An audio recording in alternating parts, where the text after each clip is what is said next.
Everyone has some talent, and his talent is different from others. He doesn't get sick from overeating, and whatever he eats won't poison him.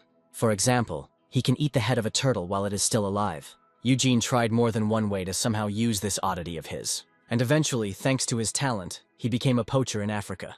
This time, Lightning General wants them to catch a gorilla. This guy is his fellow poacher named Spaniard. Now, Lightning General is the guy who gives them the job, posing as a military man. This time they only need the head and arms of a gorilla, 2 or more, no body needed. It turns out that their general wants to use the gorilla's head as decoration and make ashtrays out of its hands. Eugene decides to leave tomorrow. The next day, poachers come to the tropical forest. There are several dangers for gorilla poachers. There are competing companies pursuing the same goals, but the most dangerous are the military, combing the forest in search of easy money, and the armed rebels who oppose them. They are different from poachers, whose only weapon is a regular rifle. If a poacher meets one of them, there is only one way out: run away. There are a lot of military people here today, and you have to hide from them all the time, which makes it difficult to get to work. Eugene asks if this is the right path. The Spaniard answers in the affirmative. You just need to follow him. But Eugene is not sure that this is the right way. The Spaniard assures that they are going the right way. Here they are surrounded by either military or police. He is a representative of Andy Montoya's special local police force. It turns out that the Spaniard knows Korean. Thanks to those 10 years of chasing Eugene, he learned not only Korean, but also English, Japanese, Chinese, Spanish, and Thai. These are all the languages of the countries through which Eugene traveled. He is an international criminal nicknamed Pet Shop. His crimes include murder, poaching, smuggling, fraud, creating a criminal gang, drug trafficking. In short, he is arrested. Now Eugene is sitting in a police car. Of course, all of this was planned to catch him. It's all a cunning plan. It took 3 months to get close to him, and another 3 months to gain his trust. Andy almost died while he was pretending in front of Eugene for these 6 months. He should receive the highest prize at this year's awards ceremony. He is confident that Eugene will not escape this time. The phone in the police car rings, and Andy picks it up. The reason Eugene became a poacher is because he digests everything he eats, and whatever he eats will not poison him. Thus, he gains the ability to change his body, and he turns into a monster. He gets shark teeth, something like scaly needles and other things. He is an international criminal of Korean origin, involved in all crimes involving large sums of money. Eugene spent all this money on purchasing rare animals from all over the world and became famous for eating all these animals. No one knew why he started doing this. However, at that moment, Andy Montoya learned the reason why Eugene ate all these animals of different species, and even that was not enough for him, since he personally hunted them. He attacks Andy, offering to say something last before doing so. The person driving the car hears some sounds in the fenced-off body. Here, a giant hand with claws breaks through the wall. Now the police car is broken. It fell down the hill and lies somewhere far from the road. Eugene climbs outside. He had been to the North Pole to eat a polar bear, and to the South Pole to eat a penguin, but nowhere on Earth had he seen anything like it. Eugene was stabbed in the back by a co-worker he trusted and was arrested, but he broke into his car and escaped, and everyone in the car with him was dead. Now he saw the sky with 2 moons shining in it.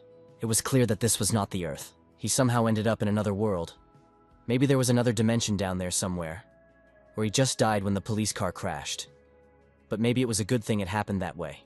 As his friend Spaniard said, Eugene had committed many crimes. One could say that it had already become commonplace for him that the UN or the police were on his heels, but here no one would be chasing him. Here he is surrounded by wolves with huge fangs and red eyes. They say that wild animals usually sense who to stay away from, but it seems that this is not always the case. And this wolf, who came forward, with a special mark and the longest fangs, is apparently the leader. The monstrous wolves are about to attack Eugene. However, he turns into a monster much larger than them. Then the wolves, frightened, run away. Now Eugene has the body of a gorilla and the head of a tiger, and he finds himself behind the leader of the wolves. Eugene grabs it to eat it. He hasn't eaten anything for a long time, so this guy will be his first delicacy here. But it turns out that even a tiger's teeth can't bite through him. Then Eugene turns into a hippopotamus with very sharp teeth from some other animal. It's strange. It's just a wolf's skin. But it took a hippopotamus's mouth and even shark teeth. Only then could he bite through it. And it's also strange that not only was the skin incredibly strong, but these wolves didn't resist the roar at all. Of course, this can be explained scientifically. An animal's roar can paralyze muscles and deprive them of strength. But even the leader was dumbfounded. Wolves were pretty big animals, so it should have stopped them for just a few moments, at least according to his logic. But maybe logic doesn't work in this world. A week had passed since his first lunch here. During this time, Eugene caught and ate several different types of animals in this forest. A bear with disproportionately huge front paws, a snake, perhaps poisonous, perhaps not. a deer with antlers as sharp as fangs, and others. If you ignore some peculiarities, they look like animals from Earth. The logic of this world is different from the earthly one, which means there is definitely some kind of system here. In order to find out more about this place, Eugene also turned into a monster today. He noticed a man in the thicket. It's surprising that there are people here too. Maybe he can even find out something from him. Eugene walks up to the man from behind and touches him with his huge paw. The ability to add body parts of eaten animals to one's body is far from unlimited. It has many limitations. The condition for changing the body is that it must be the same part. In other words, hands can be turned into bear paws, but not into a crocodile's mouth.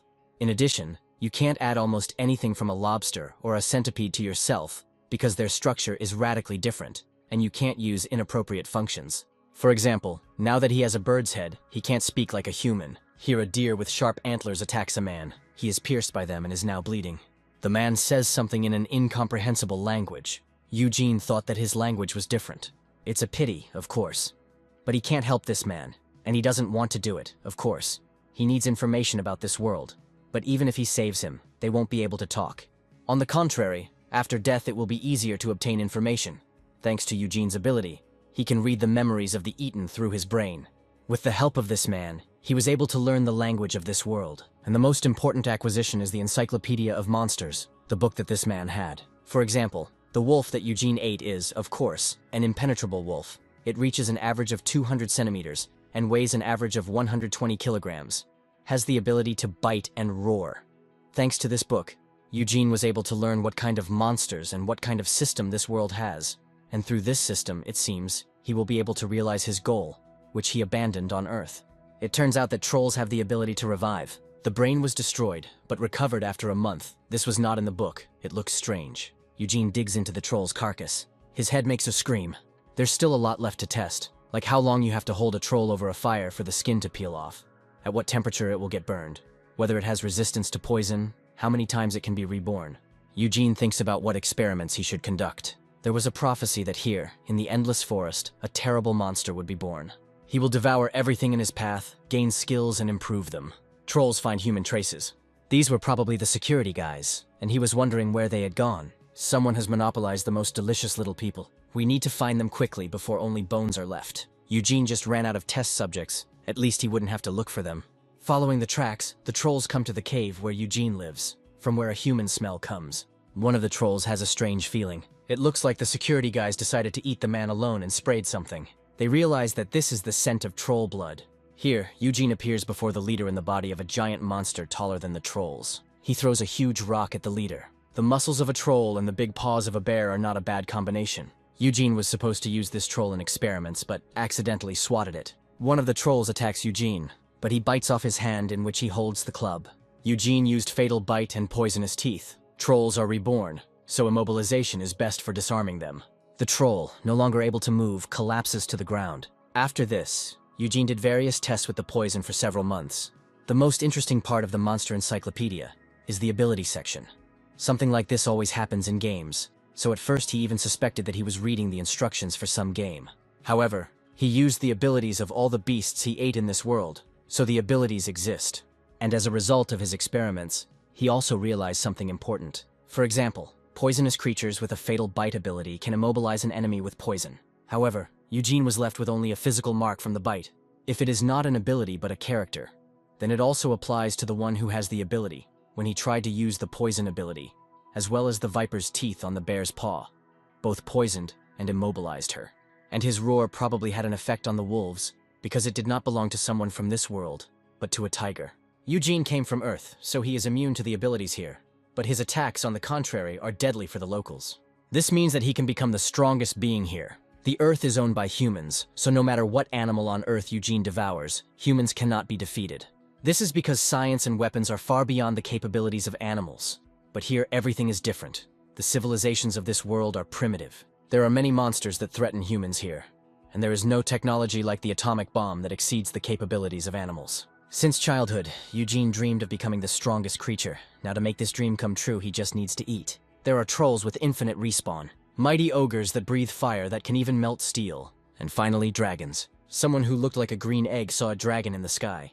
This is a fantasy world that he has only seen in fairy tales, and he was incarnated in this world as a slug that can devour everything in its path. This means that he must become the strongest here. This is truly a revelation from God. He unlocks the ability status, he's a slug, and can absorb and make his own anything, just like in the anime.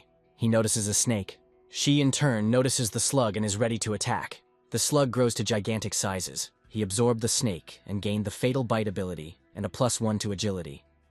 The immobilizing poison ability is ready for use, and as a price for the hunt, his spirit was reduced. The difference is imperceptible, but he will surely find out later how to restore it. In this place, he is the main character. He has absorbed a poisonous snake, a deer with sharp horns, and an impenetrable wolf. All this time he suffered in an unhappy body, and he had bad parents, but these were tests, and all for this moment. Now he is a slime that will get the features of all the monsters and will be able to defeat everyone using his skills. He improves and scares the monsters. The goddess of the Elmwood continent chose him, although not as the main character, but as a disposable item. But he is still the chosen one.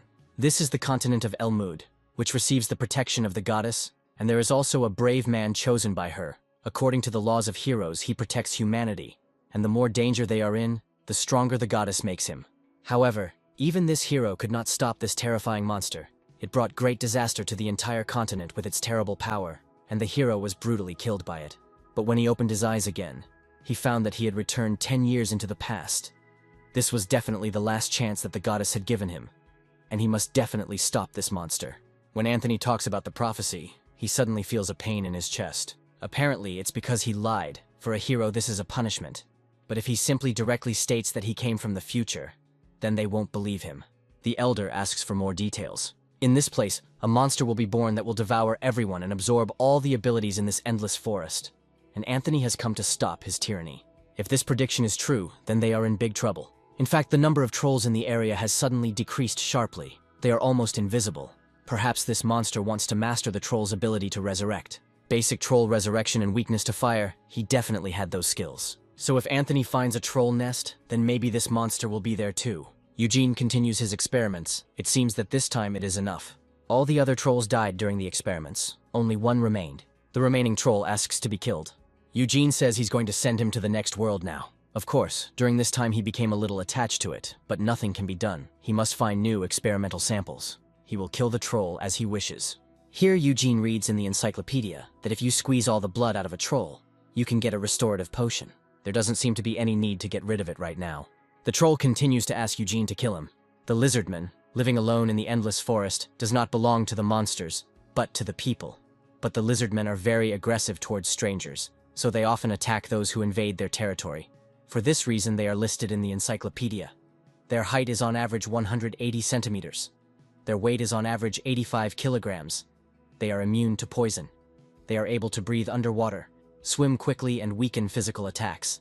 So, lizardmen are something like a link between mammals and reptiles. Maybe Eugene will find this useful. The domain of the lizardmen is located in the swamp of the endless forest. They notice someone who looks like a troll. They haven't seen them lately. It's unclear where he crawled out from. The lizardmen are about to attack what they believe to be a troll, outraged that he dared to enter their territory. However, in reality, it is not a troll, but a giant monster with the body of a troll and the head of a snake. It has a huge mouth and squeezes the lizardman's throat. Eugene's snake head is so big that it was able to swallow him whole. This monster causes the lizardman great disgust and horror, far exceeding him. He does not know what kind of creature it is, but if he is left alive, then they will all be in danger. The lizardman strikes and realizes that the monster has the ability to basic resurrection, which is incredible, because only trolls have this ability. Eugene spits poison into the lizardman's eyes. He should be immune to poison, but it looks like the poison is affecting him this time. The lizardman collapses into the swamp. It looks like Eugene now has a new test subject. Meanwhile, the slug continues to absorb everything living that comes its way. There's nothing special about the orcs either. It's a shame he only went up one level. Here he smells the smell of blood coming from the cave. The slug sees the ability of the impenetrable wolf, the search for life and other abilities, somehow a lot of everything. You definitely can't pass by such luck. In the cave, the slug discovers the corpses of the lizardmen. It's incredible, there are so many experience points here. With underwater breathing, poison immunity, and even basic resurrection, this is a real goldmine. Here, Anthony appears behind the slug, having come to the cave where Eugene lives. Slug notices Anthony and asks what he is. He followed the trail of trolls and evil energy and found a slug. But this is not an ordinary slug. It emits unclean energy. Its essence is pure evil. Anthony says he is a warrior. Apparently, he is the one who always loses to the main character of this world. Or maybe he is a victim that should be used to level up. And in anime, they usually defeat the dragon first. It's a shame that they sent him a trash warrior. It's not clear what this slug is talking about, but it's unlikely that he's praising Anthony. The slug says that he was apparently chosen by the goddess herself, and since the trash chose him, that means he is trash too.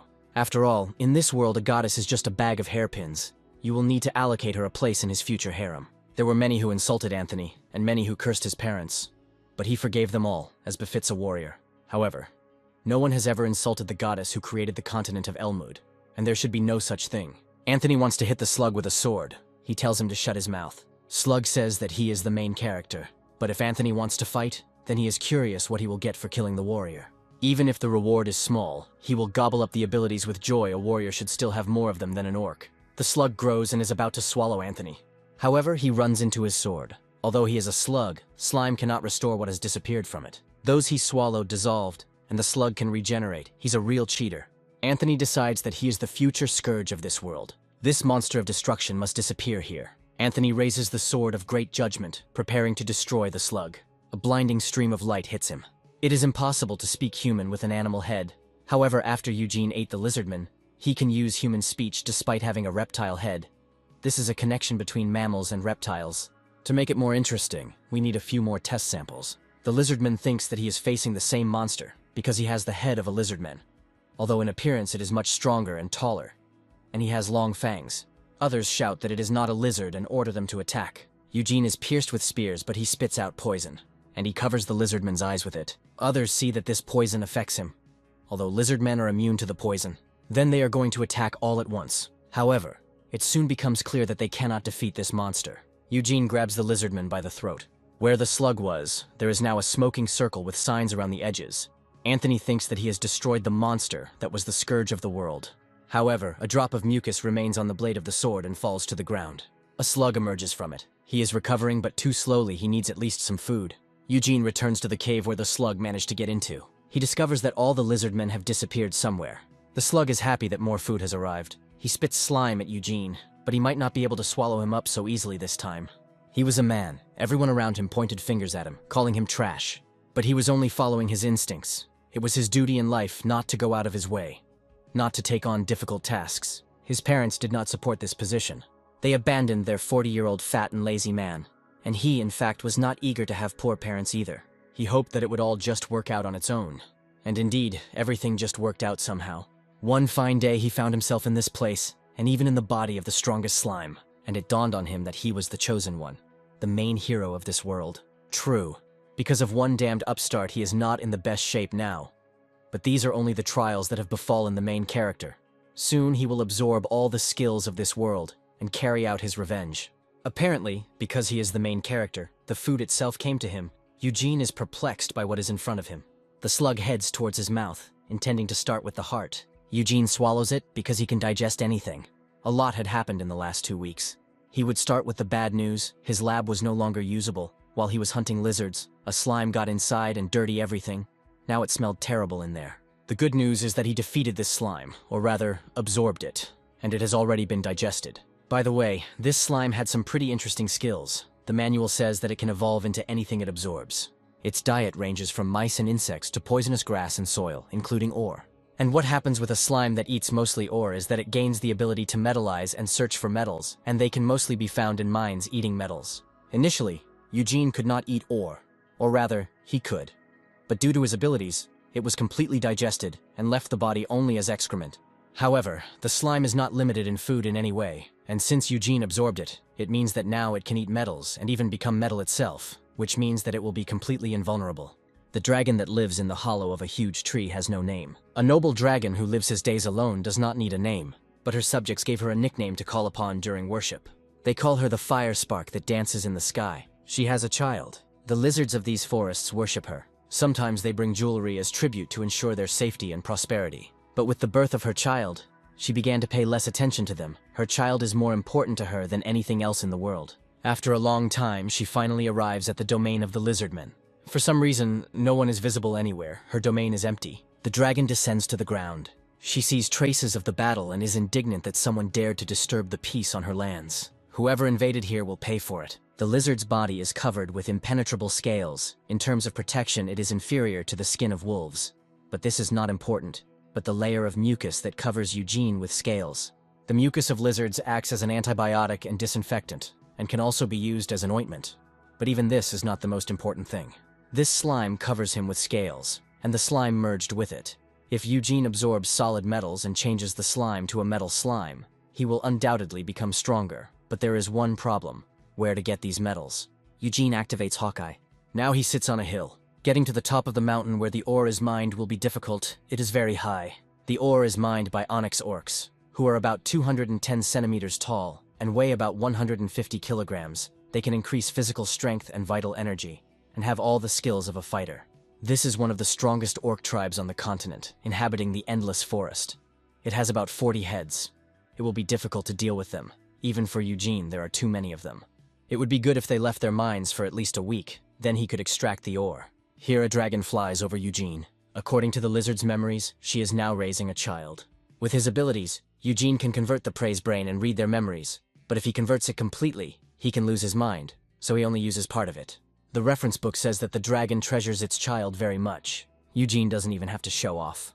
The dragon brings prey to its lair. There is already a whole mountain of game there.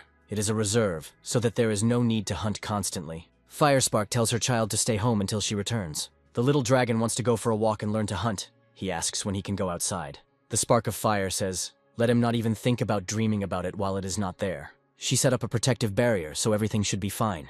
The fiery spark flies away. Then Eugene, wearing orc skin and with orc fangs, makes his way into the lair. He found a tree with a hollow where the dragon lives half an hour ago. He learned about its habitat from the memories of the Lizardmen. It turned out to be much easier to find. As he thought, there was a magical barrier installed at the dragon's lair. This was also in the memories.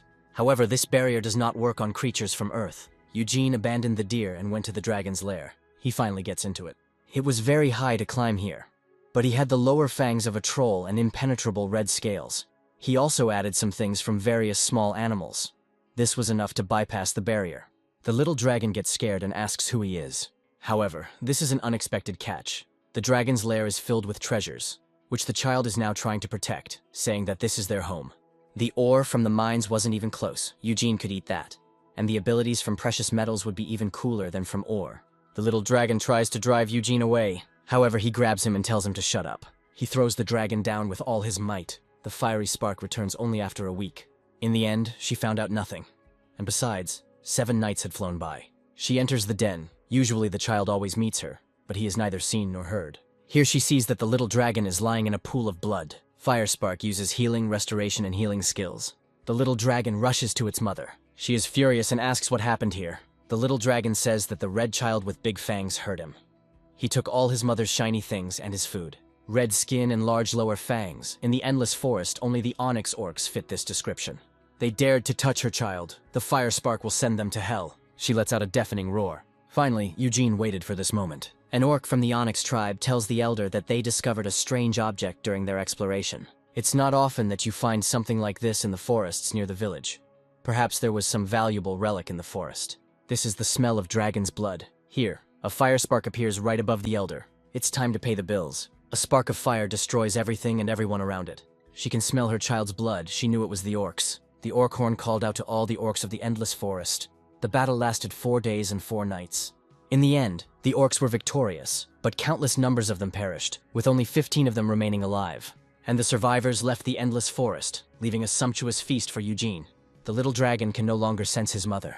Left alone, he instantly grows up. Finally, it was time to fly out of the lair. If you remember who Eugene has already managed to eat: wild wolves, trolls, lizards, orcs, a dragon, and other captured monsters. In addition to these, then he has tasted everyone mentioned in the book, and there is nothing more for him to do in this forest. He told the man who agreed to give him a ride that he had lost his memory. The man noted that this was a common thing in these parts. If Eugene gets hold of a rejuvenating healing herb, rare monsters, or the secrets of an ancient kingdom, untold riches await him. Many people go to the endless forest for this. Most of them die. But someone is lucky, so he needs to take care of himself from now on. Pretending to be a fool who had lost his memory, he was able to find out everything from a merchant heading to the village. He managed to extract almost all the known information, but some things still remain a mystery. In this world, the status window is a way to verify the identity and status of the interested party. something like an ID card. But for some reason, Eugene can't use it. Maybe because he's not from this world. The merchant arrives at the city gates. Here Eugene will disembark. They will not go any further. This is the huge city of Santo Camargo, and here it is cleaner than he thought. Eugene finds recommendations to wash hands to prevent infection, as well as text on infections and personal hygiene. Apparently civilization has not bypassed them.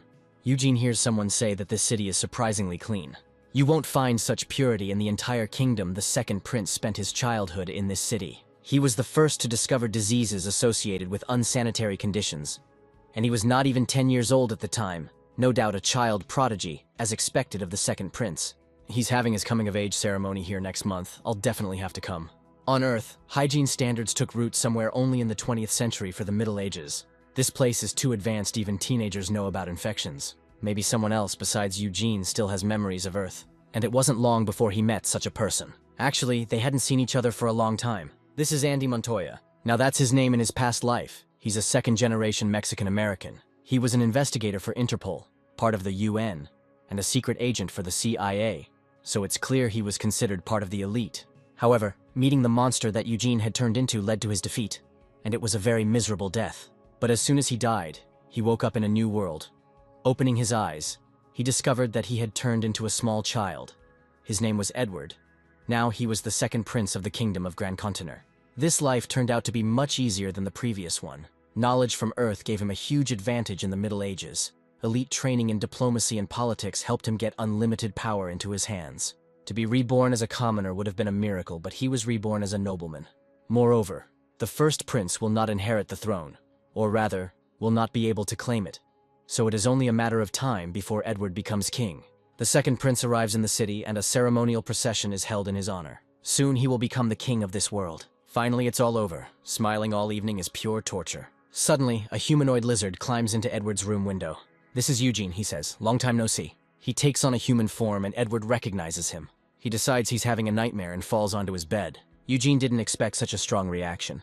There's a knock at the door. Someone comes in and apologizes for disturbing you so late. It looks like Edward is sleeping. The person entering sees Eugene, mistaking him for a stuffed bear, and wonders if it has always been there. But it doesn't matter. He turns back to Edward, and he puts his hand in his bosom. He came to kill the prince, but Eugene grabs his hand in which he holds the knife. Edward is too young to die, so he will take his place. The conspirators heard screams from the prince's room. They come in and everything goes wrong. Since things have turned out this way, they move to Plan B. The chief orders to kill these two. Apparently they are in cahoots with the guy who wanted to stab Edward. Eugene grabs him and jumps out of the window. This time he will save Edward. One of the conspirators reports that some monster has kidnapped the prince. In response, they are indignant at who dared to do something like this here in Santo Camargo. The order is given to gather all the soldiers and save the prince at any cost. There were so many people chasing Eugene, he should have lost them by now. It seems that Edward was actually sleeping all this time. Now he is waking up. I have to admit that it was not a dream. This time Edward has some kind of seizure. After a while, Edward asks how he ended up here. Eugene says that he wants to ask him what happened and why he is here. Edward thinks that Eugene is going to kill him after he finds out that he has been resurrected. He says he's not going to kill him. He has already paid in full for his betrayal. So, Eugene kills all the traitors, but Edward will not cooperate with him. It's not fair. Eugene only killed him and the team. Lightning General and the other participants in the operation must still be alive. Edward died, and he disappeared. I wonder who will get the laurels.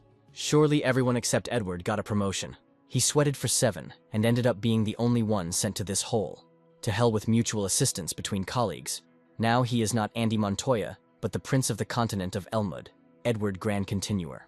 Now he agrees to cooperate with Eugene. So his goal is to go back to Earth and kill everyone who betrayed him. Edward has to find a way to send him away, and it will be safer here, and all these bastards will die. But for now, he will allow Eugene to play a secondary role in his plan. This guy is a prince, an ally of high rank. It won't be superfluous. It will be much easier for him to get important information. Besides, it would be nice to know a way to return to Earth. Thus, both believe that they can be useful to each other. Eugene tells Edward that there was an assassination attempt on him. He is surprisingly calm. Edward says that he is already used to it, and in order to help Eugene, he must watch his positions. First, he needs to sort out the coming-of-age ceremony. 300 years ago, the first king, Edward the Magnificent, went hunting in the vicinity of Camargo and stopped at an inn. He was so charmed by the service that he granted the owner of the court the title of Baron. This laid the foundation for the Hotel Santo Camargo. and became the source of influence for Baron Camargo, who, with the support of the royal family, gained incredible power. The barony of Camargo grew and prospered under the patronage of the royal family, but should it lose their blessing, it will face inevitable collapse. Therefore, Baron Camargo will use all his military might for the sake of the throne. And then, during the prince's enhanced defense, a mercenary unexpectedly entered the army. They tell him that they have found the prince. The Baron orders that he be brought here quickly, but the prince returned himself. He stands in front of the city gates with Eugene. Edward orders the Baron to recall the soldiers. There was an assassination attempt on him last night, and only thanks to his secret bodyguard Eugene was he able to survive. But there were too many of them, so Edward had to run away. The Baron asks the mercenary if this is true. He says that he can't let himself be deceived. It is clear that the kidnapper was threatening their prince, so the mercenary thinks that Edward cannot resist threats. His name is Edward Grand Continuer, a descendant of the first king, Edward the Great, who inherited his name, and he believes he does not have the courage to fight back. This looks like a mutiny. This guy may look rough and uncouth, but the metal his armor is made of looks like mystium alloy, and underneath the armor you can see the scales of a red dragon. He can't be called an ordinary kidnapper by any means. You don't even need to think about it, it's clear who's lying. The Baron orders the arrest of the mercenary and his henchmen. So Edward knew. The Camargo are one of the 5 most powerful royal families. They possess knowledge that others have no idea about. Edward will provide him with one of the unforgettable tortures, even if he does not hope for an easy death. It was because of him that their plan failed. The mercenary asks who he is. Eugene lifts his visor, revealing a bear's face underneath. He treated some old armor and a log that were lying around in the cave with slime. Thus, he transformed them into mystium, which he ate along with the dragon's treasures, as expected. The slime has a lot of benefits, so Eugene was able to fool the Baron. The conspirators could not withstand the torture and split. In reality, they are the Mutermesis, the messengers of death, and these bastards have pretended to be the royal guard. The Baron asks Eugene if he knows anything about them. He says he heard about them from a former knight. They say the second Queen Everose died of illness, but the real cause of death was poisoning. A vile crime, the Baron will not let it go. Eugene advises not to interfere with this. These people kill influential people from high circles. They are not simple mercenaries. But the Baron cannot sit idle. He needs to calm down. Eugene will take care of that. Besides, the prince has almost figured everything out, and everything will be resolved soon, the Baron says. If His Highness is confident, all he has to do is believe. So he obeys the prince. The ceremony is nearing completion, and it is time for Eugene to return. The Baron asks to protect the prince. Eugene will let him live as long as he needs him. Everything else is no longer his concern. Edward and Eugene are riding in a carriage. Edward said he had a lead on the Mutermesis who attacked him. He says that he lied. He already knows everything without any clues. Eugene asks who these mercenaries are. They would soon arrive in the capital anyway, and he would meet the leader in person. It would be more interesting if he found out about everything later. Eugene says he is dying of impatience. They will have to travel a long time. This will end their conversation about Mutermesis. He said that he wanted to ask Edward about something. Eugene wanted to ask about the status window. He can't summon him. Maybe it's because he's not from this world. All living creatures on the continent, not just humans, have a status window. And with the help of the recognition skill, you can view information about the status of others. Edward also has this skill, but when he used it on Eugene last time, he definitely saw some of the information about him. It would be faster to check for yourself. Edward will activate recognition. For some reason, the window didn't appear. Edward then tells Eugene to transform into another being. He gets the paw of a grizzly bear, which he once ate in Alaska. The taste, of course, was not so-so. Edward says to choose someone from this world. Then Eugene transforms into an orc. Now the recognition works.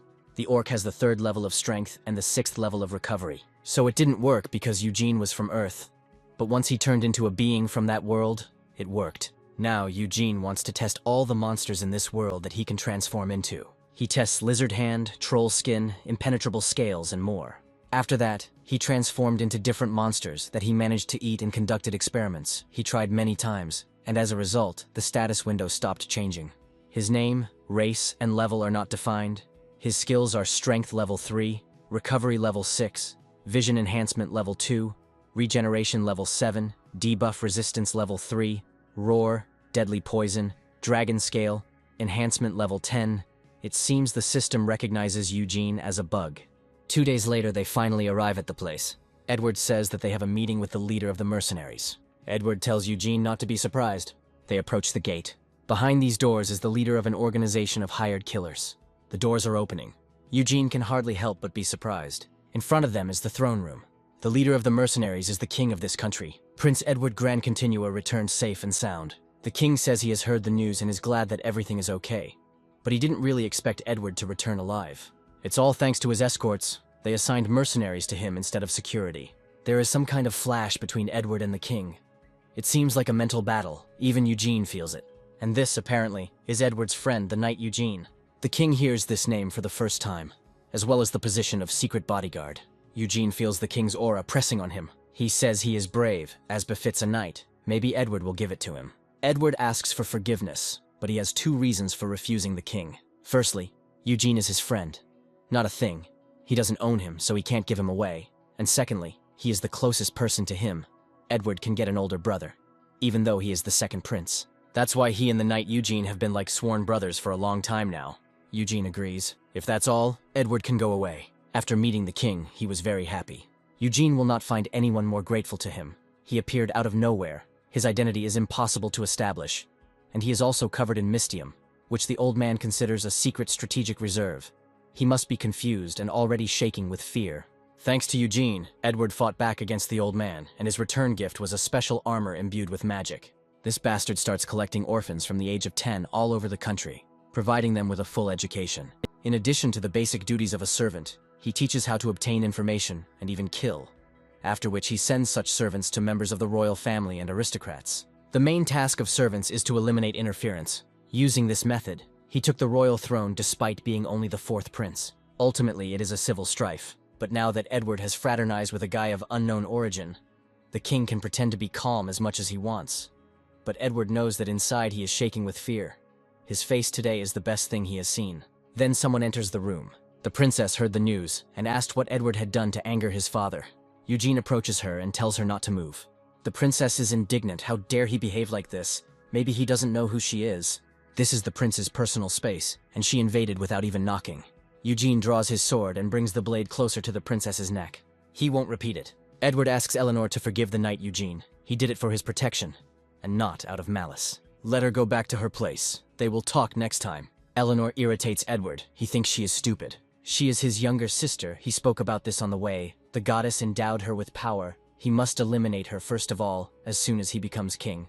Eleanor Grand Continue is the youngest of the 3 living children of the wise ruler Edward IV. 3 more did not pass the selection and now rest in the royal tomb.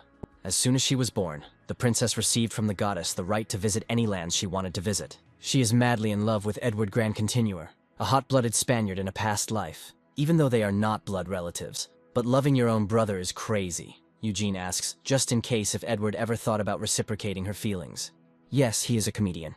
Edward had already spoken of the second queen, who was poisoned, invited to tea and given tea by the first queen, Eleanor's mother, and the second queen was Edward's mother. After her death, the first queen received all the love and gave birth to a child. Who would have thought that the younger sister was born due to the death of Edward's mother? But it turns out that it was not the king who killed the second queen. Then it is unclear why there is enmity between them. Edward says it is connected with the firstborn, but he can only talk about this in his presence, or with his permission. Suddenly, he decided to keep it a secret, but there was nothing he could do. He swore an oath to the goddess. That's it, it's time to get ready for the first step. Perhaps countermeasures should be taken against the mercenaries, but in any case, if the king kills his son in his own home, he will anger God, so the old man often sends him on trips. However, the coming-of-age ceremony was complete, proving that Edward had the right to become the next king, meaning that the old man could no longer push him around as he pleased. The old man has a lot of admirers in the palace. First, we need to sort this out. For example, they can lure the chancellor to their side. Suddenly, someone unknown blocks Edward's way. He recognizes him. It's his older brother. Just think, Edward's skill is truly amazing. Every little thing fuels the king's suspicions more and more. He trapped all the brothers who claimed the throne and killed them. They were all just obstacles standing in his way. However, this brat mentioned his adopted brother. It was clear as day that he wanted to humiliate him. His plan was successful, but at the same time it created one unpleasant precedent. But the king had another plan for this case. He raised the children who passed the selection as enemies, but the firstborn in justice, so that he would become a wise ruler. The second son grew up in the shadows. His job was to remove obstacles from the path of the first prince. The eldest daughter was smart and beautiful, and the king planned to use her for a political marriage. However, the talents of his first and second sons turned out to be much stronger than he had planned, and Edward turned out to be unusually cunning and insidious, wanting to get rid of the people he hated, and the eldest was so fair that the goddess called him a brave man. So the firstborn disappeared from the kingdom of Grand Continent, leaving only the cunning and treacherous second son and the meek eldest daughter. Better a docile princess on the throne than a dodgy snake. He will never allow Edward to become king. They haven't seen each other for a long time. There is an important issue on the agenda, Anthony suggests going to the audience hall.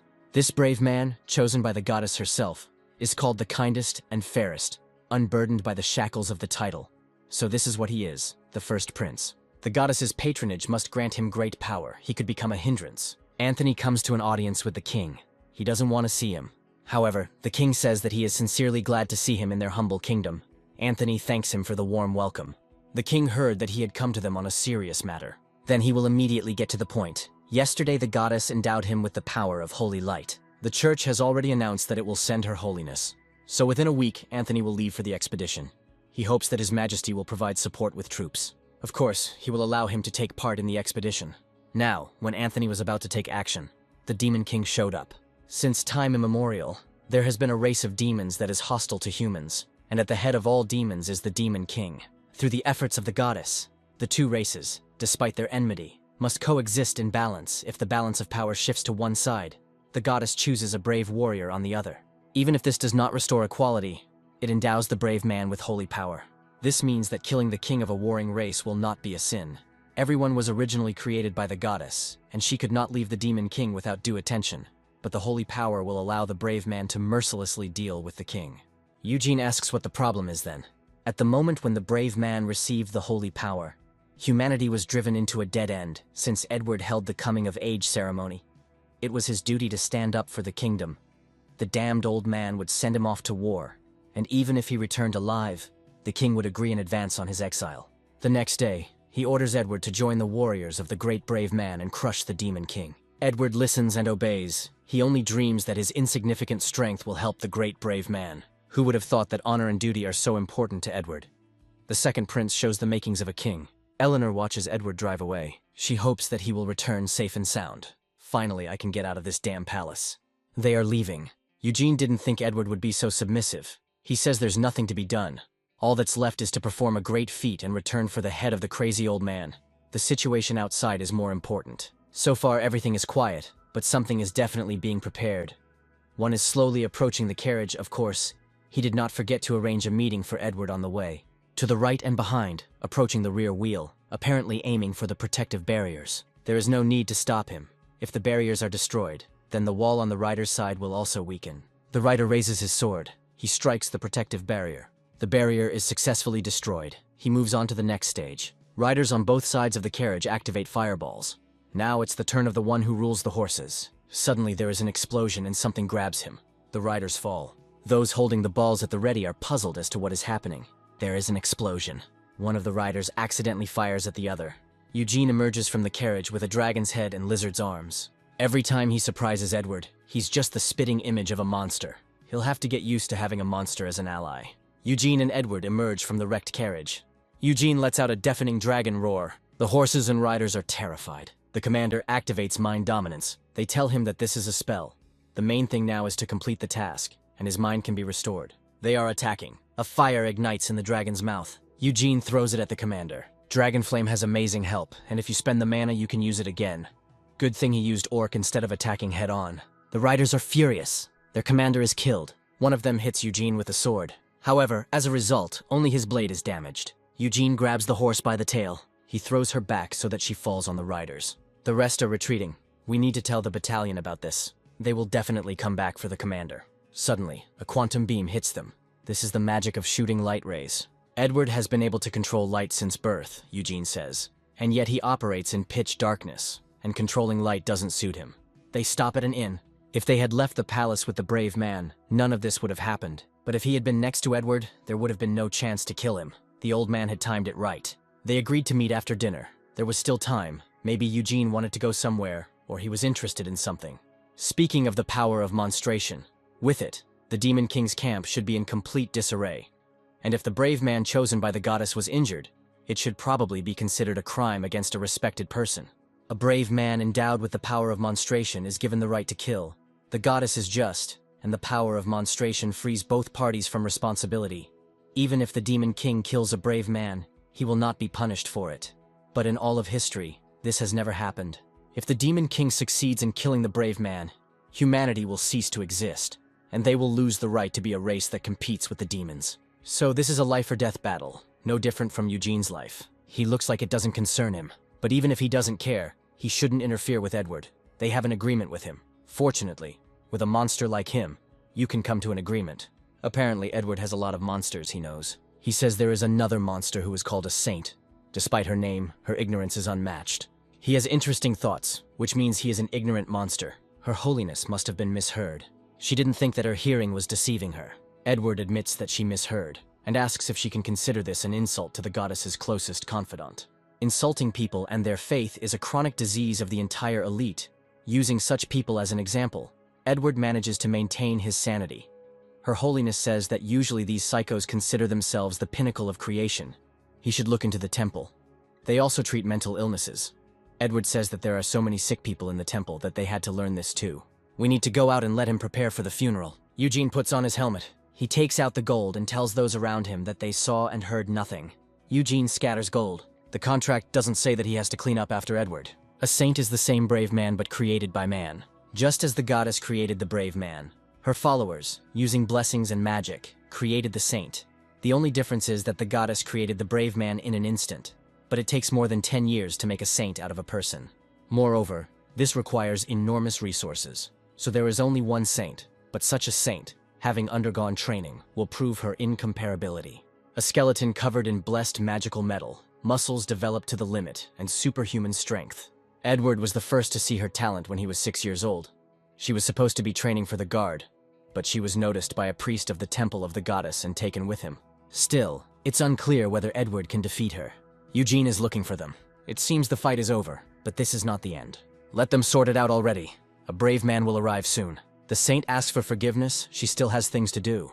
Eugene doesn't mind being a bodyguard, but he doesn't remember being hired as Edward's nanny. There is no need to add more work to his workload. Eugene doesn't even understand what he's saying. The brave man walked towards them. He did not suddenly descend from the sky and gallop in on a white-maned unicorn. He was modestly dressed and looked like an ordinary knight. The saint also meets him. He met Edward again and was glad that the prince had arrived safe and sound. The road turned out to be not so dangerous, although there was a small obstacle along the way. Eugene Anthony sees for the first time, or rather, they met in the palace, but did not introduce themselves to each other. He is a brave man, chosen by the goddess. Edward is no longer a child, but he still takes offense. The situation is still the same. The goddess never took back her gift. The current Demon King is undoubtedly the strongest in history. In the future, Anthony cannot guarantee that Edward will remain alive. Eugene will follow the brave man because he is His Highness's bodyguard. In that case, from this moment, Anthony proclaims the creation of a punitive detachment. The demon was waiting for these words. This is the 7th demonic general Francis de Frylode. Pride. He says, the brave one has declared war on behalf of humanity, right in the territory of the demons.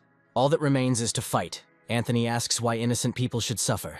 Apparently, he didn't listen to him well. This village is demon territory. There was not a single person left in it. Only those who had sworn allegiance to the Demon King. Francis orders them to be killed. A werewolf is a lower demon that increases its numbers by infecting people. A person turned into a wolf loses his humanity forever and will carry out the orders of higher demons until his death, like an obedient puppet. One of the werewolves prepares to attack Edward, but he uses quantum ray magic. Sword and light shield, he was even able to attack with the shield. Edward skillfully dodges using tricks. Now it's the saint's turn. Her entire body is nourished with magic. Her fighting style is brute force. Now a brave man, he fights like an ordinary knight. It turns out that the werewolf he struck was just a child. Perhaps this is where Francis's work ends. However, there were 4 of them. Eugene, meanwhile, is behind him. It was unbelievable. How could he not notice that someone had approached him from behind? He, the 7th demon general of the Great Demon Kingdom.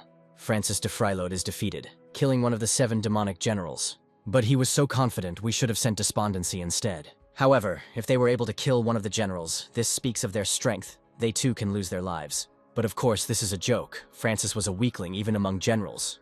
In any case, these 7 generals are just a disguise to hide the existence of the 4 great kings. Even though he is brave, but in the end, he is just a puppet of the goddess. The end of humanity is already predetermined. They cannot win.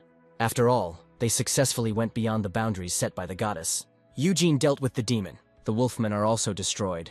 Edward uses restoration on Francis. His face is familiar to Anthony. This is one of the 7 demonic generals, Francis de Frylode. responsible for collecting information. He is popularly called Pride, but they have not met in person yet. A demonic general, and also an informant, a big shot, and he was hiding behind pathetic wolfmen, perhaps too recklessly. They were lucky to capture an important figure. But maybe he became useless, in which case their true enemy is a bird of a different feather. This werewolf is just a lower demon, although when Eugene ate a lizard, he gained compatibility with reptiles. Then if he eats a wolfman, he will gain compatibility with mammals. He is all in anticipation. Eugene wants to eat this wolf. He is not alone here. Let him choose his words. Francis is one of the Demon King's confidants, a demonic general, an informant, and Pride. It's too easy a death for someone like him. It could have simply been thrown away as unnecessary, but any information is important. If the informant was indeed left behind, then demon society is no longer what humanity knew it to be. Edward knew that Eugene would agree with him. It was hard to imagine that the top leadership had been useless unless the social order had changed. Eugene does not rule out the possibility that there is a third. Edward is the first, he is the second. It is clear that it could be someone from Earth. If the Demon King ends up being the third, then they will have a great chance to deal with the Saint and the Brave Man. All killed werewolves are buried in one grave. The saint prays in front of a tombstone. She sends to the goddess those who, by the will of evil fate, lost their lives today, even though their bodies have been transformed under the influence of evil intent. But in their souls, they are her sincerely devoted children. It's good that they still had the carriage sent to the palace by the church. The saint asks who will lead her. Edward is hosting. Eugene can only control what starts up. The commandment of the brave is not to control the road on the way to his goal. The saint does not know how to control a horse, since she has no need for a carriage. The prince was turned into a coachman, just like in Dragon Quest. Eugene doesn't know what it is. He lived in Japan for a couple of years. If he missed this, then he practically didn't see life. Eugene says that since his life is insignificant, it's easier to hang himself right away. It looks like Edward wants to say something. There is a way to kill the brave. Having met many creatures on his way, Eugene immediately felt that it would not be so easy to kill him. Or rather, he does not even know if it can be done. He felt it when they met in the village, and when he, without using his skills, dealt with a crowd of wolves faster than anyone else, with a bare sword at the ready, all his skills at a high level. For Eugene, whose strength is made up of small parts put together, this type of opponent is the most difficult. Only the most honest, the most just, and the kindest are worthy of being brave. But if you are deprived of this right, then heavenly punishment overtakes you and takes away all your strength. In this case, even Eugene will cope with him. He thinks Edward has a plan, but it's not needed. Let everything go its own way. Here the saint asks what Edward is talking about with the knight Eugene. If she can't figure out what's in the message, she should try thinking. Apparently the prince was not taught how to speak with the servants of the goddess. And so it is every time, as soon as their glances intersect. Anthony wanted to ask Eugene something. He asks to tell how he became the prince's bodyguard. Eugene asks what the question is about. Anthony says he just wanted to know about his younger brother's friend. Then a pain pierces his chest. The commandment of the brave man is to remain impartial to everyone. These must be the commandments the prince was talking about. If I hadn't asked, it wouldn't have hurt. Anthony thought it was worth the pain. The elder is worried about the younger, and the younger is going to kill him. How interesting.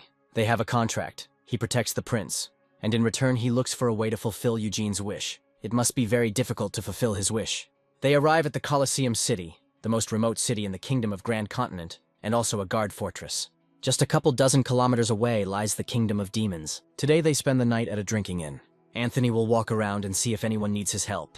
The saint must report to the order that she arrived without incident, and Knight Eugene and the prince should not mess around, but rather keep an eye on them. Eugene says that the brave man told him about the reward on the Demon King's head.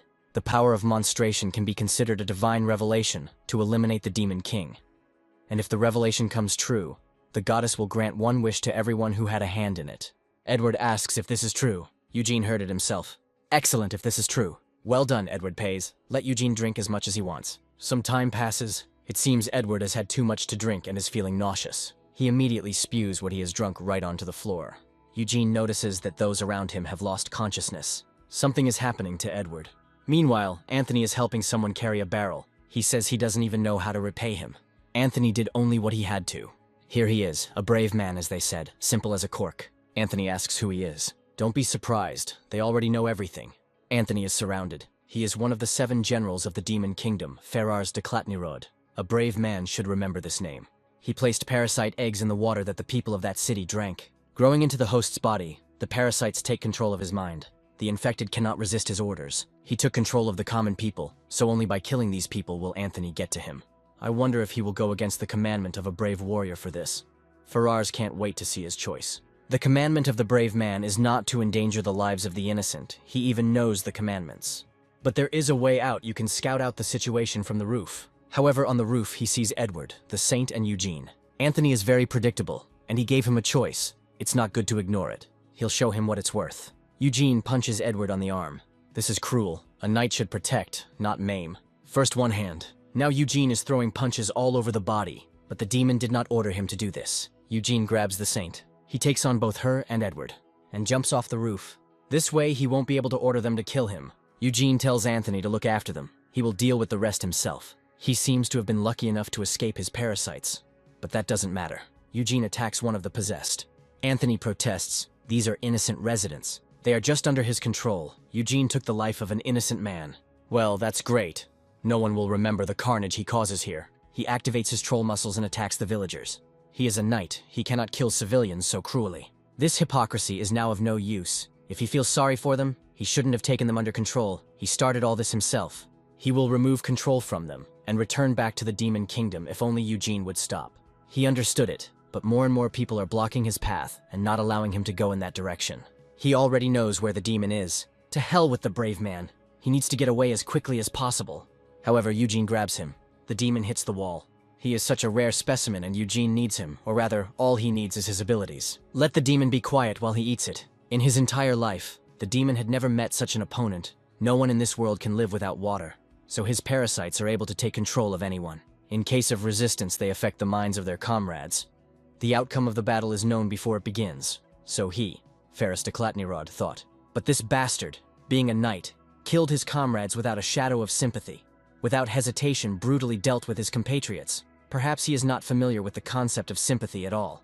Ferris had no other choice. No matter how strong this knight was, he would not be able to resist his power. The demon rushes into Eugene's mouth. He swallows it. Ferris thinks that he himself will become a parasite and take control of it, although everyone will think that it is suicide. However, it begins to dissolve.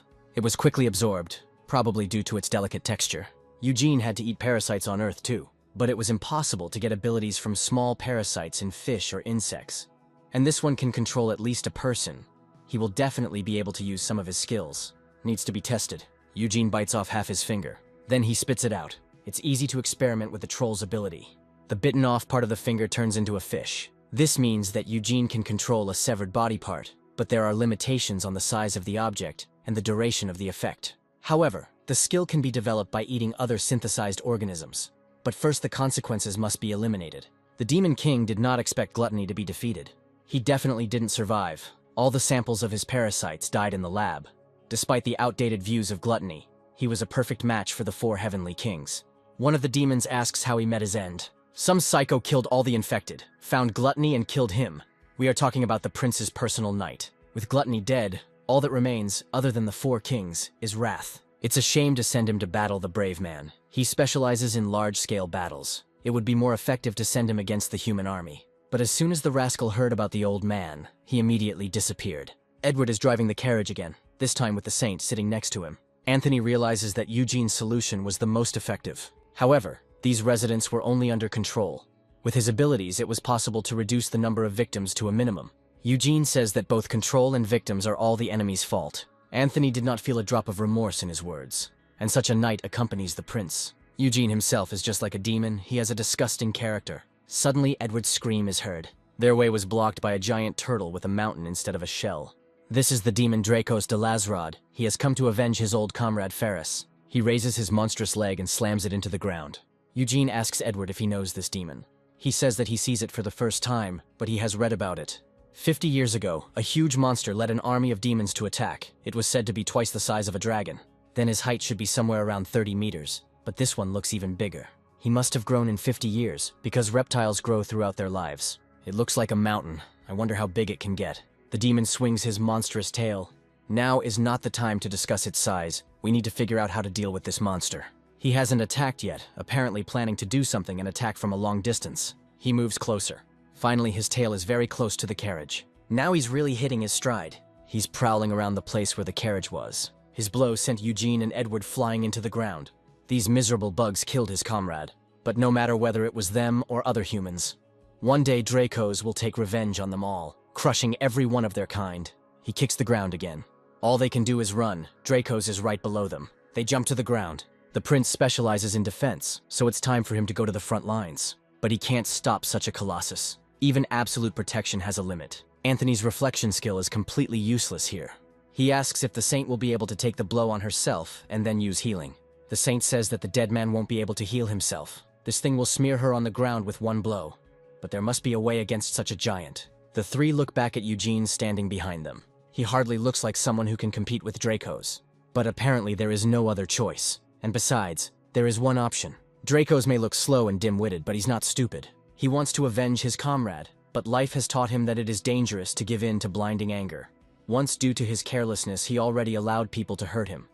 Over time, he developed the perfect strategy. Firstly, to detect opponents with the help of the touch skill. Secondly, destroy everything in the area so that they have nowhere to hide. And finally, after the enemies get close, attack them. His tough skin and defense will be enough to withstand ranged attacks, so he will definitely not lose to anyone, even if his opponent is brave. What Eugene is about to do is too reckless. Then maybe the saint has a better offer. They can escape, but that would put other cities in danger. He must fight even if there is no chance of success. Anthony rushes into the attack. Then it's time for Eugene to get ready.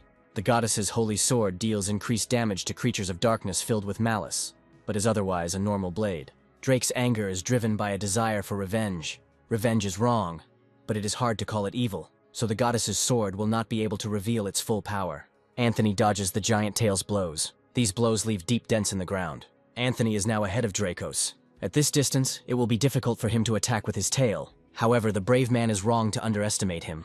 Anthony is thrown into the ground by a devastating blow from the tail. He dodged a direct hit and was only thrown back by the shockwave. And that's all he can do? It's incredible that Ferris would fall at the hands of such a weakling. Draos is right, he himself doesn't believe it. Apparently the brave man decided to joke before his death, or perhaps beg for mercy. Anthony didn't think everything would go according to plan. 5 minutes before, Eugene had laid out his plan. They had no other choice. Anthony had to distract the demon's attention to himself, and Eugene would get to him underground in the meantime. There is a scar on his stomach. He will aim for it. Anthony asked Eugene if he was sure this was possible. If the brave man keeps Draco's attention, then Eugene's skill may not detect him. But the demon may sense sounds or vibrations while he's digging, so bait is needed. Anthony asked how long it would take. Eugene said 3 minutes, 5 at the most. Anthony agreed to proceed according to the plan. Eugene asked why he believed him and did not allow the thought that he could lie. This will not happen. Among the personal skills of a brave man is the recognition of lies. Even though Eugene didn't lie, the abilities from this world don't work on him. Maybe he's the only one who can lie to a brave man. Who knows? Maybe it will come in handy for him. Finally, Eugene crawls out from underground and reaches the scar on Draco's stomach. The muscles of a troll, the body of a mole, the claws of a dragon. With such a set, digging the ground is easy.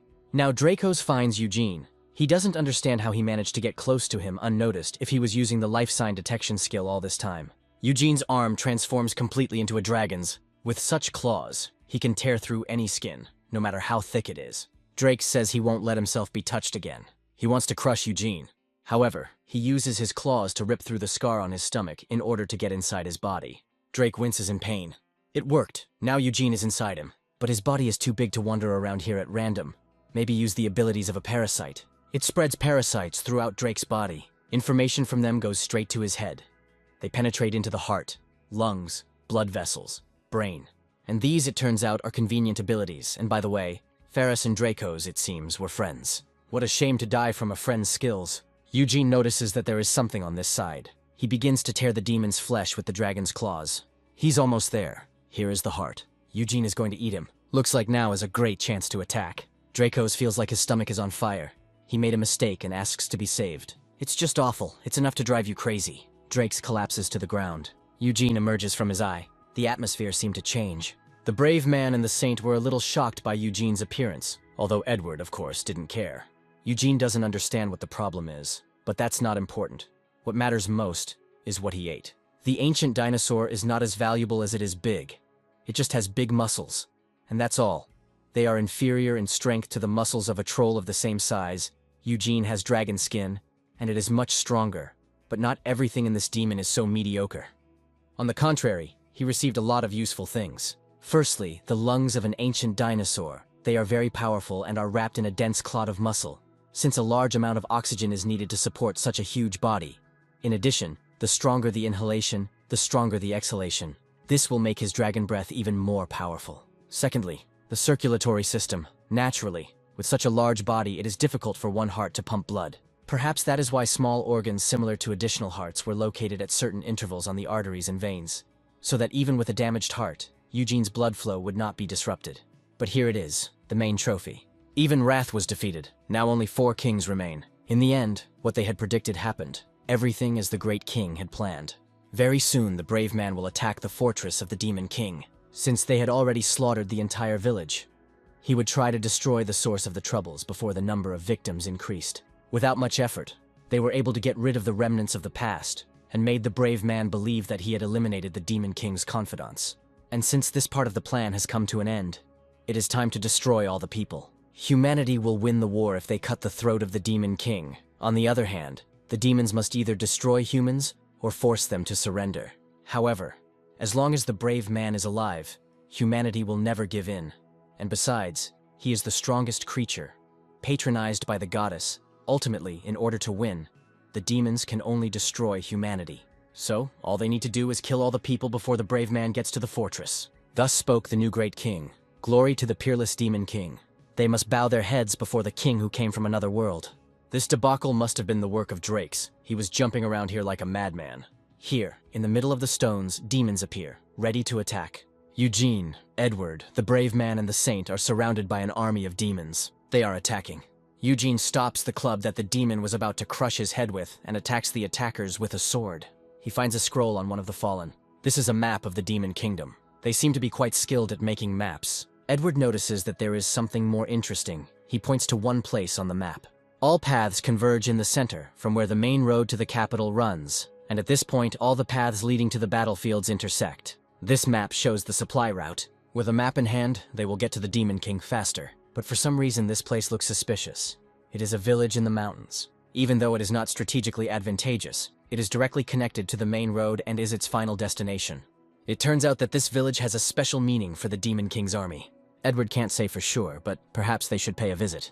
The brave man's intuition tells him that this place is truly a valuable asset, and if this village is really that important, then the Demon King's army can wait. They arrive at the location a week later. This is the very village. Black smoke is coming out of the chimneys. As expected, weapons are produced here. There is no need to waste time doubting. They will do what they came here for. Anthony doesn't want Edward to kill innocent people. He says there are no innocents here. The entire population of the village is involved in the creation of weapons. Each of them had a hand in production. Anthony is furious and tries to stop Edward. Then his chest starts to hurt badly again. He should calm down. He is breaking the commandments of the brave. Anthony will ask him only 2 questions. He asks if killing the inhabitants of this village is considered a crime. The brave man is absolutely sure of this slaughter will never become a virtue. Then Edward asks if it is right to penetrate the enemy's rear, destroy his arsenal, and kill the blacksmiths. Anthony answers in the affirmative. They need to interrupt the enemy's supply. This is the only way they will reduce the number of victims. Here he understands that he is contradicting himself. A brave man must act wisely and fairly. This is one of the commandments. They waste time on empty chatter. Eugene will go ahead. Anthony ponders what is crime and what is virtue. Eugene attacks the villagers. He did all the work alone again. The brave man declared that he would only fight the one who attacked first. The saint went into hysterics over the murder of the demons. Edward was busy consoling her. A bunch of useless people. So this is what kind of weapons they were collecting. 8mm cartridge, Mauser design. It looks like the Demon King is a fan of Germany. Eugene knows what this means. The third one is on the side of the Demon King. This is true. Anthony asks if they managed to find out anything. The Demon Kingdom plans to drag the inhabitants into war. With such a weapon, even from the common people you can make an army. It is enough to explain how to use it. It was created precisely for this purpose. Eugene did a great job. He deserved a weekend. Let him come back when he had eaten his fill. Edward marked the priority places on the map. It's not clear whether this is a weekend or an assignment, but it sounds good. A great opportunity to try out new skills. A piercing scream comes from behind the trees. It looks like everything is going according to plan. Anthony, in desperation, hits the ground so hard that it flies in clods. He doesn't know what to do. In the demon port city of Stockfight lives a boy named Midden, born from the union of a human and a demon. He works at the port. Midden carried 20 sacks of gunpowder and 10 boxes of coal. That was his share. This should be enough for them and Myron to eat and even pay for the room, and maybe there will still be some left over. However, that's all he got. The work is unstable, and the money is barely enough to even cover food. And yet he must try for Myron's sake. She sucks on a lollipop and offers her brother to try it. He says he ate at work, so it's all hers. Today the bags seem much lighter than yesterday, which means Meaden has become a little stronger again. He may be a laborer at the port now, but one day he will definitely become one of the 7 generals. Then his name will become famous throughout the world. The triune brain is an organ that was supposedly found in extinct giant reptiles. The transmission of a nerve impulse in a huge body takes a very long time, so some scientists have put forward a theory about the presence of an auxiliary brain in the lumbar region of dinosaurs. Eugene found something similar in the body of a dead dinosaur. He could recreate the central nervous system of any creature he absorbed, including their brain, allowing him to freely use the unique body parts of these creatures. But of all the organs, he has never had to replace his own brain. There is a danger that he will lose control over his own body and even lose his self. But now, having acquired the triune brain system, he can safely use the brain of another creature as a second brain. In other words, he can now fly. Having completely transformed into a dragon, Eugene retained his consciousness. He has the scales of a lizardman, combined with those of a dragon, and covered in the mucus of a mystium slime. The huge lungs and circulatory system of a giant dinosaur. The bone marrow and blood of a troll for rapid regeneration. And finally, the elastic and powerful muscles of an orc. He became one step closer to becoming the strongest being.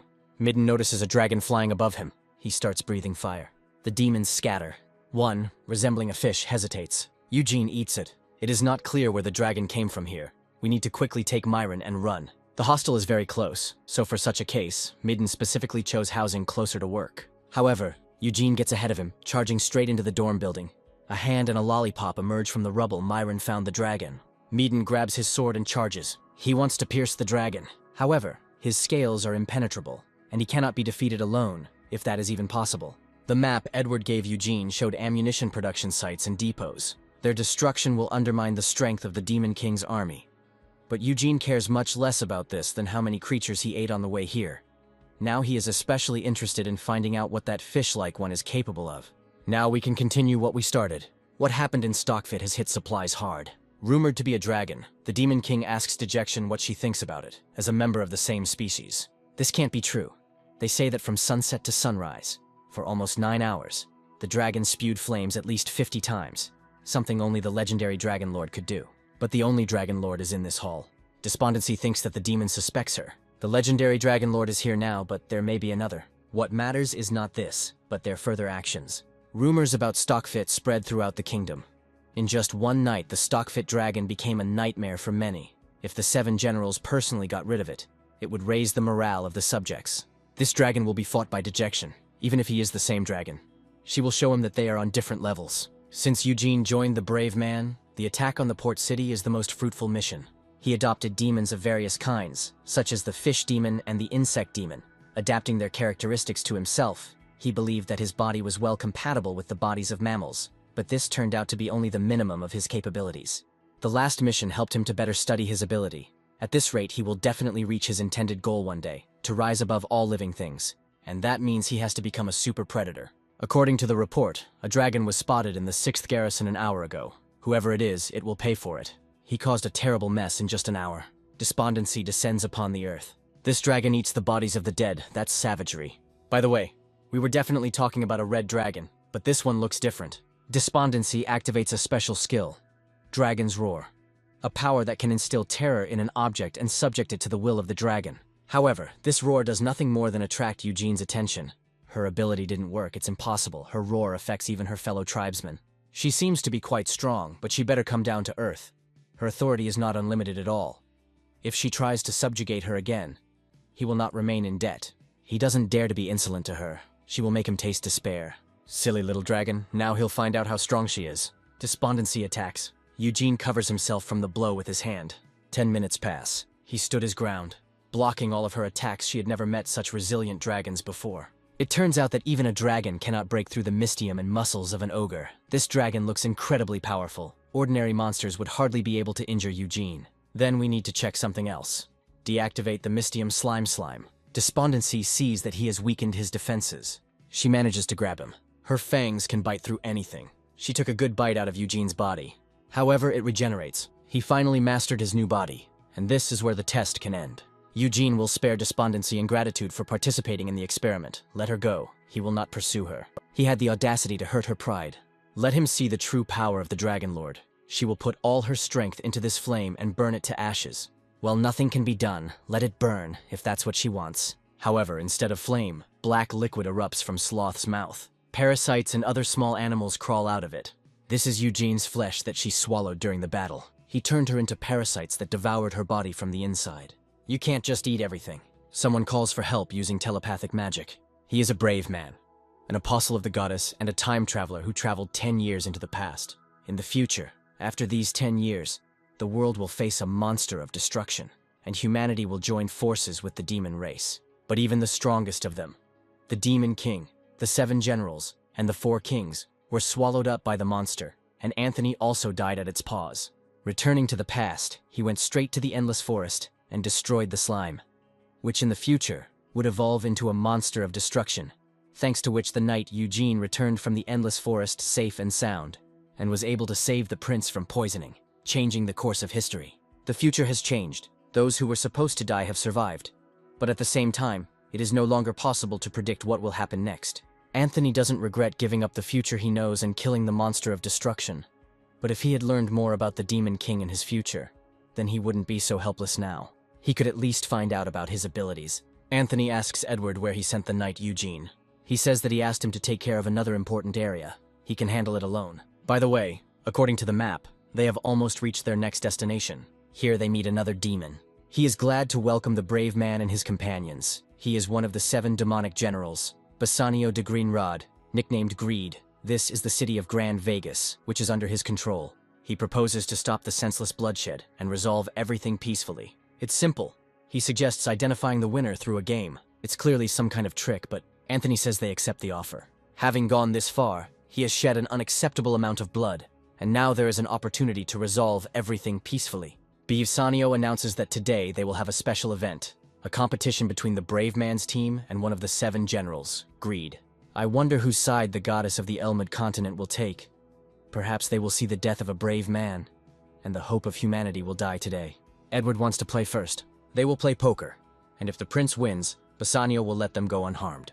Edward mastered poker while undercover with a poaching gang, and even this monster is no match for him. However, if he loses, Bassanio will take his soul.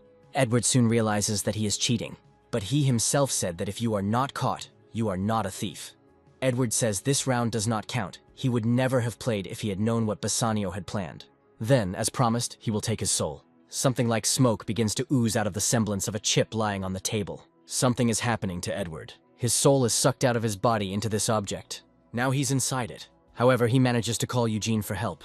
Edward falls. The skill of fulfilling promises made in advance, no matter what happens, is his unique ability. Unconditional fulfillment. The saint in a rage attacks Bassanio. However, in this place, brute force does not work, as long as he uses his second unique ability, the zone of absolute peace. Thanks to these 2 skills, no one can beat him in gambling. Apparently the prince was very dear to her. All her feelings were at her fingertips. This type of people are usually called simpletons. If she wants him back, let her play with him. He sets Edward's soul against the soul of a saint. She agrees. Anthony warns her that this is too reckless. But it wasn't for nothing that she was called the nunnery's card player. Gambling was all that could be done during the long winters in a convent full of girls.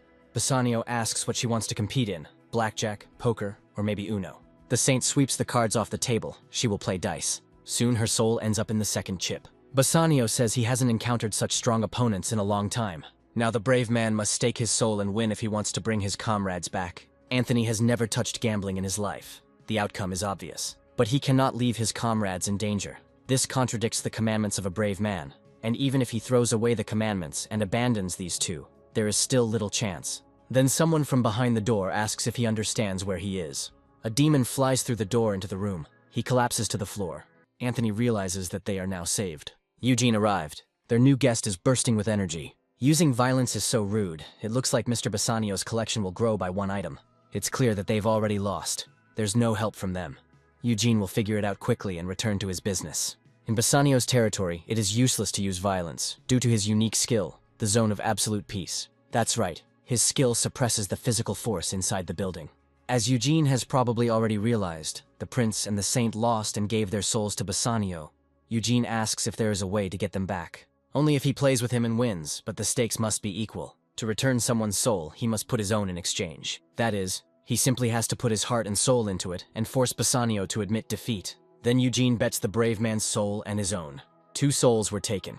If they want to get both back, there is no other way out. That's right, he catches on quickly. Eugene says he can definitely win, but Edward said the same thing. In any case, Eugene has a better chance of success than Anthony. He is ready to trust him.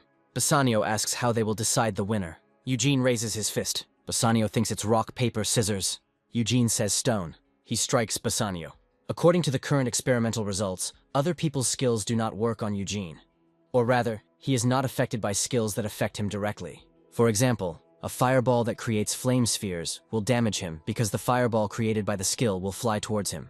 The same goes for arrows accelerated by the swift shot skill. On the contrary, a directed shot that designates an object as the target of arrows, or incineration that sets the target on fire, and the like will not work on him. Of course, Bassanio's unique skill does not work, since the zone of absolute peace is aimed at the person using violence within the skill's range. Now Eugene tramples the demon with his feet. Bassanio could not understand what this feeling was that he was experiencing for the first time in his life. He knew physical pain. At that moment, Bassanio suddenly realized that his zone of absolute peace had crumbled to dust, and in the back of his mind the awareness of loss was born. For Bassanio's other unique skill, unconditional execution, this was quite enough. The souls of Edward and the Saint returned to their bodies. Bassanio says it's not fair. So, the game wasn't to his liking. Then they can start over. Eugene puts his life on the line, and Bassanio puts everything he has left. Let him try to guess with which hand Eugene will hit him, left or right. The bet will be made as soon as he answers. Bassanio first says right, then says left. He guessed wrong. Eugene crushes it with his foot. The demons are in panic. Mr. Bassanio has lost. They must flee. Let none of them hope to survive. Bars are lowered onto the windows. Anthony says there is no need for senseless sacrifices. But this is just trash that enjoyed watching souls being taken. Punishing trash is a good thing. Anthony objects that this is wrong. Their conversation is clearly not going well. Edward had already asked him whether he wanted to do what was right or what was kind. Now Eugene will also ask whether he will choose justice or righteousness. If he's not going to help, let him take these 2 and get lost. Idiots who don't even know what they want will only get in the way. Anthony leaves, taking Edward and the Saint with him. The demons are asking to be released. Now it's time to start cleaning. Eugene breathes fire. He won the bet with the pig face, and, according to the contract, took possession of his abilities. As soon as he received them, a flood of information rushed into his head. Among other things, the right to own a casino was transferred to him. This is the fortress of the demon of greed. He could control everything here as he pleased. Since now Eugene is the full owner, he can control everything here. I would like to test new abilities, but unfortunately there is no time for this. He deactivated the fire suppression system and filled the building with oxygen. All it took was one spark. The fire engulfed the entire building. In the end, there were only 2 of them left. The Demon King asks how this happened. The connection with despondency was severed. Grand Vegas, which was under the jurisdiction of greed, was also attacked, and greed itself disappeared without a trace. The Demon King asks what the chances are that he is still alive. He wouldn't like to say it, but it's hard to hope for anything. They lost 2 valuable comrades. Don't be sad. The plan will be realized without the participation of the 4 kings. So he forbids her to mourn the death of her comrades who were with them just yesterday, he says. They arbitrarily decided to stop the brave man. The situation is unfortunate. But if they suffer defeat, mourning the loss, it will only dishonor their deaths. He is probably right. Thanks to their actions, they were able to get closer to the final stage. Great achievements require sacrifice. She asks for forgiveness. She needs to rest. Let him go. The 2 of them are enough to finish the rest. Perhaps Lust should go and comfort her. Jealousy knows that he is not called that for this reason. That's right, their nicknames don't suit them at all. There's nothing to be done. The main thing is the Demon King's plan. Even their deaths will not lead to his failure. It is necessary to gain a little more time. One of them must die first. Of course it will be jealousy. Old people come into this world first and leave it first. The fire in the casino put even Eugene in danger, and Troll's regeneration is noticeably weakened and slower in the fire. He covered his body with dragon scales and lizard slime. But if the regenerating areas were to be exposed to fire, it would cause massive damage. It seems he was overconfident in the fight with that dragon. He would have been in danger if his regenerating shoulder had been hit by fire. An orange lizard, or perhaps a dragon, with a collar around its neck, crawls out of the rubble. Eugene thinks it's a demon pet. The lizard stands up and turns out to be huge. Considering that she was able to survive the dragon's fire, this is a very unusual lizard. It can grow up to 3 meters in length. In that case, Eugene will try what it tastes like. The lizard is about to run away. Eugene grabs her by the tail. He starts eating her. Edward's head is still spinning, and you wouldn't wish it on your enemy to be in the middle of this. Eugene looks pleased. It looks like something good happened. He learned to resist fire. He ate a salamander, an unusual lizard with immunity to fire, capable of withstanding even the flames of a dragon. The salamander's body is not just covered in fireproof mucus. Every cell in its body secretes it. This ability can be used in combination with the troll's skin, which is incapable of secreting slime by nature, thus eliminating another weakness for Eugene. Edward asks Eugene to imagine that there is a man who was injured after a bear attack. Over time, the wounds healed and the memories became blurred, when suddenly this same bear appears in his yard. And then he learned to fly. I wonder what Eugene thinks this man will feel. The bear will calmly return to his world as soon as he finds a way. So Edward has nothing to worry about. He says he understands everything, but he can't help himself. First of all, they are partners. If Edward views Eugene only as a hostile object, it could have negative consequences. Eugene asks if he will be less afraid if he knows that even a ferocious bear can be useful. While he lay there soulless, Eugene took care of his business. The brave man closed his eyes to justice and chose righteousness. This is the second time. If he fails to fulfill the condition again, Edward will be able to kill him. The brave one is the strongest on the Elmid continent, and it's not just about strength. His very existence is protected by a powerful energy called fate. The demons meet the brave man and his comrades and rush to attack. Being only a human, he overcame many deadly adversities.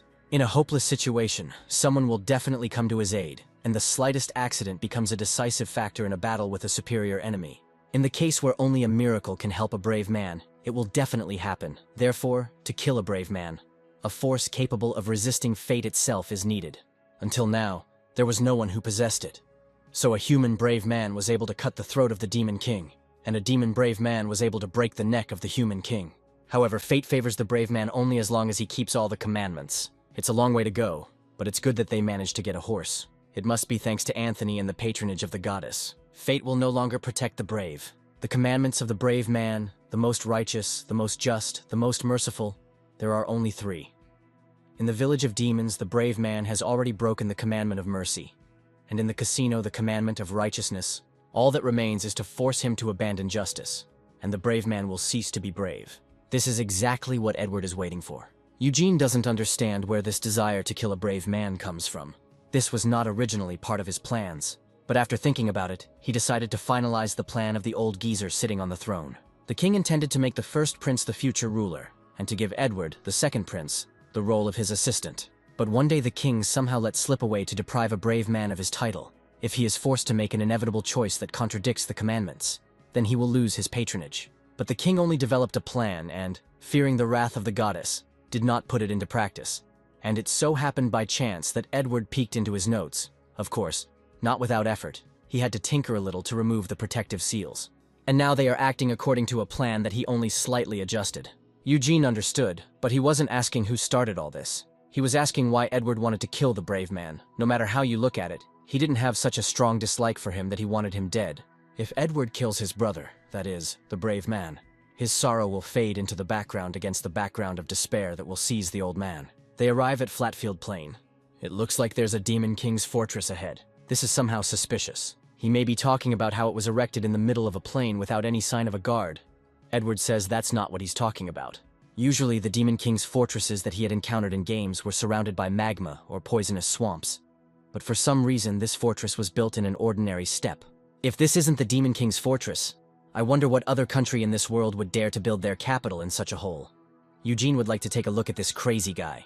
However, he agrees that it is all strange. There isn't even an ant to be seen in the entire area. Not even an ant. There wasn't a single insect in the grass at all before that they had passed a hole that looked like it had been dug by a rabbit. But it looked abandoned. Eugene himself doesn't know what happened here, but he is sure that all this is not without reason. Suddenly the horse, frightened by something, rears up. Edward doesn't understand what happened to her. He didn't notice anything frightening. Anthony asks what happened. The horse does not move. Anthony suggests that she may be overtired. However, he has a strange feeling. Maybe it's because of the Demon King's fortress. Edward thinks Anthony noticed something, but he just has a strange feeling until he can say for sure. Perhaps he will understand when they get closer to the fortress, but the horse is standing. Having stopped, the horse did not move a single step. Edward tried to feed it, but all his attempts were unsuccessful. The saint, worried that the horse was sick, used healing magic. but it turned out to be healthy. Eugene tried to instill fear, but in the end she just trembled and stayed where she was. Finally, the brave man gave a fiery speech about the importance of defeating the Demon King. As expected, this also had no effect. There's nothing to be done. They'll have to spend the night here. The horse is also tired. Let him rest properly. Edward removes the harness from her.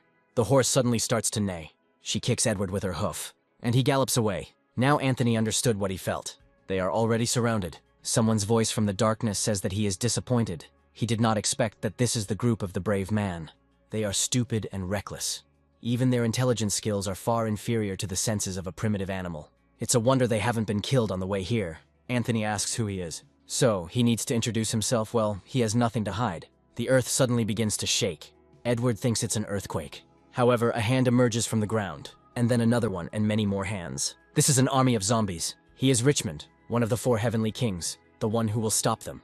Richmond de Envirod, nicknamed Jealousy, has held the leadership position in the Demon Kingdom for over 200 years, longer than anyone else. He served 3 demon kings and met the brave man twice. Jealousy spent half of his 200 years of service as an advisor to the Demon King, deciding issues of domestic and foreign policy. Even among demons, who live twice as long as humans, this happens extremely rarely. However, he was an immortal, not a lesser undead like skeletons or zombies, and not a higher immortal like blood-drinking vampires. He is a lich, the most ancient of immortals, who will never die until the reliquary that holds his soul and powers is destroyed. Once he knew what death was, Richmond only became stronger. His arrogance pierced the heavens. No one in the Demon King's fortress, not even the king himself, dared to act rashly with him until this happened. The last time the brave man invaded the Demon King's domain, Richmond blocked his path by summoning hordes of the living dead. However, Richmond's army fell under the power of the brave man's light magic. In the end, he himself was defeated. And when the reliquary restored the lich's physical body, the Demon King had already fallen at the hands of the brave man. The foolish demons, seeing that he was not killed, decided that he was afraid of death and fled from the battlefield. Richmond's pride, which had reached the heavens, sank to the very bottom. Others in a similar situation would have silenced evil lips by force in order to soothe wounded pride. But Richmond, unlike these plebeians, was a brilliant magician. He did not shamefully shift his guilt to another. Instead, like a true explorer, the lich began to search for the reason for his defeat. The main reason was the brave man's light magic. The army of the living dead had nothing to counter it with. Richmond worked hard to develop resistance to light in himself and his dead, and now he seems to have succeeded in doing so. The saint does not understand why they could not find the dead. Anthony himself does not understand, because the dead should exude hatred and malice towards the living. But he did not feel anything.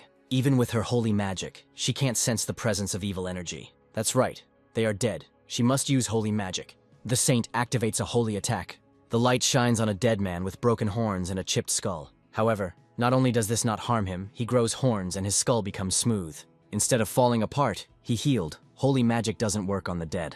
They seem confused, but the most interesting part is yet to come. Circles spread from Richmond's staff. A demonic likeness of the brave man appears. The dead somehow use holy magic. They are obviously interested in how they do it, Richmond will tell you. This is the sacred tradition of the divine church. The saint asks how it came into his hands. It's simple. Now he is a follower of the Church of the Goddess. Like him, all the dead on this plane are devoted believers, so they have no hatred or resentment. This is nonsense. Dead people cannot be believers. After all, 10 years have already passed since the saint dedicated herself to serving the church. He was her follower long before she was born. For 50 years he reread sacred traditions to develop immunity to the holy power. He lived according to the biographies of saints and ministers of the church. She doesn't dare look down on him. His faith is stronger. Among them, the believers, she is the youngest. Surely someone like her is on the same level as that boy. The anger and resentment of the dead are born in them because of their hatred for the living. But he was able to direct this envy in a completely different direction. He tamed it. He is the true king of envy, Richmond de Enverode. Meanwhile, Eugene is resting. This is impossible. The living dead are far from the righteous life determined by the goddess. They cannot have faith. There is nothing in this world that the hand of the goddess has not touched. Be it an insect or a grain of sand in the desert, everything in this world is filled with faith in her, and the dead, once living beings created by the goddess, are subject to her spell, which means that nothing forbids them to have faith. She, as a saint, knows this better than anyone. This is the 22nd paragraph of the 11th chapter of the 6th volume of the Epistles of Saint Ellen. But no matter how strong the faith, the goddess will not show favor to an unclean creature. He who can overcome the impossible will be more rewarded than he who can cope with the obvious. line from the 7th paragraph of the 21st chapter of the 3rd volume of the Memoirs of Saint Alexis. When an unclean creature gains holy and righteous faith, it certainly deserves the attention of the goddess. A vile dead man who uses necromancy, forbidden by the Holy Church, but there is not a drop of lies in his words, this bastard is a true follower of the goddess. Just as the laws of paradise operate in heaven, so on earth there are laws of the earth, so do not renounce earthly laws. Following the commandments of heaven. One can follow heavenly laws only after their days on earth are numbered, and they join its ranks. Even if the goddess didn't think it was right, he had sworn allegiance to his king, and it was clear who he should follow. This is where they will end their conversation. His dead were already tired of waiting. Richmond orders them to be killed. The saint activates the sacred barrier. However, the dead pass through it unhindered. She still hoped that it would work. But sacred magic couldn't stop them. The dead man attacks. The brave activates the light shield. The saint must get herself together. Edward attacks the dead, just like when they were little. It is impossible. A saint should not give in to her emotions. Edward continues to wield the sword. The saint asks for forgiveness. For a split second she was stunned by what was happening. A dead man approaches in the cart where Eugene is still resting. However, he immediately attacks him. They make a lot of noise. Anthony didn't think Eugene was okay. He jumps to the ground. Light magic doesn't work on these dead people. He shouldn't act rashly. The dead man attacks Eugene. He puts his sword forward. With his other hand, he grabs the dead man's hand and tears it off. Eugene then attacks the dead man with his fists. Their bodies won't be able to withstand a strong blow. Indeed, Anthony himself had boxed himself into this stereotype of using magic against the living dead. But if sacred magic is useless here, it doesn't mean he can't fight. He'll just have to swing his sword harder. With or without holy magic, the living dead are the Demon King's subordinates. The holy sword will bring down great power on them. If not cut, then split. Without light magic, the dead will still rise even if they are cut. An ordinary sword would not withstand such a load, but a sacred one will definitely stand. If they take up iron weapons for self-defense, there will be nothing left for the common people for a simple priest. His fists will be the best defense. These words were spoken by the high priestess of the goddess 1,000 years ago. It's a shame that light magic is useless here, but that's not the only way to use it. They're holding up better than Eugene expected, but there are too many of them. They need to speed up. They try so hard, but a couple thousand defeated dead will not make up even 1% of the entire army. Soon they will join his troops. Here, a column of fire rises above the army of the dead. Eugene turned into a dragon. He places Edward, the brave man, and the saint on his back. Anthony already thought that they would now be surrounded by a crowd of living dead. Now they are heading straight for the Demon King's castle. Edward doesn't look surprised, so he must have known Eugene could do that. Anthony thinks he was a dragon, but Edward says he wasn't. The brave man asks what such an appearance means then. According to the oath Edward took, he cannot reveal Eugene's true nature. His birth was special, not like that of ordinary people. It was so dangerous that it almost turned everyone in this world into his enemies. He can't say anything more. This means he turned into a dragon and was marked by a special birth. In that case, Eugene is a transformer. Transformer transformation is a skill that only a demon doppelganger is born with. Either Eugene is a demon traitor, or he has human and demon blood in his veins, in which case it becomes clear what Edward meant by special birth. But if we assume that this guess is wrong, all that remains is the monster of destruction. But this can't be. Thanks to Eugene, they were able to defeat the demonic generals, and he just saved them from the living dead. Besides, Anthony had already destroyed the demon of destruction with his own hands. And after all this, he still dares to doubt Eugene. He can't possibly be a demon of destruction. The dragon approaches the Demon King's fortress. Anthony didn't think they would cover such a huge distance in just 30 minutes. This Demon King's castle looks simpler than he expected. They don't have time to admire the castle, let him look back. The army of the dead is catching up with them. Judging by the distance separating them, they will catch up with them in a couple of hours. In less than 2 hours, they must kill the Demon King and get out of here, perhaps escaping on Eugene's back again. They have too little time. If they don't get rid of the Demon King before the undead arrive, the situation will just repeat itself. They need someone who can buy them time. Anthony will have one request for Eugene. He falls to the ground in front of the fortress. Anthony relies on him. The damned human warriors are about to break into the castle. We must immediately block their path. Some kind of substance is splashed onto the attacking demons. This flammable fuel accumulated in Eugene's body. You just need to add a little fire, and everything will fly to hell. Now no soldier will open the gates until all the fuel burns out. No one will be able to break through the flames and enter the castle. There is an explosion. They are fleeing through the sky. Maybe this guy is a stock-fit dragon, the one that was rumored to be able to breathe fire dozens of times a day. But now his identity doesn't matter. What matters is that he is a dragon. The living dead have their weaknesses. They are sensitive to light magic. Sunlight also weakens them. Over time, their bodies decompose. The first weakness was overcome by sincere faith. To avoid the second, at sunrise they cease all actions. As for the third, they dried up the moisture from their flesh to prevent decay. But as a result, they became like dry wood and acquired a new weakness, the name of which is fire. Of course, they can block it to some extent with resistance magic, but it is completely impossible to resist the dragon's breath. So even if they go there to help the Demon King, they won't be of any use. It was even more likely that they would become firewood to burn down the castle. So he would leave Lust to protect the Demon King and do what he could. He will catch this dragon. Edward, Anthony, and the Saint break into the castle. The brave man attacks. Now they can get to the Demon King. There is an explosion here. Lust appears on their way. Julius de Rostrud, a male demon with an exceptionally muscular body. His species belongs to the incubi. Incubi are middle-class magical demons who seduce women and suck out their life force. Being skilled in magic, they do not need a strong body, initially in the tribe. All the beautiful girls and boys thought that strong, pumped-up muscles were ugly, and Julius thought the same thing.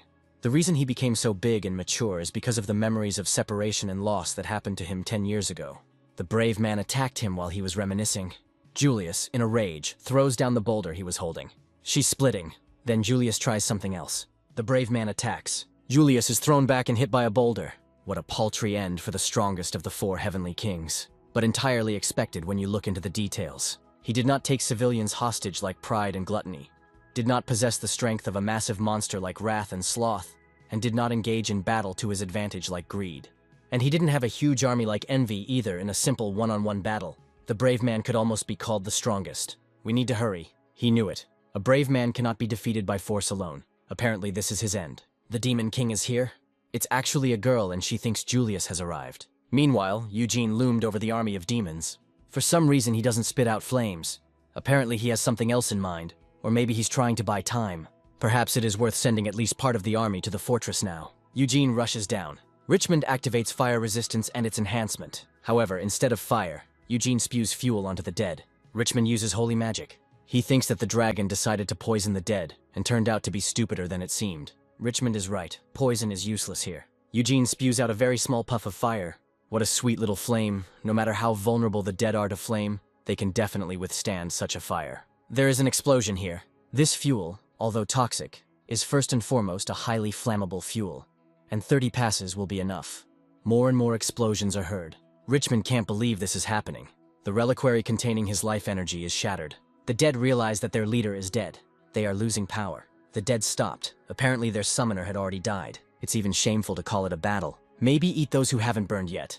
The salamander's abilities allow him to eat even in a fiery pit. But on the other hand, these are just corpses without any skills. It would be better for him to eat those who remained in the Demon King's fortress. Eugene enters. It looks like the brave man tried his best. He approaches the doors of the throne room. Eugene enters.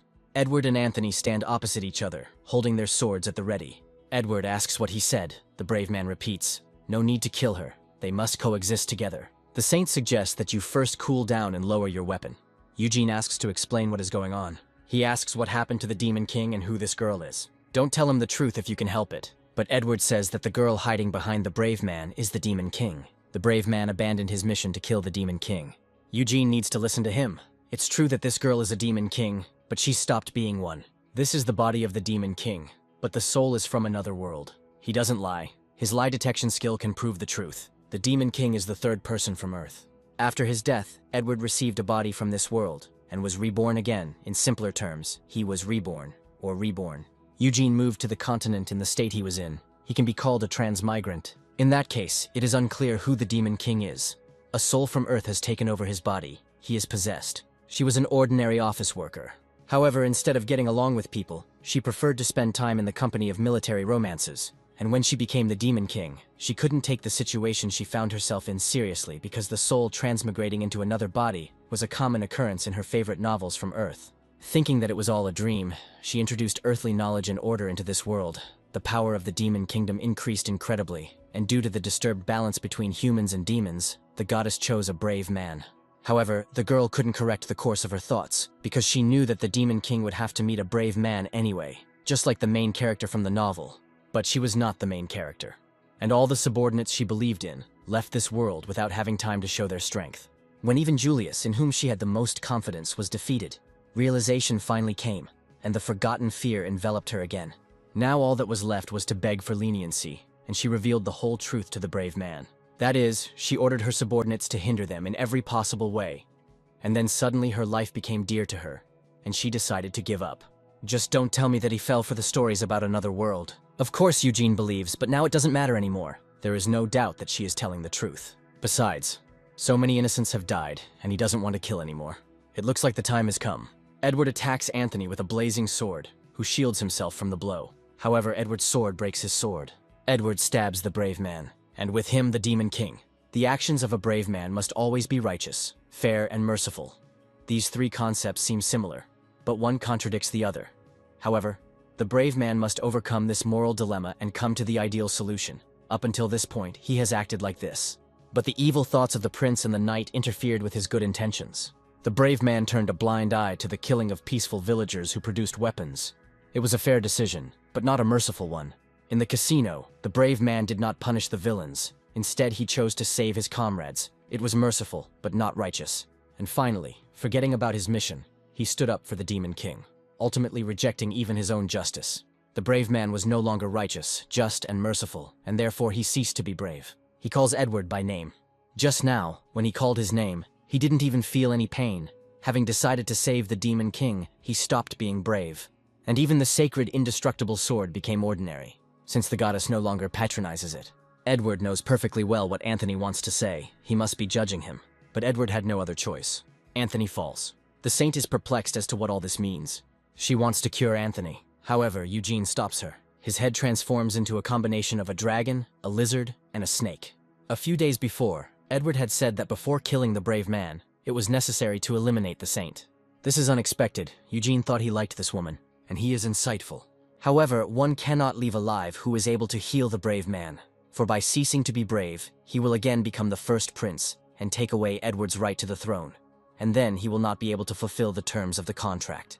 As far as he knows, the saint's healing abilities are simply incredible. Saints of the past generation could even restore bodies that were torn into small pieces. Their healing skills are a real miracle, and she is practically invulnerable to kill a saint. All that remains is to destroy her, leaving not a piece of flesh. And they have a monster that can turn into a dragon and devour people. It seems he misunderstood something. Eugene doesn't have to turn into a dragon to do this. He is truly a reliable comrade. However, Edward is concerned that the saint might start to rage in his stomach. Eugene says this will not happen. From experience, everything he eats does not accumulate in his stomach, but disappears somewhere. He himself does not know where exactly. But since it is not connected to the physical body, it is impossible to get out of there. Eugene swallowed the saint. Maybe he will eat the Demon King too. Edward is uneasy about leaving him here. He wants to make sure he is dead. Let him figure it out on his own. There's no point in Eugene eating him if he doesn't get any abilities. Edward did say that the goddess will grant the wish of those who help destroy the Demon King, so when she appears, they need solid evidence of the king's death. He is right, but it is unclear how she will hear their wishes. A blinding light flashes. A cube appears with a face on each side. Apparently, this is the goddess. Right. Her actual appearance is not very similar to the goddess statue. She says her original interface embodies the ideal image that the subconscious of the contactee generates. But since the current contactee is outside the system's control area, it is not possible to generate the corresponding avatar. Eugene asks what a goddess is after all. It is a complex system responsible for the creation and maintenance of the world. Its main task is to manage skills and statuses, generate monsters, manage the circulation of souls, and much more. It turns out that this is not a goddess, but a control system. This is her true essence. Eugene asks why he moved to this world. The goddess says, since this world and Earth are in close proximity, sometimes a glitch occurs that moves people. The same thing happened with the prince and the Demon King. Then Eugene asks why the monsters look like earthly animals or monsters from legends. They were made in their image and likeness. Eugene asks if there are any problems associated with killing a brave man. The goddess says none. His presence here means that he can receive a reward for eliminating the Demon King. But he and the prince killed a brave man and a saint. For someone who lost her messenger, she doesn't seem angry, the goddess says. The system can't have emotions. In terms of game functions like loading and saving, there is no favoritism. But if she had a personal opinion, she would say it's a great job. The Brave system was implemented in order to ensure the development of the world through competition between the human and demon races without excessive bloodshed. But the result was completely disappointing. After the implementation of the system, neither human society nor demon society underwent much change. However, After what happened, it became possible to eliminate the system of brave men. They will no longer appear in either the human race or the demons. In other words, now both races can destroy each other. But humanity is not limited to one race. It is a complex group that includes humans, elves, dwarves, lizardmen, and others. Until now, humanity has been a series of alliances. But with the disappearance of the demon race, internal strife will begin.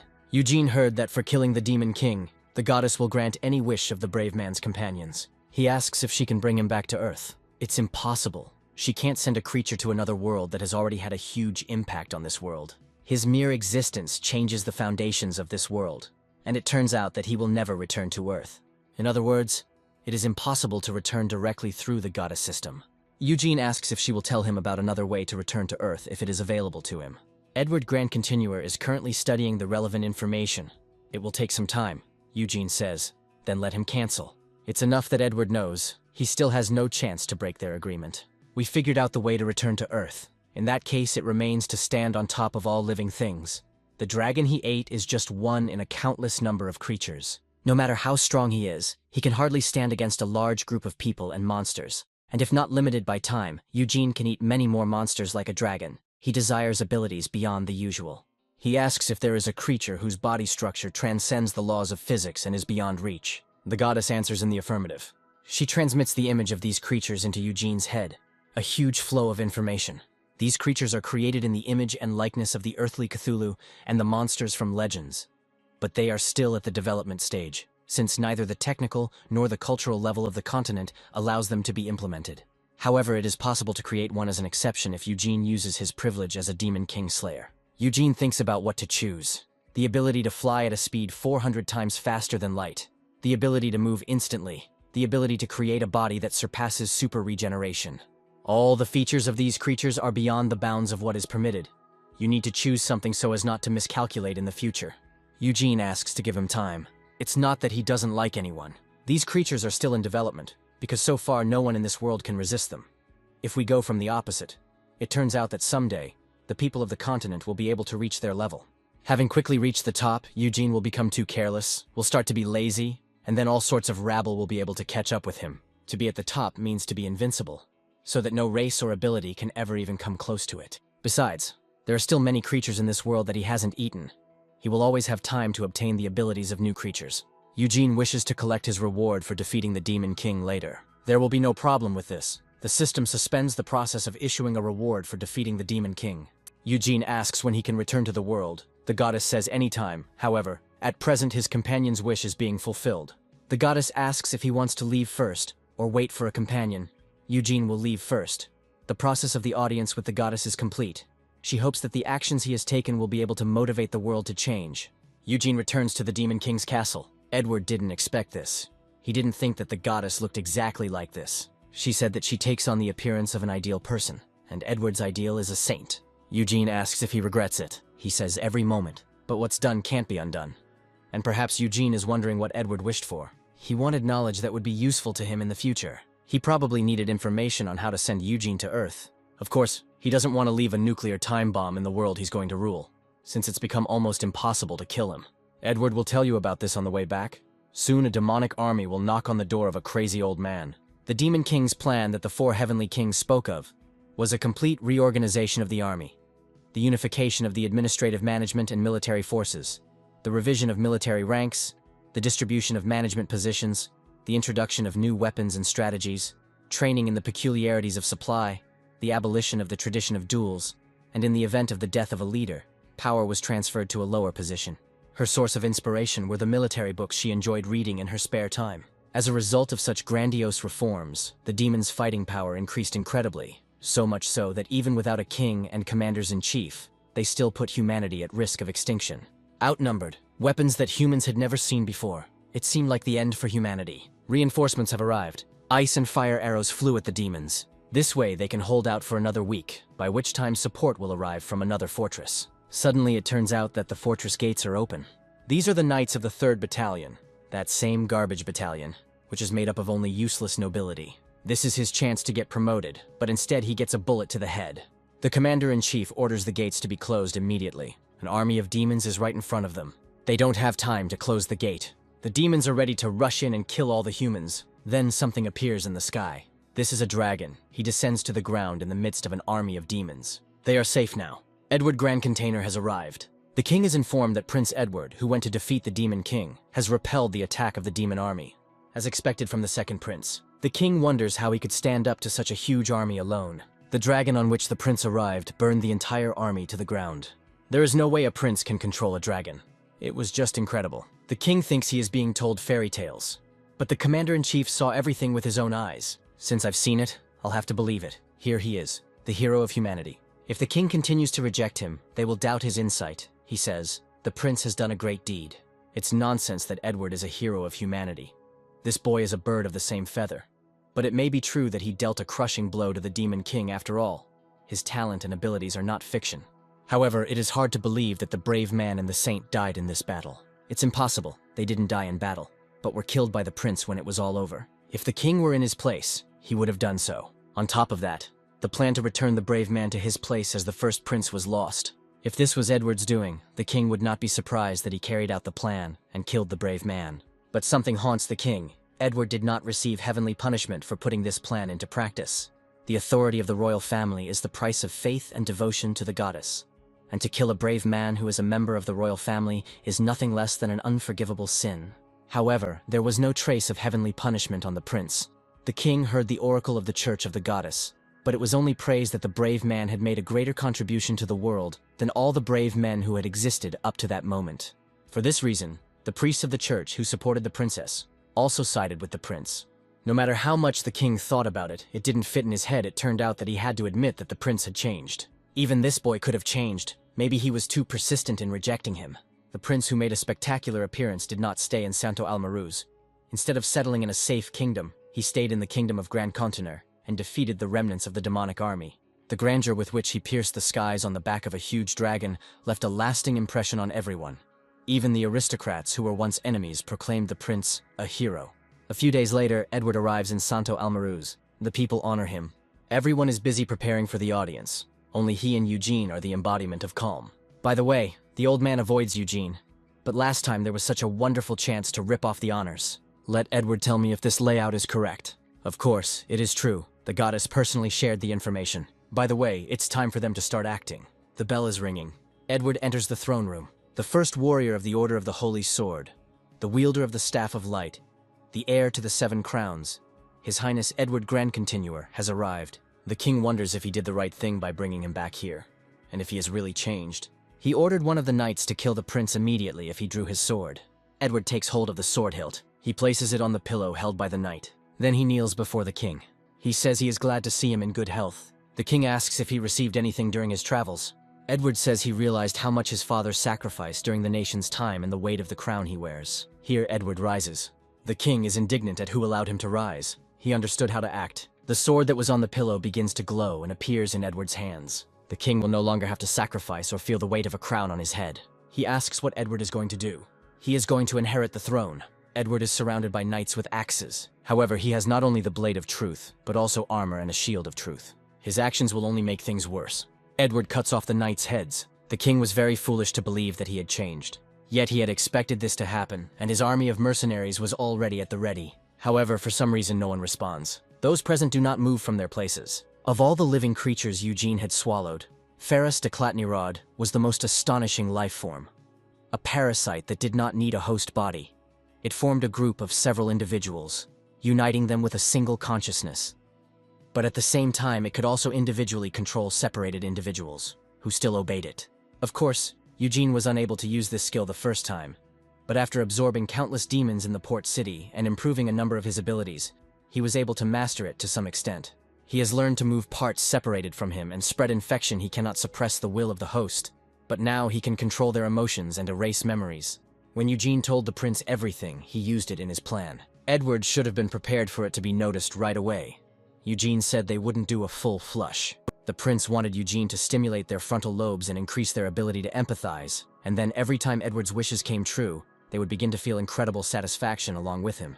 It was easy to infect the courtiers. Eugene released the larvae into the drinking water canal. Ferus used the same method. Edward killed the knights who surrounded him. The king killed his mother, sent mercenaries after him, and sent Angela to the church to become a saint. He still had a lot of questions, But that didn't matter now. The king sincerely wishes that a special place be prepared for Edward in hell. Well, they'll see each other there. The king falls. A portal appears. Someone dressed in black falls out of it. Eugene attacks the last knights. Now they've gotten rid of all the unnecessary bastards. No one will stand in his way anymore.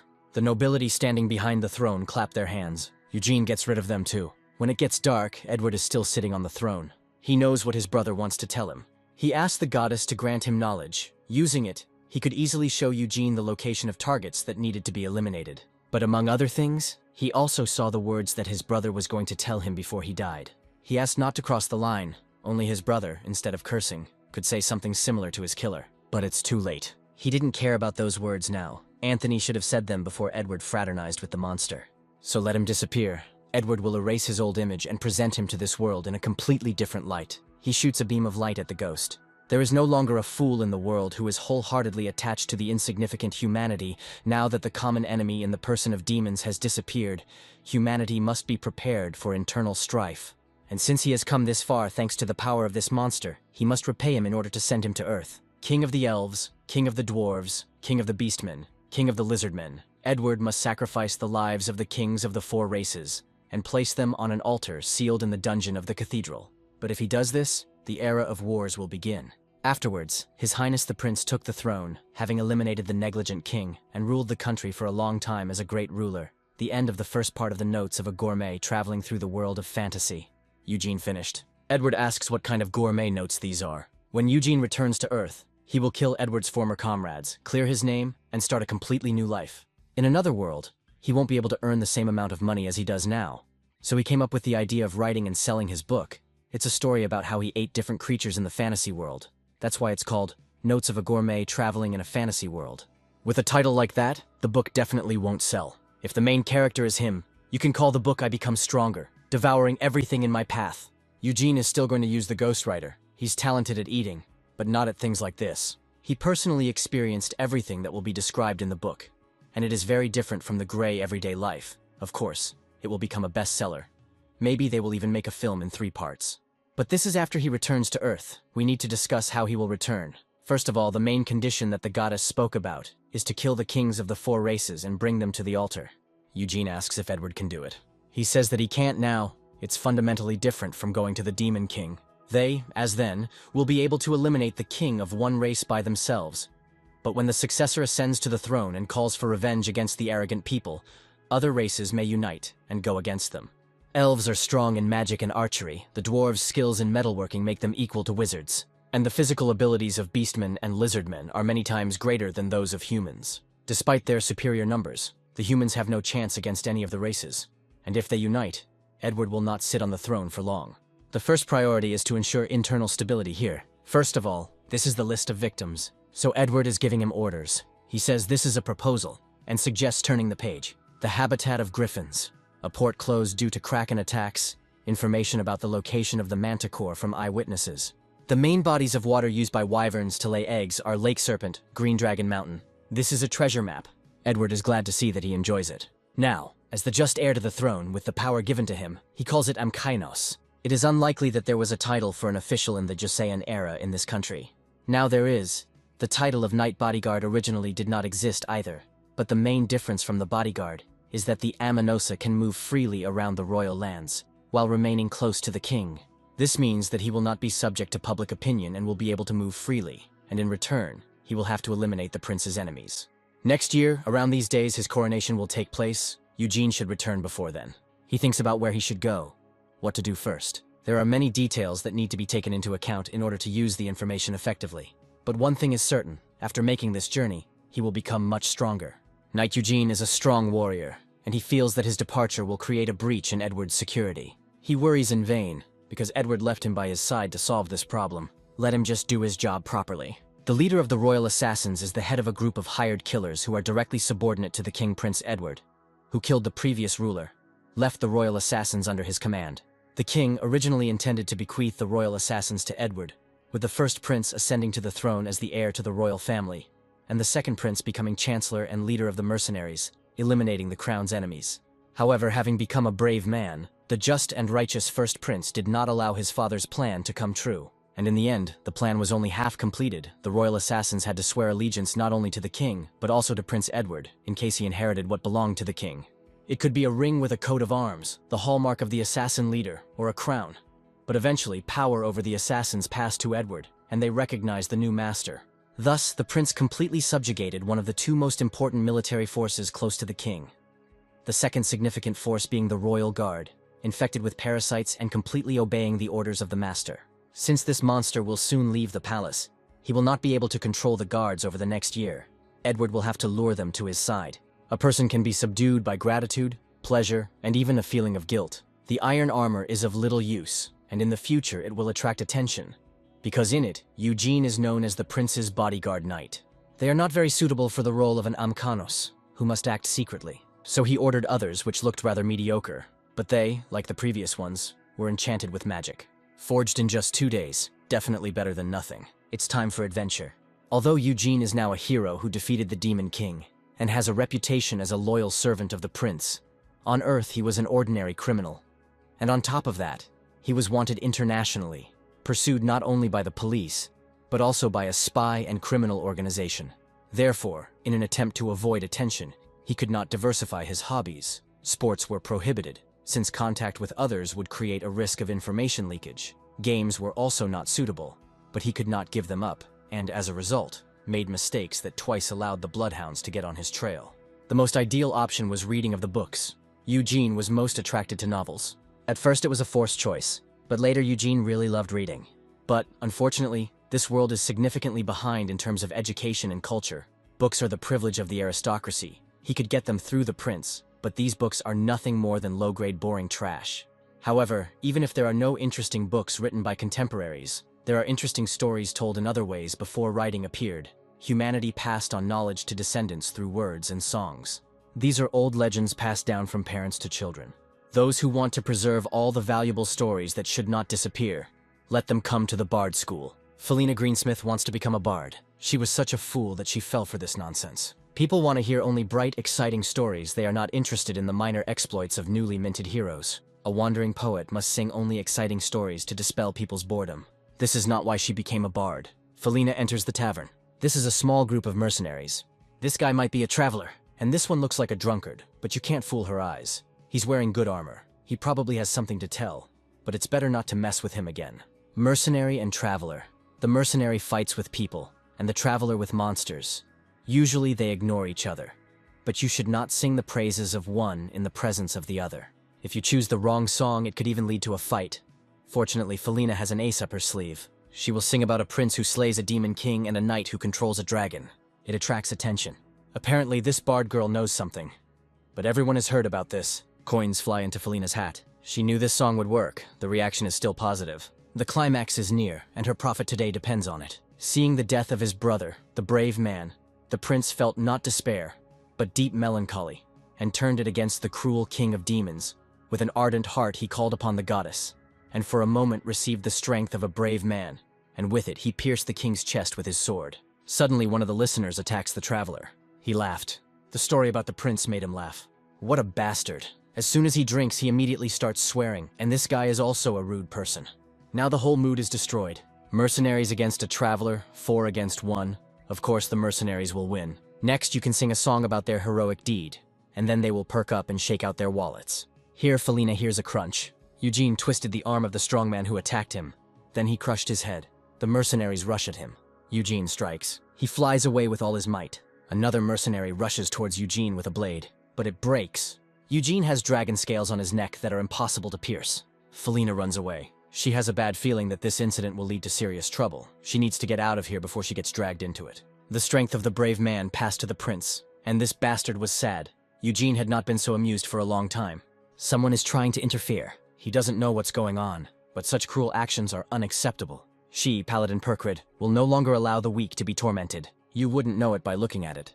But she's definitely from a state founded by the Church of the Goddess Paladins, are one of the asymmetrical forces of the Church.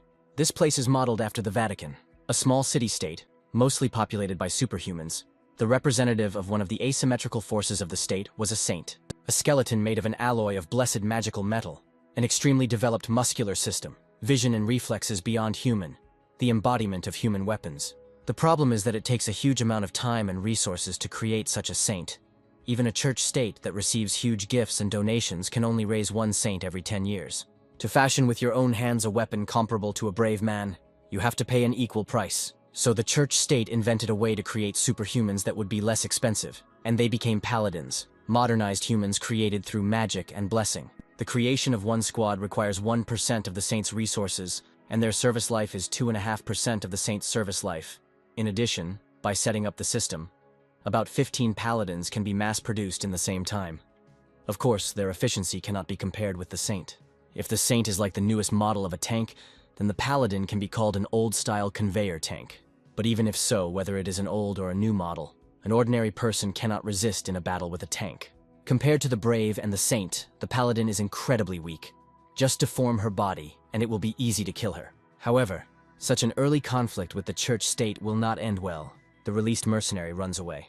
She must be happy now. The paladin is confused. Eugene agreed surprisingly easily. Usually those who bully the weak don't listen to her words. It seems there was a misunderstanding. He was simply reacting to their threats and intimidation. It was somehow weak for a performance, and he doesn't intend to pay money to watch it. The paladin blushes. She puts on her hood and orders another beer. Perhaps Eugene has already had enough rest. It's time to head out to the meeting. The county of Fevro is one of the few holdings that suffered almost no damage from the invasion of the demon army, as it was not a strategically important object.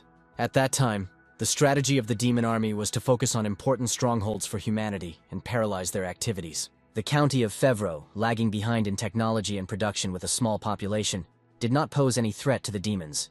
But after the war, these lands were transformed. First of all, refugees from the surrounding lands flocked here, supplying the county with labor mercenaries who survived the war also gathered in Fevro. With the sudden increase in demand, the number of eateries and inns increased, which contributed to the rapid growth of the economy. However, this also had a side effect. Due to the huge influx of foreigners, the class system underwent strange changes.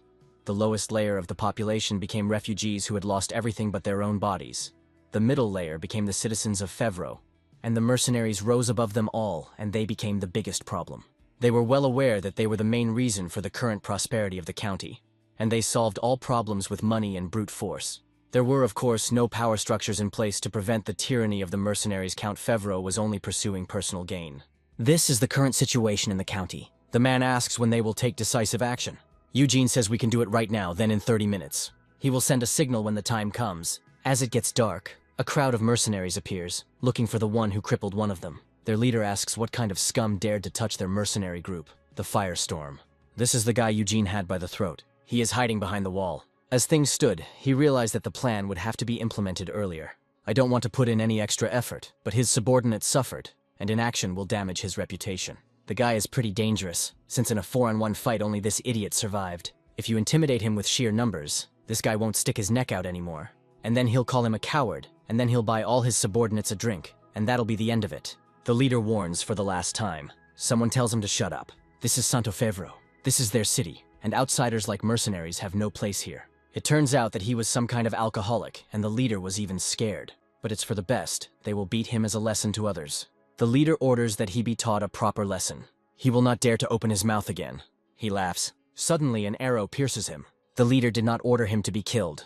Mercenaries killed a man. They want to take Santo Fevro. We can no longer turn a blind eye to their atrocities. The people must rise up. They must drive the mercenaries out of Santo Fevro. However, the murdered man was not actually murdered, and it was Eugene. A hopeless, sick bastard. That was how Prince Edward, then still the Crown Prince and not the King of Grand Continent, assessed Count Fevro.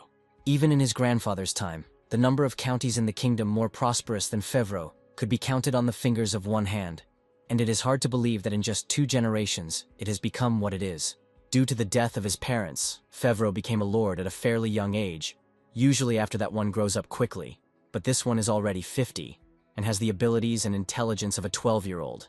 In several decades of rule, he has only done what he has aged. He should be eliminated first. This was said drunk, and it seemed to Eugene that the prince was greatly exaggerating. But it was worth visiting the lands in person once to be sure that the assessment was appropriate. Only the county seat, Santo Fevro, developed rapidly, while the surrounding villages remained poor villages. Without the protection of an army and a fortress wall, they looked more like hunting grounds for wild animals and monsters. A boy by the fire sees a goblin in the bushes. He runs away. To put it simply, it was a wonderful place for Eugene. During the day he scoured rivers, forests, lakes, and caught monsters in them. And at night he sold the trophies from the monsters he ate to the travelers' guilds. And with this money, he listened to the songs of wandering bards in taverns. Thus 2 weeks of his life flew by. These were days of pastoral carnage, filled with tranquility. One might ask why he wasted time when there was less than a year left before he would return to the palace, but he would answer that it was a necessary process. After leaving the endless forest, Eugene had already gained many abilities. Later, having obtained excellent specimens, he sometimes remembered with gratitude those 2 guys, thanks to whom his possibilities had become significantly more diverse. But at the same time, a problem arose that could not be solved by eating a troll or a dragon. He had gained too many abilities in a short period of time and couldn't know for sure what he was capable of and what he wasn't. And he felt very ashamed in front of these 2, who themselves brought him their skills on a silver platter. So for 2 weeks he wandered through the mountains and tested his abilities. And finally today, after the skirmish in the apartment, he showed up at the pre-arranged place. This man was the royal assassin. So, Eugene can eliminate the Lord in any way he likes.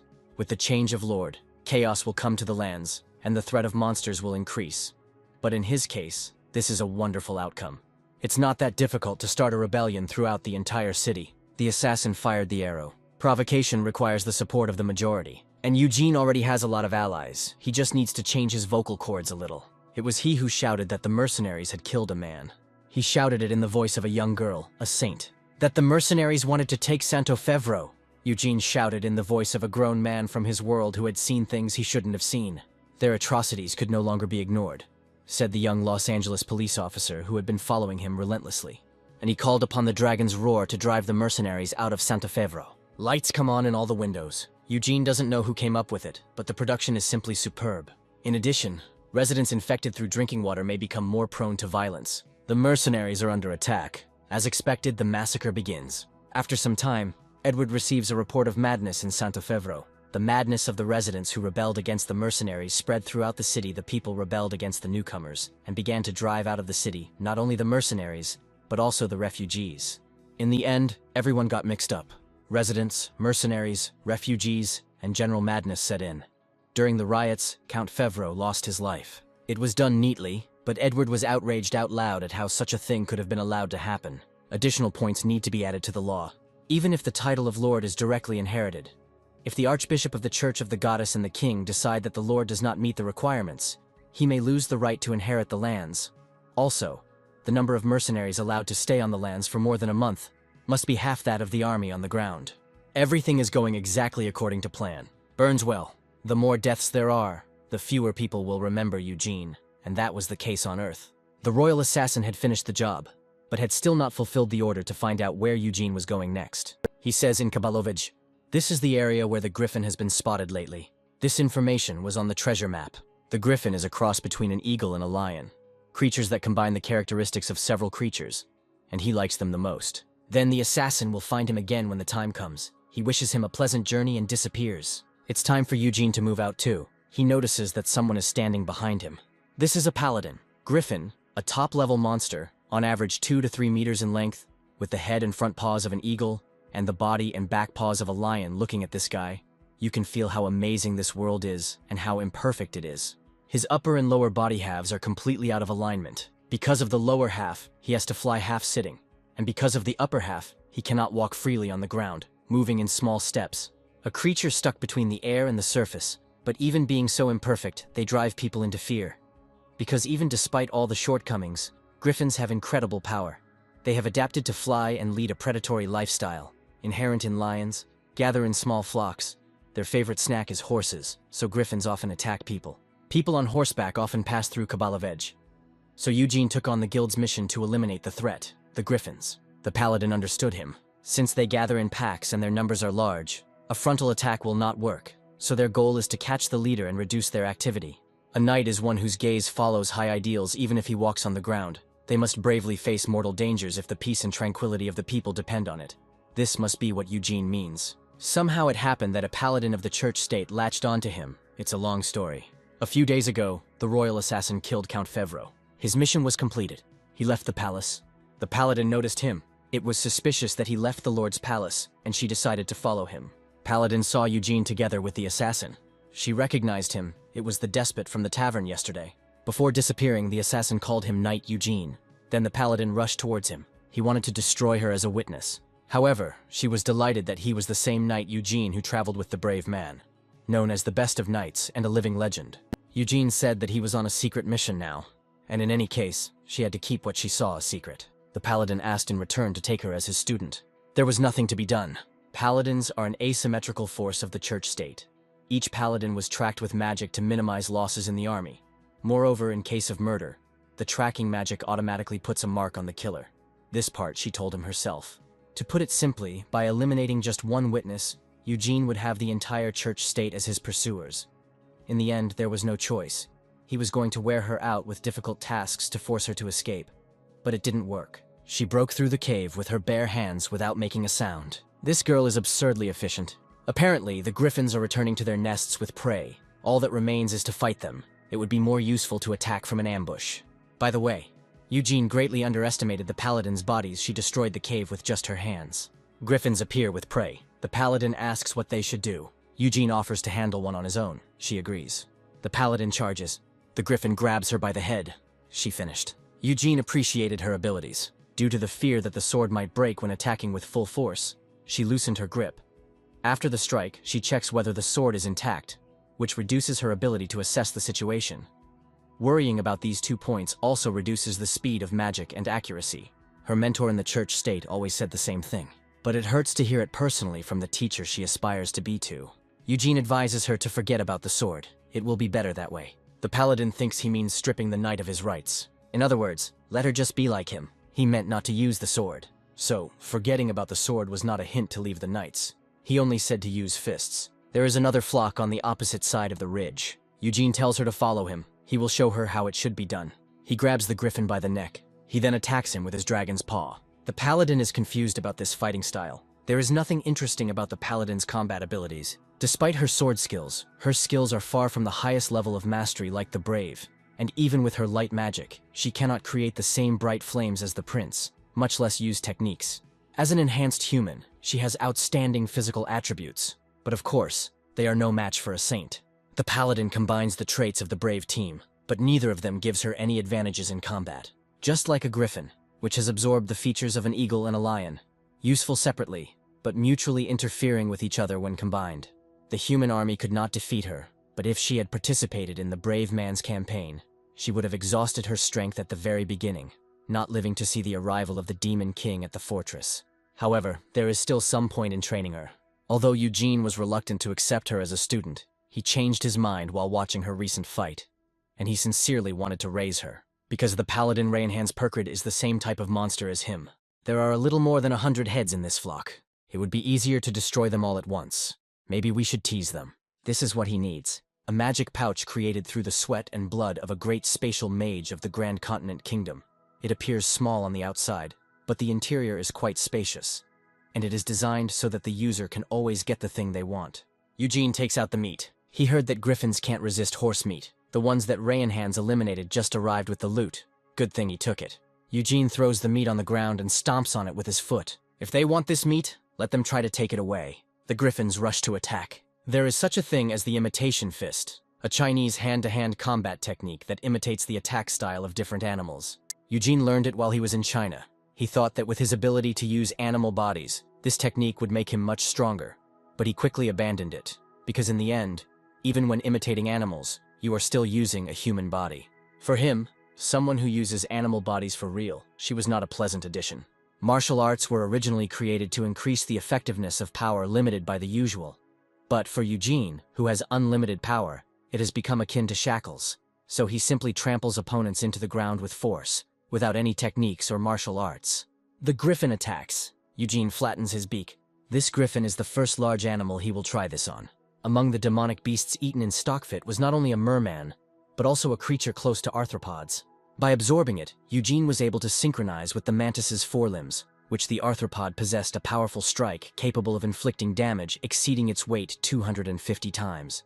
The griffin is defeated. Maybe someone else is ready to be a test subject. Come to think of it, horned lizards had the ability to shoot blood from their eyes. I wonder what would happen if we replaced it with fugu blood. Eugene crushes the heads of the other griffins. This is too rough and sloppy a fight. There is no skill, no technique, no strategy, only unbridled violence. It's a fight that's completely opposite to Rainhands' fighting style, but she has a strange feeling. Her heart is pounding like crazy, as if everything she had learned in the church state was wrong. There is no point in dodging if there is a supernatural ability to regenerate. If the enemy is skilled in defense, then you can flatten him from all sides along with his defense. She too can fight like this, throwing away the fragile sword and obeying the inner impulse, using strength. But she is a paladin, a humble servant of the great goddess and the face of the church state. She must not give in to this impulse.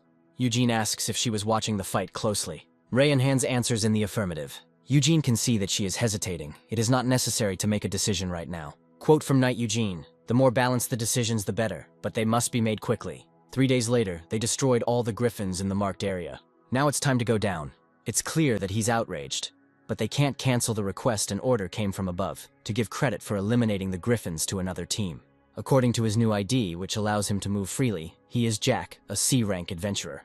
Eugene asks why he should refuse the credit for exterminating the griffins, and he is told that it is a decree. Whose they can't tell him. So, in the Santo Caballovej Adventurers Guild, some sick bastard is arbitrarily taking credit for the achievements of other adventurers, and what's more, the guild employees are in cahoots with him. It would be funny if similar rumors spread to other areas. He wouldn't do it on purpose, but as soon as he drinks, his tongue immediately loosens up. He should know his place. Some street swindler has no right to threaten the head of the guild. This is a very strong and influential person, but he has no way of contacting him. A person who is considered a hero has no reason to meet an ordinary adventurer. Naturally, Eugene had no intention of seeking a meeting with him. He'll come here himself anyway. The girl says that she already has a fiancé. Eugene crushes her hand. Julio Aventuras is a legendary adventurer, the only one who managed to reach the SSS rank, the leader of the Caballovej Guild. He is one of those who accompanied the previous brave man.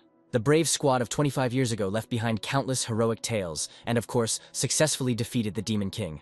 Just like the gang of Monster and Man, they were all granted one wish. Julio asked to be given the power that would allow him to fight on equal terms with a previously invincible enemy. Upon returning from the campaign, he became the head of the guild, and in 20 years acquired a high status and colossal influence. Through his efforts, the adventurer is now not just a mercenary to eliminate monsters, but a real symbol of freedom. All these things became possible only thanks to the power he received through desire. And this was political power. If an adventurer is a symbol of freedom, then whoever controls adventurers controls freedom. Such power over the masses was made possible by the enormous influence of the Adventurers Guild. But the adventurer did not make it into the current squad. The damned king took action before Julio could intervene. As a result, the second prince became the hero, and people began to praise not the symbol of freedom, but the symbol of royal power. Before it's too late, Julio must create a hero among the adventurers who can once again raise the prestige of the profession. This is an adventurer with great promise, his son, Jorge Aventuras. He asks why he should take credit for other people's achievements. Even if he becomes a hero, there is no point in it. Julio doesn't do this out of love for him. Heroes are not made, they are created. Jorge is the son of an adventurer who, 25 years ago, side by side with a brave man, defeated the Demon King. Whether Jorge becomes a hero or not determines the future of adventurers. There is a scream here. Jorge finds the guild members under attack. Among them is his bride. Jorge lunges at Eugene. He grabs the blade of the sword. He breaks it. Eugene grabs Jorge by the throat. He is about to hit him with the blade of his sword. Only now Julio appears. He tries to stop Eugene, but he doesn't intend to spare anyone. He stabs Jorge. Apparently this is Julio, the guild leader. He asks who he is. Eugene says he is Jack, a C-rank adventurer. So he defeated the Griffins. Julio asks for forgiveness for trying to take away his merit. Once he understood, then Eugene would go. He destroyed the adventurers of his guild, crushed the hand of his future daughter-in-law, took the life of his son. Eugene says she didn't mean to call anyone, he made her do it. This one was going to hit him, he defended himself. Jorge tried to kill him, he killed him first. He apologized, so he backs down. This simply can't be. He dealt with everyone on his own. Someone sent him. Eugene is not interested in any feats and merits, but he does care about one thing: if something belongs to him, he will not allow anyone to take it without his permission. Perhaps he should have warned Julio about this in advance. Then things would not have taken such a nasty turn. He did this not only for himself, but for all adventurers. But he chose a completely wrong way. He demanded a sacrifice for a good cause and brought trouble upon himself, all because of his greed. The bastard destroyed his family and took away his future. An emergency meeting of all guilds is announced. In response, Julio will also take away Eugene's future. When Rainhands was training in the church state, the mentor in charge of her always blamed her for something. She was told that she had extraordinary physical abilities, but she could not cope with them at all if she were a predator. She would become a king in nature. But for a paladin, This is no good. The teacher's instructions are fundamentally different from the teachings of the mentor. She does not know who to listen to. Members of the guild come to the inn. They know that the adventurer Jack is staying there. Eugene is walking down the street. Julio meets him. He must remember the young man he killed half an hour ago. This young man was his son, Eugene, of course. Does not know what the heart of a father feels when he loses his son. Eugene says he knows this. He left many widows and orphans, and they all spoke of revenge. Julio asks what happened to them all. He can guess if Eugene is alive. Julio charges in. An aura honed over decades. It is a power capable of cutting through even a dragon's scales like a piece of paper. Julio Aventuras, although old, is the companion of the past brave man and the only adventurer of the SSS rank. Eugene uses a praying mantis limb. Julio is defeated. People around suddenly start running, screaming about a monster. Eugene sees Rayanhands. It looks like she dealt with whoever wanted to attack Eugene. He sits down on the ground near the wall. He takes out a griffin's leg from the magic bag. Rayanhands stands next to him. Eugene offers her food. Rayanhands tries meat. She starts to feel sick. To be honest, griffin meat tastes disgusting. It is a secret, although everyone knows that the paladins received a blessing from the goddess, giving them superhuman strength. But in fact, it is just a modernized human created using a simplified production technology of the saint. There is no secret about this. It has long been known in high circles. Eugene also heard about it from the prince.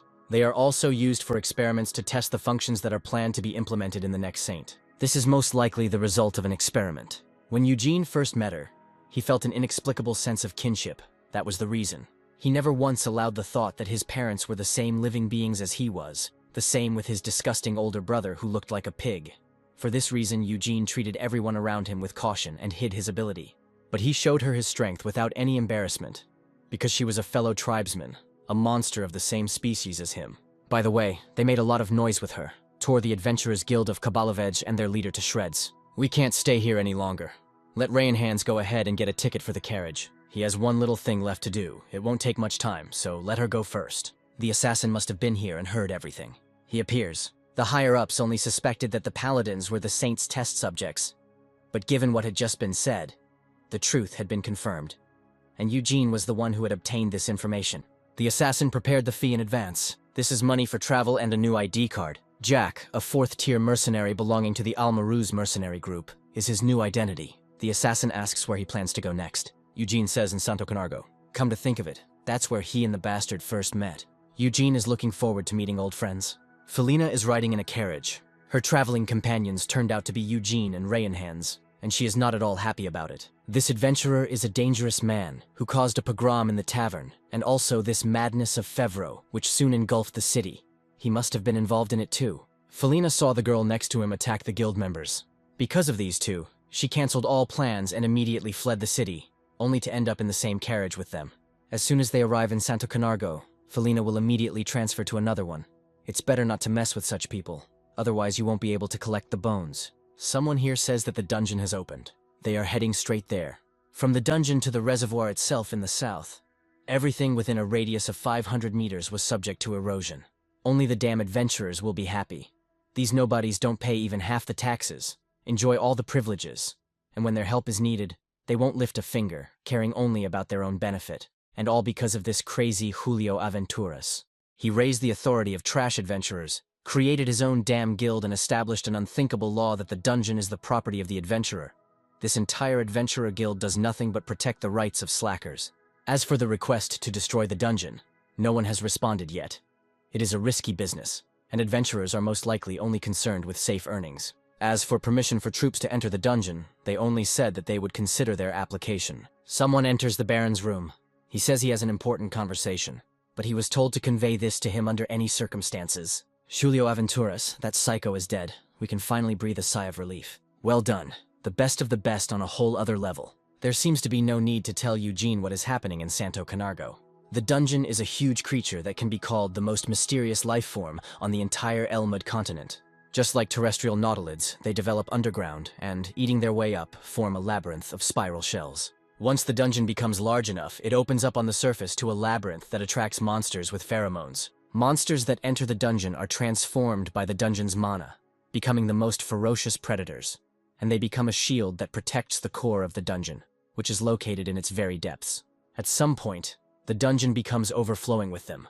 The altered monsters burst out, attacking all creatures in their field of vision. This phenomenon is said to be the dungeon overflowing its banks. However, from their existence, a person suffers not only losses, eating the earth in the process of development. The dungeon separately stores foreign bodies, which are mainly ore and minerals. Also, rare plants grow in the dungeon, possessing special power due to the fact that they are filled with mana. Therefore, many adventurers themselves look for opened dungeons, and it rarely comes to the point that they are overflowing. On this basis, conflicts began to arise. The lord and the inhabitants of the lands, not knowing when exactly the dungeon will overflow its banks, want to end it as quickly as possible. However, the adventurers delay killing the dungeon until the very end, so that it can accumulate more benefits. And in this regard, the lord and the adventurers can only confront each other. This is the current situation in Santo Canargo. Therefore, the Baron has one task for Eugene. He comes to the entrance to the Santo Canargo dungeon. They ask him to show his adventurer's ID. Eugene says he is a mercenary, but the mercenary cannot enter the dungeon. Eugene throws a kick. He didn't say his goal was the dungeon. No need to make noise, he's on assignment. The latter does not dare to try to stop Eugene. He runs into the dungeon. This mad mercenary attacked the guild members. The security will arrest him immediately. Eugene walks through the dungeon. He is being pursued by a security guard. Eugene turns around. A man in armor takes off his helmet. It's actually Rayan Hands. The Baron himself will block the entrance. So this is what the dungeon looks like. Rayan Hands only knows about them from stories. She is interested in finding herself on one of the pages of the teacher's heroic story. The dungeon is so deep and it's getting darker. But with the dragon's eyes, Eugene continues to see clearly using his mana. Of course, Rayan Hands' eyes change too. Here they meet monsters. The Baron's order was to liquidate the dungeon. Rayan Hands said that such actions were illegal. According to territorial law, the Lord was forbidden from using mercenaries for violence. She is well aware, but adventurers are not citizens. They are just outsiders taking away the privileges of the locals. The Baron asks to act according to the plan, and he will temporarily assign Rayan Hands to serve in the garrison. The expansion of the dungeon could affect the reservoir, leaving the population without water. They must hurry. Eugene only benefits from being able to absorb the creatures of the dungeon. Let him try Rayan Hands first. She turns into a monster. The same transformation, but the method is different from Eugene's method. It does not change through the absorption of food. If this is the result of the experience she mentioned, then the likelihood of a surgical transplant is high. Rayan Hands attacks. The monsters have triple mouths, but they can't swallow her. One is down. They continue to attack. Rayan Hands wins again. Monsters surround her. She tears one apart. Now everyone is defeated.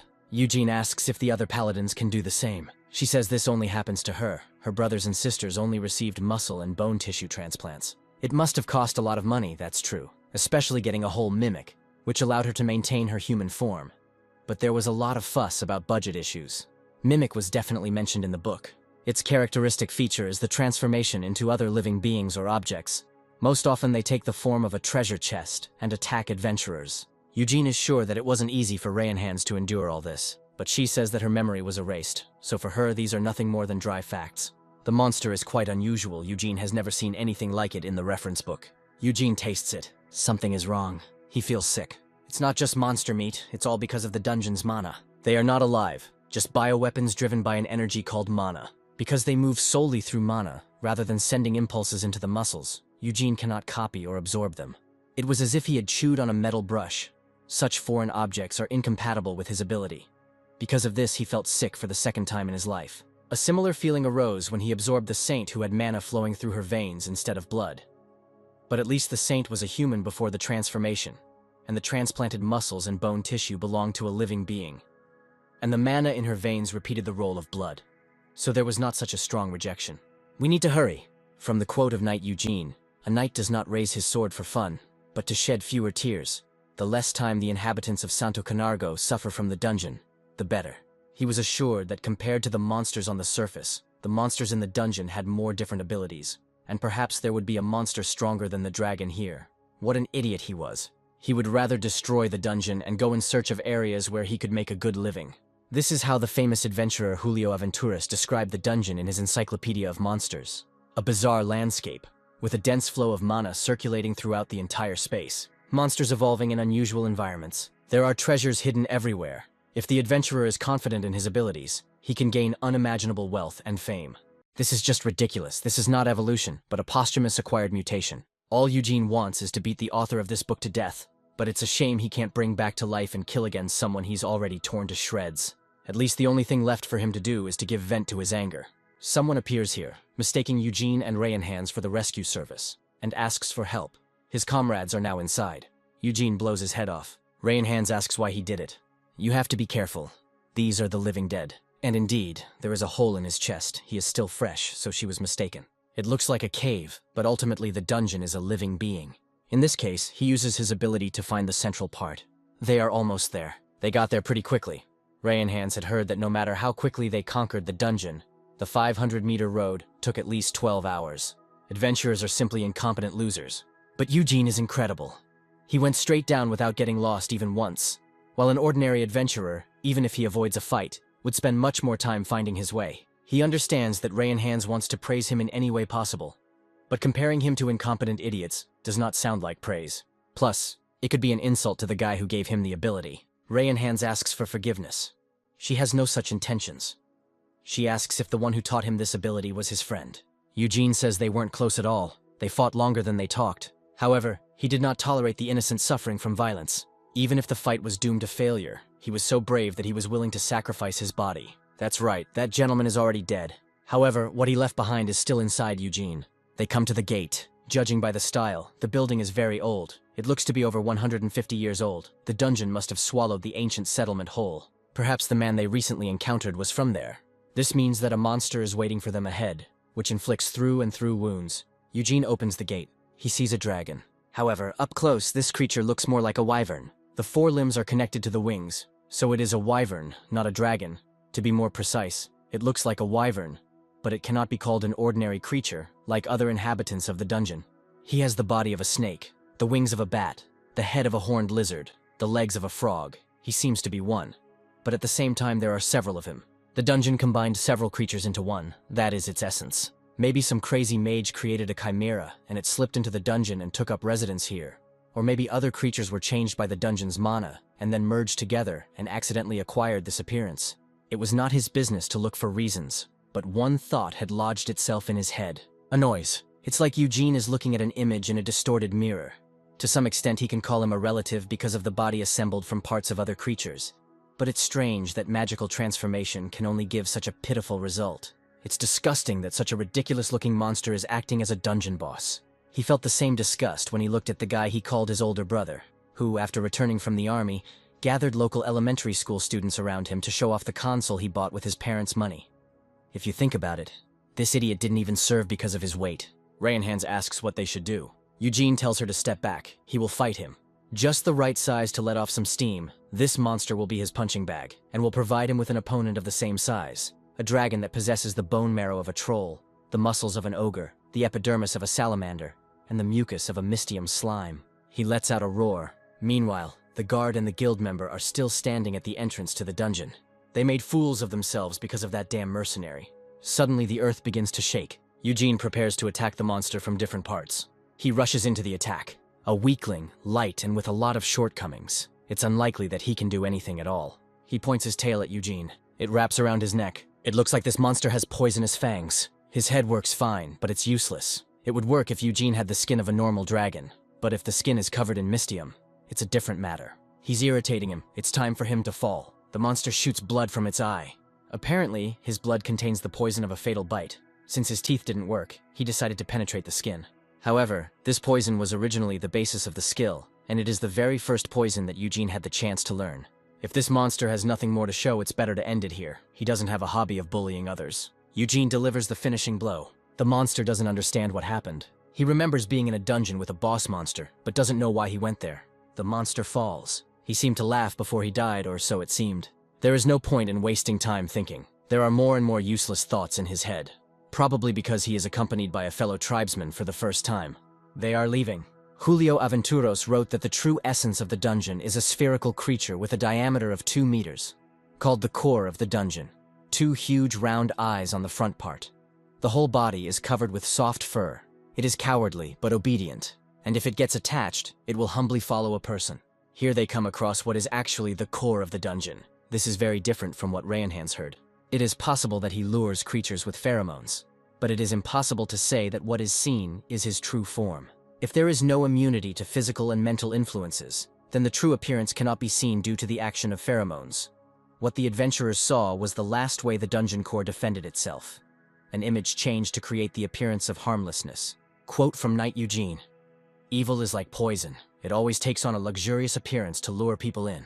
He said this during the fight with Francis de Prederode. He would like to ask who wrote these damn quotes, but it was too late to ask. Something else is much more important now. Rayan Hands didn't know that Eugene owned such a weapon. Only he is not going to kill him, but to eat him. First, he'll cut it up to make it easier. He had no use for the dungeon core's mana, but he was interested in its skill of turning the ground into a hard shell, and mind control using pheromones.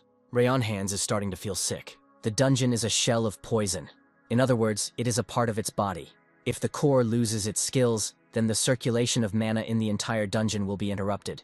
Then it and its monsters will no longer be able to function, after which everything will begin to collapse. The average duration of destruction, as stated in the encyclopedia, is 48 hours, and anyone who fails to escape during this time will be buried alive in the dungeon. But in Eugene's case, it is out of the question to spend 48 hours getting out of the dungeon without monsters. They come to the exit. It took them no more than 3 hours. However, security is waiting for Eugene at the exit. He was arrested for violent actions against a member of the Adventurers Guild. Eugene confirms that he is the mercenary Jack. They take him away. Now he is sitting in the cart. This has happened before in the past. Felina sings on the ship. It's good when there is freedom. All thanks to Prince Edward, because it was he who put an end to the war with the damned demons. Now their main threat will probably be sea pirates.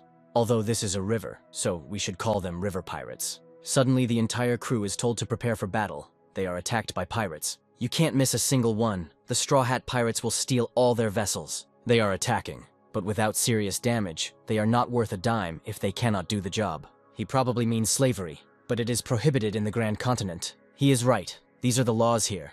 But there are other countries too. The man asks the pirate how he is related to Captain Felipe. The pirate did not think that among the freshwater people there would be anyone who knew his father. They tell him that Felipe, although he was a pirate, adhered to moral principles. Because of the damn morals, my father got caught. Money and life are much more important than all this nonsense. The captain orders everyone to be tied up and thrown into the hold. He will earn less from selling slaves than from ransoming hostages. But he will receive money without any risks, considering the meager weapons, inferior to a sea vessel. This is the safest choice. This guy looks like a mercenary, but he has an aura of a villain about him. He is certainly the same as the captain. He invites Eugene to become his comrade in arms. He extends his hand in response, and burns the pirate. He is not obliged to submit to a being who is inferior to him in development. By eating the dungeon core, Eugene gained the ability to freely control pheromones. The dungeon core rebuilds the liver of captured organisms, triggering the synthesis of pheromones in them. They circulate through the blood vessels and accumulate in the sweat glands on the surface of the skin. The dragon synthesizes flammable substances in its body, but since they are created in the lungs, they can only be released through the mouth. The mucus secreted by the lizard people is highly viscous. The many additional hearts of the huge dinosaur allow for rapid blood exchange. If all these features are combined, it is possible to synthesize flammable substances in the living chemical plant of the dungeon core, sending them directly into the blood. Thanks to the dinosaur hearts, it is possible to supply fuel to all parts of the body and emit it under high pressure, which creates friction with the air and causes combustion. The soldiers who captured Eugene served Baron Canargo. The arrest of the mercenary Jack was just a small show for the Adventurers Guild. The pirates are in a panic. One of them activates a protective barrier against fire, but Rayan Hands kills him. The pirates rush to attack. Rayan Hands hits them all. For some reason the sword feels different than before. Eugene sprays poison on the pirate ship. They move to the next ship. However, something like a fog envelops him. Eugene appears in it. He grabs the pirate. Green steam is emitted from his hand. Eugene throws the pirate overboard. He can't move. Other chemicals can be used to produce paralyzing gas, or it can be used to spray poison or create a smokescreen. Then some strongman appears behind Eugene. He wants to hit him with his sword, but he flies into the air, spewing flames. Then he attacks the strongman, and you can soar into the sky, spraying flames from your legs. You don't even have to use your muscles to make such a jump. For some reason, Eugene is again where Felina is. All pirates have been defeated. The sailors thank Eugene for saving them, and he tells them to clean up and leave. Rayan Hands had a new feeling, like the sword was an extension of her body, something that had never happened to her before. And the cut on the body is clean before. Her blows were inaccurate. It wasn't a dream, but she doesn't understand anything. No matter how much she thinks about it, maybe Eugene knows this feeling. Most likely, she realized how to move, but she had already undergone training in systematizing her body movements. These workouts are designed for people. In the dungeon, she was 1% of a saint. In this battle, she rose to 3%, Her approach to combat changes, her abilities develop. Rayan Hands asks how Eugene produced flames from his hand, and if she can learn to do it too. He burned a man alive, put poison in people's eyes, paralyzed their limbs and left them to drown, and she says she wants to learn how to do it. The stronger she becomes, the more she loses her humanity, and at her peak, she might be able to become like him. They arrive at Genial Desierto, the largest trading harbor and fishing port of the Grand Container Kingdom. This is the first time that Rayan Hands has been to a place like this. Here she notices a mermaid in the water. She thinks it's a demon and grabs her sword. Eugene says it's not a demon but a beastman. Its skin is not scales but cuticle, and its tail fin grows horizontally, a characteristic feature of dolphins. This is a city of sea mammals, beastman. Rayan Hands was a little tired, maybe because she had seen too many strange things. Their booked accommodation is here. Eugene tells her to go first. He walks through a door marked staff only. He is asked what the purpose of his visit is. He replies, tourism. In that case, he will need this. Now he is Jack Clark, a knight of mid-rank, although his rank is low, but with a knight's certificate it will be easier for him to move around. Since he is a knight, it means he needs to change his costume. Now Eugene has new armor. The kingdom's key trading port, Genial Desierto. He had heard that the rapid development of this port city was directly related to the rescue of the first king, Edward the Magnificent, who had fallen into the water. The port is closed due to kraken attacks, and the reason Eugene is here is because of the kraken, a giant squid from Legends. It's not surprising to meet a kraken in this world teeming with monsters. A huge legendary beast can't be tasteless, and of course, it will also benefit his abilities. However, it is strange that despite the news about the kraken, the city is quiet and calm. Eugene sees a sign on the restaurant about a special menu in honor of the kraken. He enters the restaurant, and he wants to ask about the sign outside. They tell him that he owes 5 pieces of silver for the kraken's set lunch. The waiter asks how he likes the dishes. The guests' opinions about the new menu are very important to them. If he takes part in the survey, he will receive a glass of fruit juice or a cup of coffee for free. Eugene says to just put very good everywhere, and again tries to ask about the kraken. The waiter starts talking about the franchise. Eugene says he's more interested in the kraken. They continue to tell him about the restaurant. Maybe I should eat this boy instead of the kraken. This worker was the hardest opponent he had ever met, because it took him half an hour to hear what he wanted to hear. A huge natural disaster from the bottom of the deep sea, shattering hopes, destroying all living things. The majestic death of the endless seas.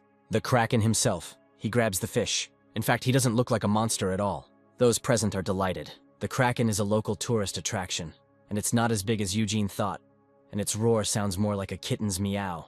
And he dragged himself here for this thing. If he had known that it would happen like this, he would have slept longer. Here a ship appears. He's heading straight for the kraken. Beastmen jump out from there. He came from the Adventurers Guild, and hoped that he would hear an answer this time. Those present are puzzled as to what business the Adventurers Guild is doing here. The killer whale asks to turn down the volume. They came here for an answer. The Lion Man demands an answer to the question, but he has already said a bunch of times that he refuses. And they come again and pester them. Talking doesn't work. It's not the answer they want. Because they only hear what they want to hear. If they weren't going to negotiate in the first place, there was no point in pretending to be nice. Then they will solve everything not by talking, but by force. The Lion Man tells us to prepare for battle.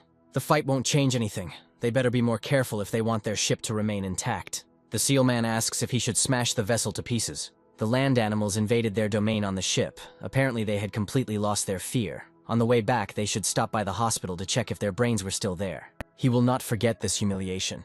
They'll show them yet what splinters. Actually, they were feeding the kraken. However, the fish ends up in Eugene's hand. The killer whale man asks who he is. He wants to ask one question. The kraken's tourist show quickly came to an end, and Eugene followed the beastmen. They came. It's unusual that this is a study. Eugene wanted to ask what the lion meant when he said he came for an answer. He saw their cutie, the baby kraken. The scum from the Adventurers Guild are planning to kill this cute child. A few months ago, when the demon race attacked the kingdom, the naval forces invaded Genial Desierto, releasing a kraken ahead of them. Fortunately, they retreated immediately after receiving the news that the demon king had been defeated and the city was saved. Later, while exploring the seabed, the killer whale discovered eggs that appeared to have been left by a kraken. This little fellow hatched from one of these. He mistook the killer whale for his parent, which is why they are still together. These dogs from the guild are pestering them, pretending that the cutie is a dangerous monster. But this is just a cover for their vile plan. But the allied power of the Beastmen talks about a united society, where all the Beastmen live in peace. It stated that there is no discrimination between them, like humans or elves, and that they recognize the rights and freedoms of everyone. These are well-known facts about Elmet that Edward told Eugene. Land animals are not their comrades. The history of the allied state of beastmen is only 50 years old. Before its creation, the land people mocked them, humiliated the sea mammals. In order to get rid of their terror, they settled in Genial de Cielto and joined the Grand Continenter. Soon, through their efforts, Genial de Cielto became the best trading port in the kingdom. And only then did they start chattering nonsense about all beastmen being brothers. And then, the landlubbers sent a messenger to the killer whale's grandfather. They wanted the water people to return to the kingdom, his grandfather said. They had worked so hard to settle here, and now they were being told to go back. He understood that they had their eye on the trading port. Leo said that then all they had to do was take them back by force. Grandfather grabbed the lion and threw him to the ground, demanding that he leave them alone and get lost. And since then they have been acting within the law, using the status of the Adventurers Guild. Just now the grandson of that very lion of their allied power was here. They have been pestering them for half a century. If that beastman is the grandson of the messenger who was here 50 years ago, then it turns out they always send lions as messengers. Kasatka asks Eugene if he has satisfied his curiosity. He knows that he is Sir Clark, a knight of middling rank, and Eugene was wondering why the killer whale had told him everything so frankly. He was asking what he needed. Then the conversation goes smoothly, and you can get straight down to business. Eugene asks what he wants and what he is willing to give in return. He's leaving. The killer whale falls off the stool. They ask him if he is okay. He's trying to say something about that night. The seal decides to catch up with him. The killer whale says, let him not even dare to think about it. If someone suggests something stupid like murder, you must kill him first. He is not a knight of average rank. He is a monster. Ray and Hans is hungry. They and the teacher have different tastes. It is sometimes difficult to get food, and he has gone somewhere again. Then someone asks her if she is a paladin. Ray and Hans answers yes and asks what happened. Meeting her in a place like this is definitely a blessing from the goddess. A disaster has occurred, and now a terrible combat weapon of the demon race is hidden here. She saw everything with her own eyes. Ray and Hans suggest we talk elsewhere. They are served a Kraken set meal. It might have something to do with military weapons. True. Somewhere here this villain Kraken left him. They had already decided that they would live peacefully. But there would be a big trouble. The teacher said that the purpose of his visit was the Kraken, and it is definitely here. But the atmosphere in the city is somehow too calm. They even named a dish on the menu in honor of the Kraken. Ray and Hans asks if the nun tried to report this to the church. There must be a church of the goddess here, she tried. But no matter how much she says, they don't take her words seriously. So the church is ignoring the missionary's request for help. Suddenly, Ray and Hans seems to notice something behind the nun, who looks back. Ray and Hans hits her. Then she leaves, carrying the nun. The kingdom of Grand Continental is adjacent to the lands of demons. For this reason, the royal knights enjoy considerable influence as the embodiment of power recognized by the state itself. Taking this as a bait, Orca Deficil gave Eugene a task. Of course, not on a voluntary basis, and he received the reward in advance, but he will explain about it later. First, we need to talk about the cheetah. It is the fastest animal on Earth, but for him it turned out to be completely useless due to zero endurance and overheating when overtired. But now everything is different. Taking the skeleton of a cheetah as a basis, Eugene increased endurance with the help of the lungs and circulatory system of a dinosaur and the mucus of the beast lizards, changed by the action of chemicals of the dungeon core, evaporates on the skin, thereby reducing body temperature. Orc muscles and dragon bones allow for even greater speed increases. Eugene transforms into a cheetah. He is heading to Santo Ancho Marina. The guard at the fortress gate notices something in the distance. Eugene leaps over the fortress wall with lightning speed. The guard didn't understand what just happened. Even a demon would be amazed. According to the amendment to the adventurers' laws, it is impossible to enter their guild without permission from the guild itself. But investigating a crime is a different matter. A knight of mid-rank has such a right. With the help of these fake documents, he must expose the guild leader as a spy of the allied beastman power. When their reputation is destroyed, they will lose all their influence here. It was unclear to Eugene whether there was any reason why he should do this. Kasatka said that he was the only mid-rank knight who had arrived in Genial de Cielto now, when the work of eliminating the consequences of the war with demons, the examination for the highest rank knight, and the renewal of the license of mid-rank knights were simultaneously underway. The Adventurers Guild is still in turmoil after the death of Julio Aventuras. This moment cannot be missed, but even after accepting the task, he will still carry it out in his own way. The lion is still furious about Orca Deficil. Meanwhile, Eugene approaches them. He attacks the tiger, and then he takes on the lion. Eugene harvests one of his organs. He then jumps out of the office through the broken glass. There is an explosion. A fire starts in the guild leader's office, and they rush to put it out. It is clear that the leader has been killed. Eugene, who appeared in the crowd, says that he will take over the investigation. He is asked who he is to claim an investigation. He says Jack Clark, a knight of the middle rank. He walks towards the corpse. This is a sound recording crystal. The voices of the chief and his secretary are heard. The master ordered to tell him that he did a good job, and they no longer need him. Eugene says the evidence is too clear. There's no need for an investigation, since he was the one who ate their vocal cords and faked their voices. He smeared the documents with salamander slime just so they would survive. Suspected of tax evasion, head spy. And finally, you need to create a motive for the murder, so that the lion, who was the messenger, ends up dead. The nun wakes up. She finds herself in some strange place. Rayan Hands appears. She was in church and they told her that no one who looked like a nun had approached them. So she rummaged through her personal belongings and this fell out. Her adventurer's ID.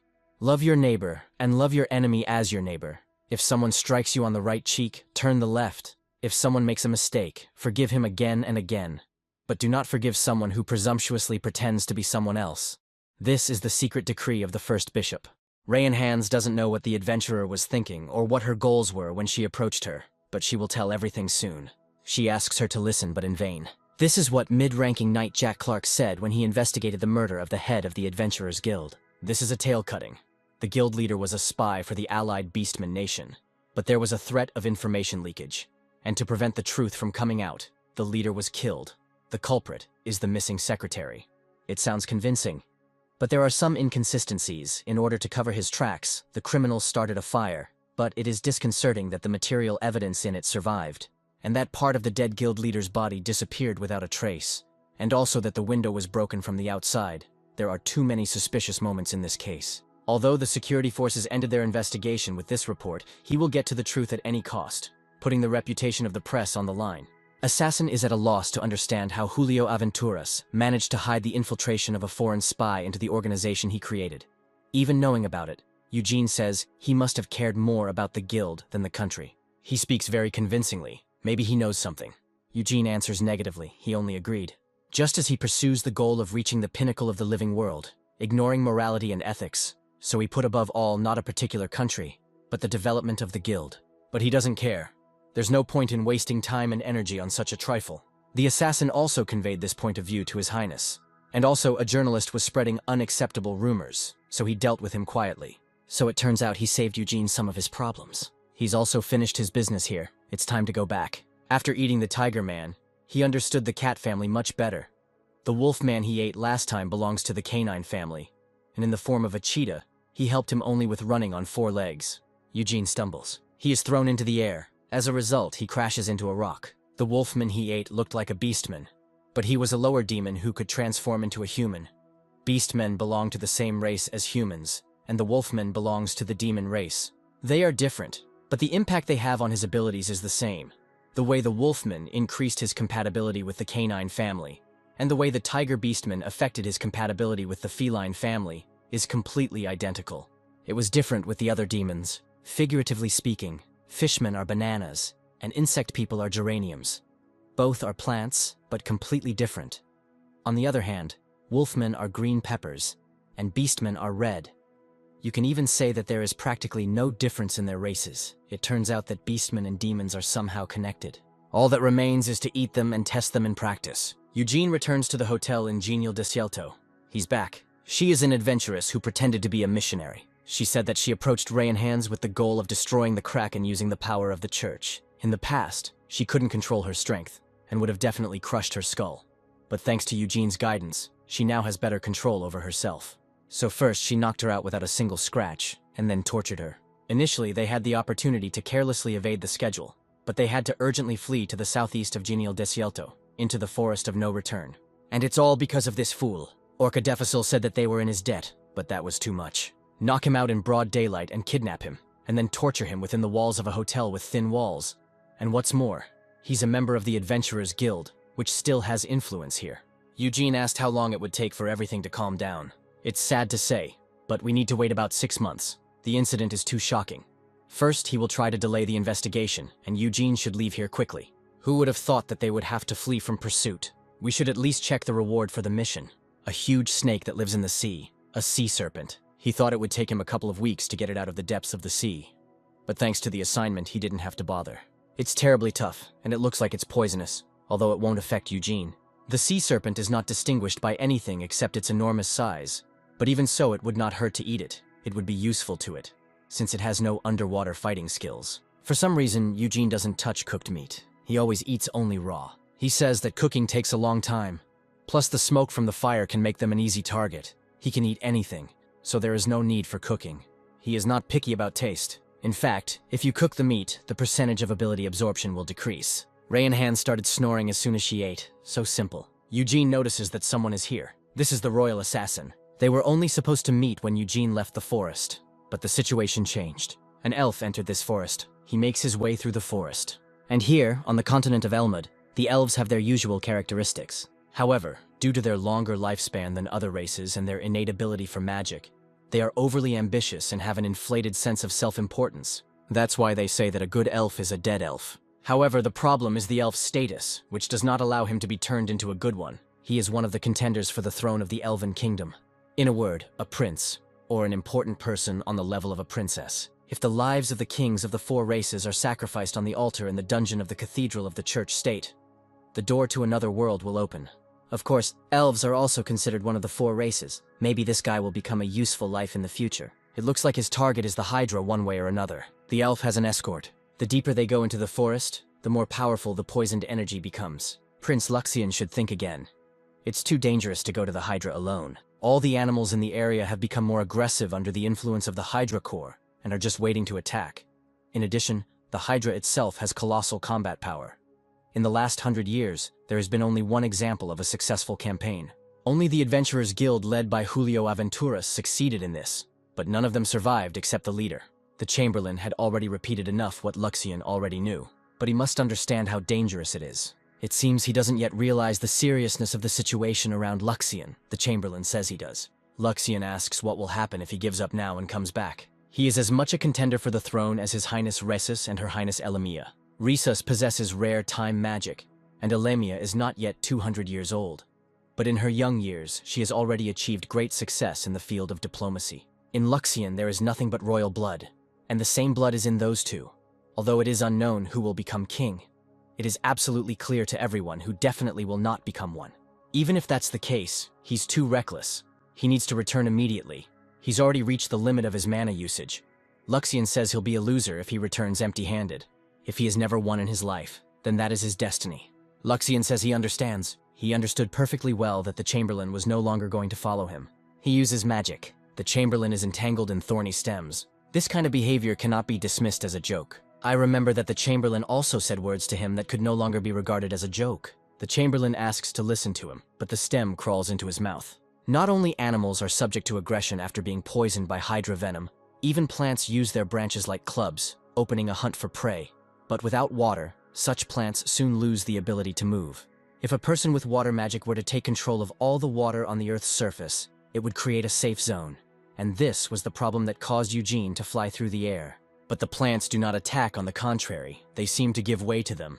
Eugene touches the stem. He says there is an intruder from outside on the other side of the forest. Rayanhans thinks that Eugene was talking to the plants now, but he wasn't exactly speaking, more like expressing thoughts. Trees infected with poison gain the ability to move, and they also form a collective mind, and it can just use the skills of a creature with a collective mind. Ferris de Klatnirod, that octopus-like friend, always helps him out. These trees emit waves similar to the magnetic field vibrations that Eugene uses to control his parasites, which is perhaps why he was mistaken for a fellow here. Long ears, danger, magic, roots, drought, help. They say that in that direction there is an intruder with long ears who is drying up their roots with magic. Help. Long ears mean an elf. He is a user of water magic. Everything is as stated in the information. Prince Luxian from the Kingdom of Elfiris. Eugene thinks about how to get closer to him. Meanwhile, Rayanhans writes the biography of Knight Eugene. Even the trees poisoned by the cursed Hydra poison felt the beneficial influence of the heroic spirit of Knight Eugene, and happily showed them the way. Luxian's life was an endless series of losses. He was born a high elf, and his lineage rises above all other elves, and soon an outstanding ability for water magic awakened in him. However, after the birth of the twins, his life went downhill. The younger brother, Resus, showed a very rare ability, time magic, and the younger sister, Elamia, dealt with the problems that were causing headaches for the entire kingdom in an extraordinary way. Luxian was inferior to them in both abilities and achievements, and soon there was no one left by his side. The only one who was there was that incompetent sycophant. But even for him now, all that remains is to yearn.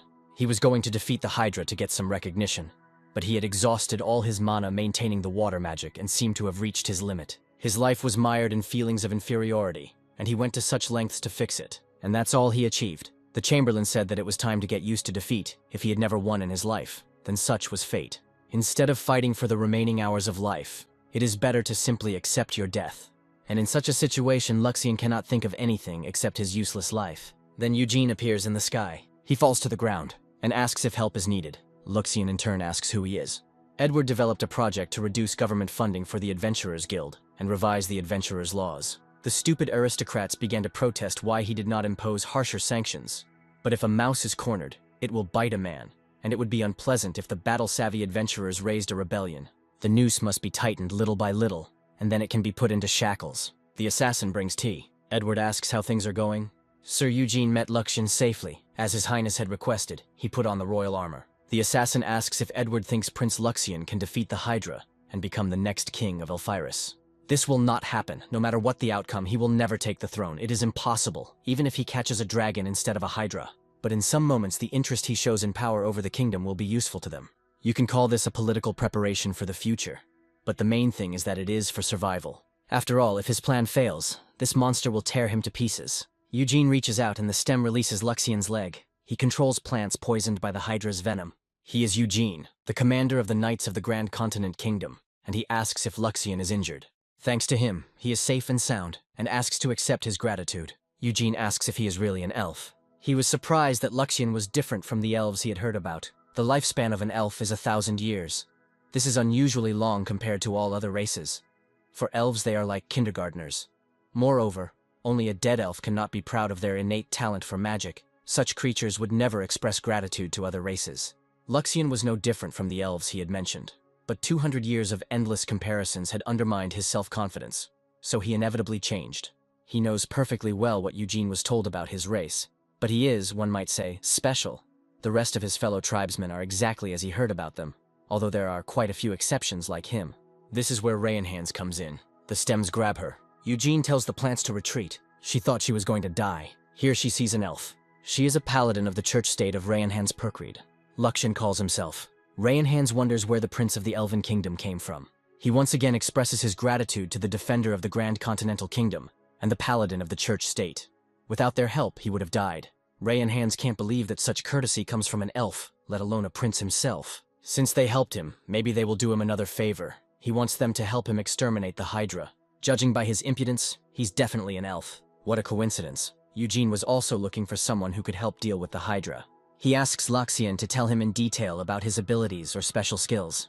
He is a water magic user who specializes more in reconnaissance than offense, and is strong in support and defense against attacks. This would be especially effective in a fight against a water creature like the Hydra.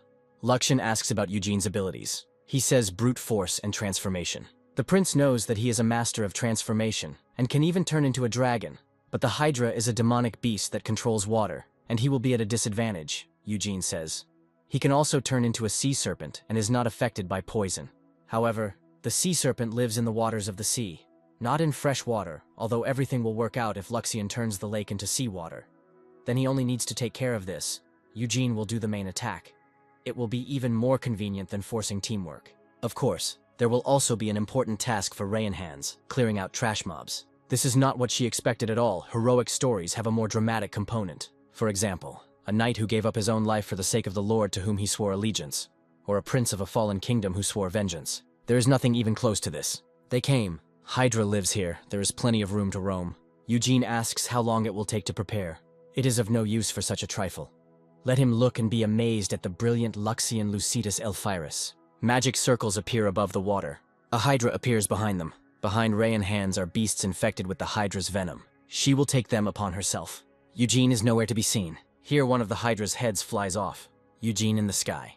One head for warming up. It has the body of a sea serpent to operate in an aquatic environment, and fangs from a dragon's jaw. Some soft Hydra is not able to resist him. So this is what a master of disguise is like. Now you can finish eating the remaining neck. However, regeneration occurs. Now in place of the severed head, there are two. That's right, if you cut off one head, two will grow in its place. The head contains the brain. It's amazing how such a complex organ can regenerate so quickly. Its ability to regenerate is superior even to trolls. I wonder if this applies to the entire body, or just the heads.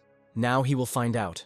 Eugene bites off a part of the Hydra's body. Now she has twice as many heads. At first glance, there is no limit to her regenerative abilities. However, it seems that she is limited in material for this. Each time the head grows, the body mass decreases in direct proportion. Eugene will see how much more she can grow. It wraps around the Hydra's body and immediately flies into the air. His human form returns to him. He grabs the open mouth of the Hydra and uses a praying mantis limb. He knocks off several heads at once. Now there are even more of them. Eugene brings out another weapon. He cuts the Hydra's body. I wonder how much longer she can hold out. Starting from 30 heads, the body has lost too much mass and cannot stand upright. And after the 42nd head has grown, it is no longer able to regenerate. It's all over here. Luxian is in Eugene's debt and will definitely repay his favor. As expected, the Royal Knight is on a completely different level. There is no need to worry. They had the same goal. He is here on a personal mission. Then he too will not worry about Luxian's intention to thank him. He will personally pay off this debt. He will take only this. They will see each other again. This is the first time Rayanhans has seen an elf bow his head so much. Eugene says it was only the second time. Elves never bow their heads unless it's a baptism in the church of a goddess. It would be good if the rest of the elves were even half as much as this one. First of all, he is a comrade who fought shoulder to shoulder with them, and he seems to have a good character. I wish he became king. Eugene says. Prince Edward said the same, although he also said that it will not happen. Eugene notices that Rayanhans is getting closer to the abilities of a saint. Luxian arrives in the kingdom of Elferus. Finally, his achievements were to their liking, and now he will regain his place as a contender for the throne. Rhesus stands at the head of another slain monster. He slew the dragon. Eugene eats a hydra. Rayanhans collected all the pieces. Eugene studies information about the object's appearances in a mountain fortress in the Marquis of Boscaverde's domain. He gives Rayanhans a magic pouch in which to place the hydra's body parts. They will go to the mountains. The head of the hydra was and was not a head. There were eyes, a nose, a mouth, and other sensory organs. But there was no brain, and the skeleton of the neck was very simple, resembling rather the joints of the bones of the hand. The brain itself was located directly in the body, which is why it could grow its head so quickly. However, it is unclear why two heads grew instead of one severed one. This creature requires further study. The guards of the mountain fortress see strange lights in the sky. They fly over them. There is an explosion. A creature appears from the destroyed gate. This is Eugene, and he has already learned to use the Hydra's abilities. The inhabitants of the fortress start to run, but they still can't hide. The fire catches up with them.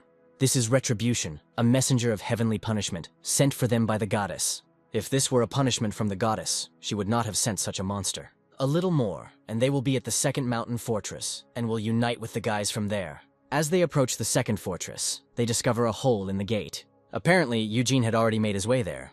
However, this is Rayanhans. A cleaver is thrust into the leg of one of those who ran to the fortress. The other one wants him to last as long as possible and be bait. Here, he crashes into Eugene. All the mountain bandits in this area have been destroyed, and now people can live in peace. She shows excessive cruelty. For her, it is a period when it is difficult for her to decide whether she is a person or a monster. Eugene also went through this. But his period of inner beast rage did not last long. His main goal here was not to exterminate the mountain bandits. Eugene thought he would come out when all the food in the area was gone. If he means that the bandits were food, then he's talking about a monster that feeds on groups of people. There is only one monster that takes humans as food. Recently, manticores have been observed appearing in the area.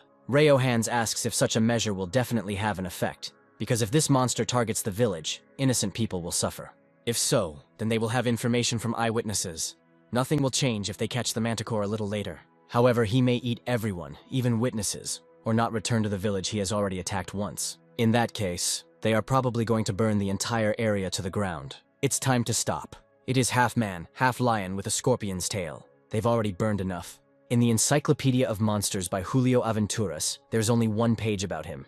If you encounter a manticore, be sure to run. This is the only way you can survive. The manticore has the head of a man, the body of a lion, and the tail of a scorpion, and is believed to have been created by the goddess based on a description from an earthly myth. Just like the dragon and the hydra, and the prototype was a monster from Persian myths. This creature's favorite delicacy is fresh human flesh, and the Boscaverdi domain is simply teeming with mountain bandits. There is no better place for the monster to organize feasts. Eugene had planned to devour the manticore as soon as he met it, but seeing it now, he doesn't feel any particular hostility. Initially, the manticore intended to make those who destroyed his hunting grounds suffer. Strangely, they do not make him want to kill. Eugene can say the same about him.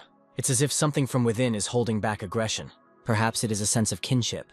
Whatever it is, they also have more important business. Let them finish it, and then come, tomorrow at the same time, in this place. He will wait for them. The assassin asked for forgiveness. They should have done this. There's no need to apologize. Eugene did it of his own free will. Still, it would be impolite not to thank him for this. He did a great job in the operation to clear the Boscaverde fortresses. Eugene is back. Now they are performing. Here was the 6th mountain fortress of Boscaverde. They were expected. This is a manticore. His appearance amazes Reynhands. She wonders how this is possible. Eugene asks what this face means. He is, of course, surprised, although this is expected. This is his face. First, let him sit down. They have a long conversation ahead of them. At the beginning of this world, there was a goddess. When she created this world, she drew most of her information from earthly beings. This includes all animals, plants, humans, and other races from literary sources. Fantasy monsters as well as real-life monsters? Eugene must know what kind of monsters he means. He talks about him. Right. Now we can introduce ourselves officially. He is a manticore, another name for the pet shop duplicate, one of the experimental samples created by the goddess. Pet shop is Eugene's earthly nickname. The creature that is the embodiment of such a monster as him in this world is the manticore. Before testing the ability to change the body, the goddess set a goal to successfully combine the bodies of 2 different animals, which is how the griffin was created. But then the goddess reached a dead end, since all the creatures that came after it were failures. Like the griffin, they had the abilities of mixed animals and could reproduce, but they could not be given Eugene's key ability to transform through eating. Eventually, amidst an endless series of failures, a manticore was created, whose body can change from human to feline, but its head can only change to that of a humanoid primate. It is impossible for him to completely get rid of his tail, or change it to look like another animal. But despite these limitations, he can successfully recreate with his body what he has eaten. Of course, the manticore is a very strong monster, but this is the first time Reynhands has heard of it having such an ability. He's a little special. The manticores she knows are his descendants, but they failed to inherit his abilities. The original pet shop seemed to have the same thing. True, he had a son, but he only inherited human genes. He did not get this ability. This is an old story. Reynhands never thought that Eugene could be married and have a child. That's the whole story. Maybe Eugene is interested in something else. He says the time periods don't match. He was born 30 years ago and spent only 2 years in this world. It is true that the manticore has lived on this earth for thousands of years, but this world is the creation of the goddess, and the world they speak of is not just a continent. This is the whole universe, everything, including even time and space. And human standards do not work on transcendental beings. Eugene asks how he knows about all this then.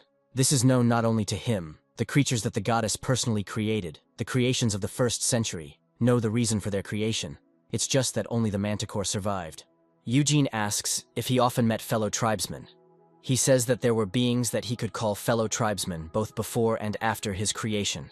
However, their current location is unknown to him. He does not even know whether they are alive or not. For example, there was a winged tribesman who could change his body into a reptile, amphibian, and mammal. But he entered the dungeon, saying that he would become stronger, and the manticore did not meet him again. The snake, the frog, the bat, and the dungeon, that feeling of disgust was a kindred antipathy. Eugene asks how many of the manticore's brothers he managed to eat. He releases the scorpion's tail. He asks how Eugene found out about this. Eugene tells Reynhands to stay away. His instinct told him that even if the manticore had his ability, it was not perfect. He realized that it would be unnatural to live to the age of a manticore on ordinary food. It is still difficult to step over the limit of one's ability, of course, unless he has enjoyed a special dish. And as soon as he saw the manticore, Eugene also thought that it would be tasty. He says that he wants to achieve completion, and this passionate desire has never faded for a second during all the thousands of years he has lived. It was a pity to part with my brothers, but the happiness of getting closer to the ideal made him forget about all his sorrows. Eugene asks how his kin taste. They were the best, and it seems to him that Eugene will be the most delicious of all his brothers that he has ever tried. A feeling of closeness with relatives, the joy of meeting, the sadness of the tragedy, the anger at myself for not being able to overcome my instincts. Such complex feelings suddenly came over me. However, all these feelings become meaningless in the face of a raging appetite. They rush to attack each other. The manticore takes a bite out of Eugene's body. He does the same to him. So this is what it tastes like. Now he understands why he couldn't help himself. Even if you put together all the brothers he ate, they wouldn't compare to even one piece of Eugene's flesh. As expected from the original, it fills up, feels satisfying, evolves. It's the best feeling. Thanks to Eugene, he once again broke through the limit of his ability. From a cat to a chicken, it looks like he's already exhausted. Let him just give in and let himself be eaten. Eugene was already fed up and looked like he was about to fall asleep. So let him fall asleep forever. Reynhands doesn't understand why they should fight if they are brothers. Besides, the goal of their battle is not a duel or survival, but food. Still, The manticore is a cruel monster that devours people, and it would be right to destroy it. But it turns out that he is the ancestor of the monsters of this world, and Eugene is his progenitor. Besides, he's not of this world. Rayanhands thinks she should report him to the church state. The paladin's insignificant thoughts soon disappeared at the sight of the battle between the two. An endlessly cruel and vile battle. It was a barbarity that paladins did not allow themselves to strive for. But for Rayanhands Perkred, it was a milestone she would like to reach someday. The battle, as if it had come from the pages of an ancient legend, under the influence of this spectacle, her inner self-awareness of the monster began to grow, while at the same time the reason and patience that restrained this impulse proportionally increased. The sight that met her eyes was attractive, but she still had an unfulfilled duty as a paladin. She was no longer a human, but still a priest. This taste is not like its brother. Eugene once ate a very tasty delicacy. Something like a fog spreads around the manticore. Parasites fly from it into Eugene. They dig into him. Having tasted his flesh, the manticore began to rapidly evolve, dangerously prolonging the duel. Eugene breathes fire. The manticore rushes through him. He hasn't fully absorbed their abilities yet. In this case, you can go the classic way. First, he will get rid of the annoying tail. Eugene cuts it. The tail falls behind him. He attacks again. The manticore smiles. Eugene was pierced by a scorpion's tail, which turned into a separate organism. Apparently, the manticore used the ability it received from him. The ability to control severed body parts is an interesting ability. As expected from a being with a couple thousand years of experience behind him, Eugene is no match for him in the practical use of his abilities. This manticore will probably return it. Eugene grabs him by the throat. Now they are aiming fire at each other. There is an explosion. Eugene and the manticore stand on either side of the depression. For the first time in a long time, the manticore felt himself one step away from death. As expected, Eugene is strong. However, this may be his end. Manticore attacks. Even the dragon scales can't withstand it. It's better for him to retreat for a while. The scorpion's tail becomes much larger. I wonder who he ate. He never thought he could grow his tail to such a size. It looks like Eugene is still alive. This tail is from the dinosaur's ability. What a strong desire to live, but it's time for him to die. The manticore will eat his corpse without leaving a single piece. The scorpion's sting only barely touches Eugene's body. It seems that the manticore has already lost its power. The effect of the poison has slowly begun to take effect. Eugene is a cowardly bastard, using poison, and also out of this world. At that moment, he poured the fugu fish poison into it wholeheartedly. Naturally, he would not be able to resist the earthly poison, which is not even considered a skill. So, cowardly, this word is more suitable for a battle between people. Eugene uses his forelimbs. He tears the manticore apart. Perhaps he wants to say something last. Apparently, Eugene has his last will in mind. He didn't think he'd have to make a will, but he'd always been the one to listen to them. And he didn't want to leave a good message for the bastard who would eat him. Then he will leave a will that will leave him with a bad taste in his mouth. He already knows that he is a duplicate of Pet Shop. The last brother he met was called a duplicate of Pet Shop. The final version, that was almost 50 years ago. He wouldn't be surprised if other versions started to work. Eugene is not the only one. He eats the manticore. It's strange why it's so quiet. Rayanhands would have already started making noise. Again, pushing her quotes from Knight Eugene. He sees a piece of paper on the chair. This is a letter. It is addressed to Eugene. Then someone calls out to him. The royal assassin reports that the adventurers have rebelled. After some time, Eugene arrives at the Grand Continent. In almost every way, the manticore was a cheap copy of it, but in some ways it was superior to it. Over several thousand years of life, he had eaten far more creatures than Eugene, and could freely use their memories and personalities.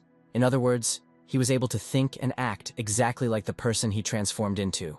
It's a trick where you replace your brain with someone else's, but at the same time you retain your personality, the ability to reliably return from someone else's personality to your own. Over these several thousand years, he was able to learn to use his abilities to the maximum. By swallowing it, Eugene gained the same abilities and trickery, although all the wisdom accumulated over thousands of years, of course, disappeared.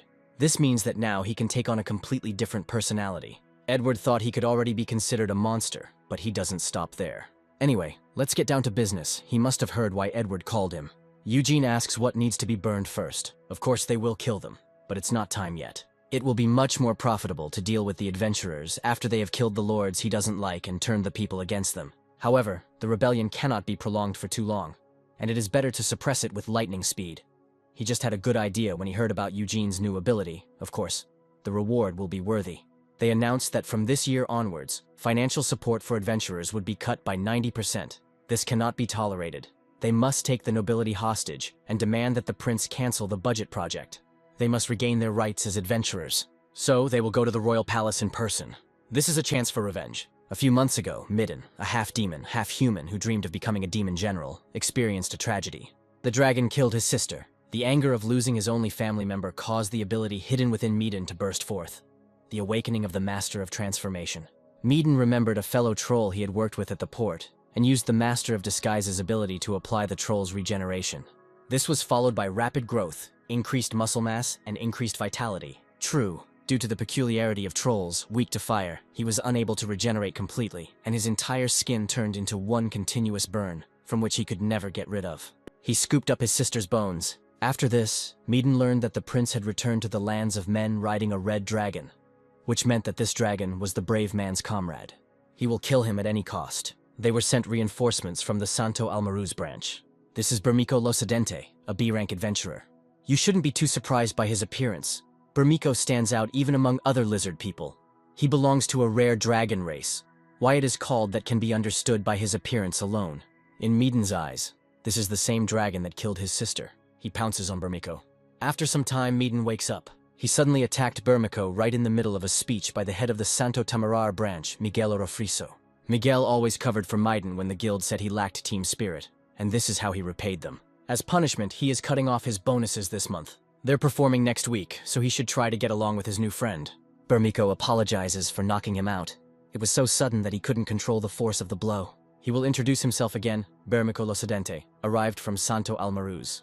Mead calls himself. So, he's the same Midden Halffield, rumors about whom even reached their branch. Midden tells us to follow him. Since they are now on the same team, it is worth taking a look at his abilities. Bermico is about to fight the multi-armed lizard. A whirlwind rises from his sword. The lizard attacks. Bermico ends up behind. He attacks the lizard from above. The spear pierces his eye. Bermico throws him to the ground. To begin with, he did as he did in his homeland. Bermico asks Midden how he rates him. Mead says he's coming through. Bermico was truly surprised. Just think, a marble basilisk. I wonder what it tastes like. Midden was going to give him a hard time by challenging the Lizardman to hunt a lizard.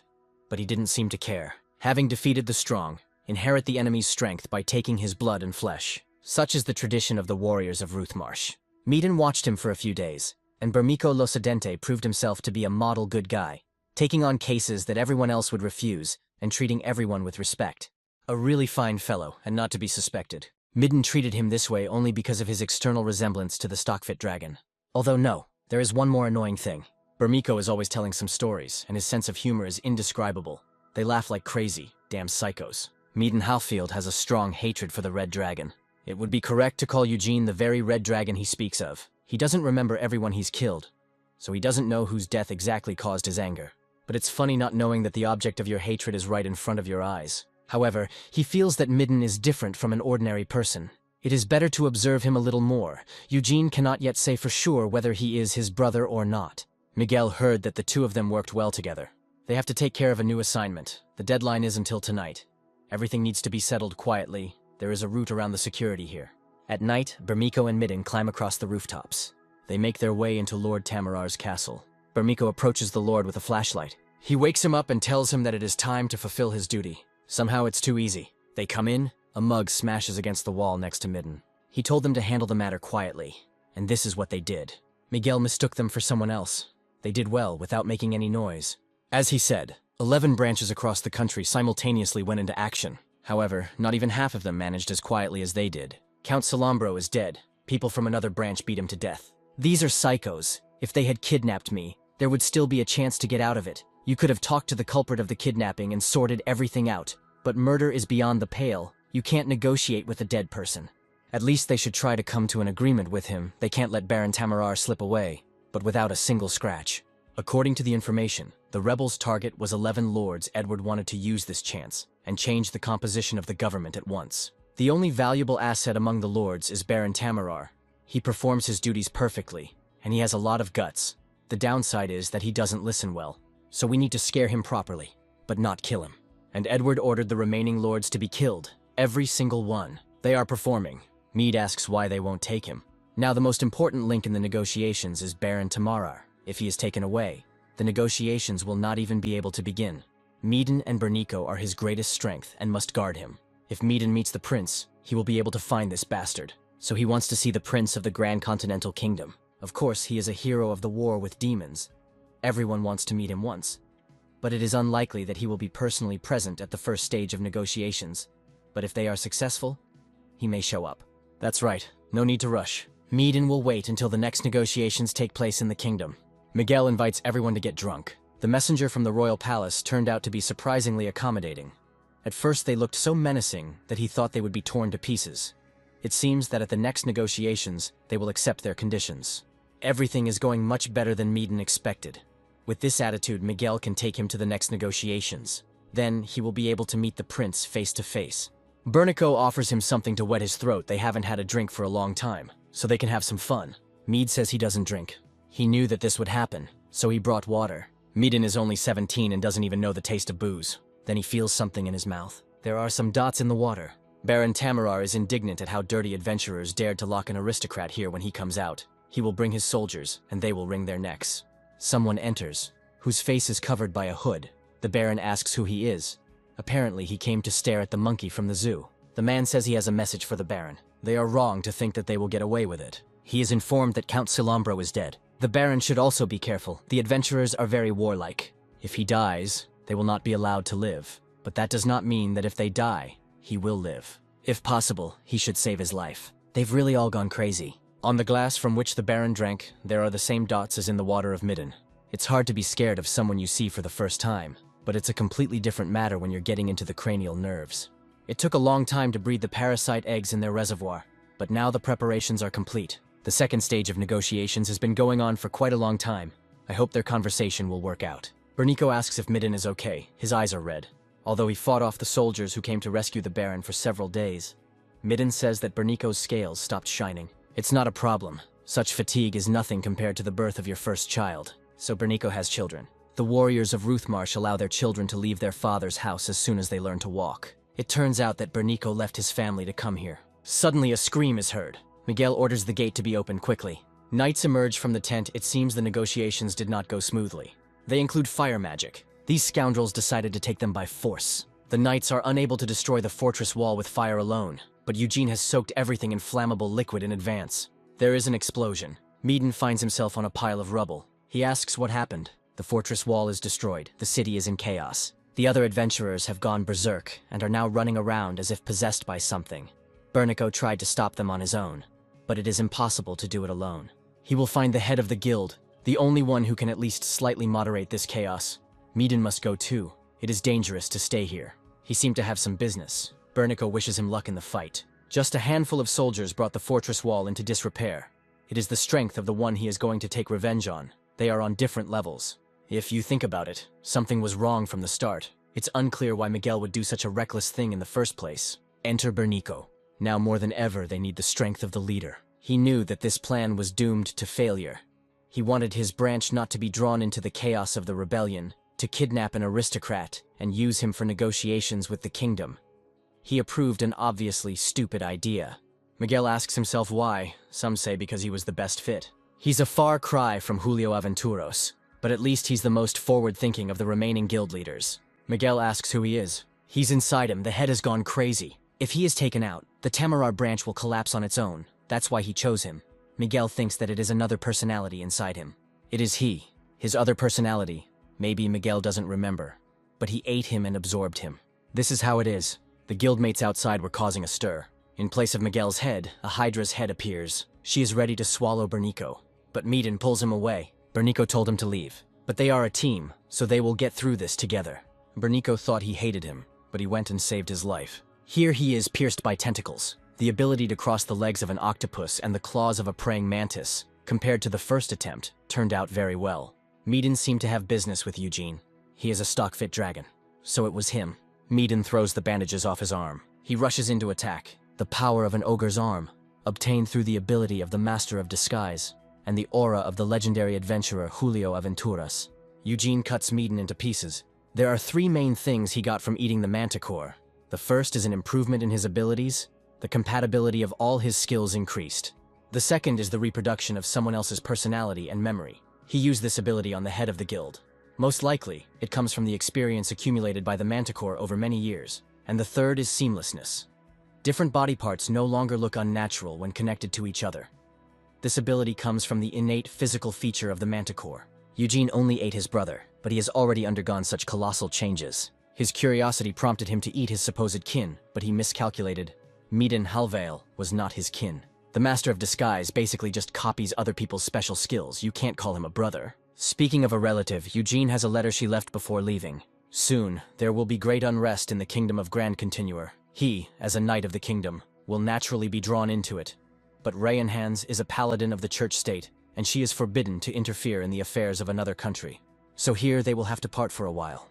She believes that the goddess will someday bring their destinies together again. It was just a normal farewell letter. Edward already thought that Eugene had received a love letter. The content is yes, but the problem is the time it was written. She left a letter long before he knew about the mutiny, and he was one of the first to be informed about it. It turns out that the church state has a means of transmitting information in real time.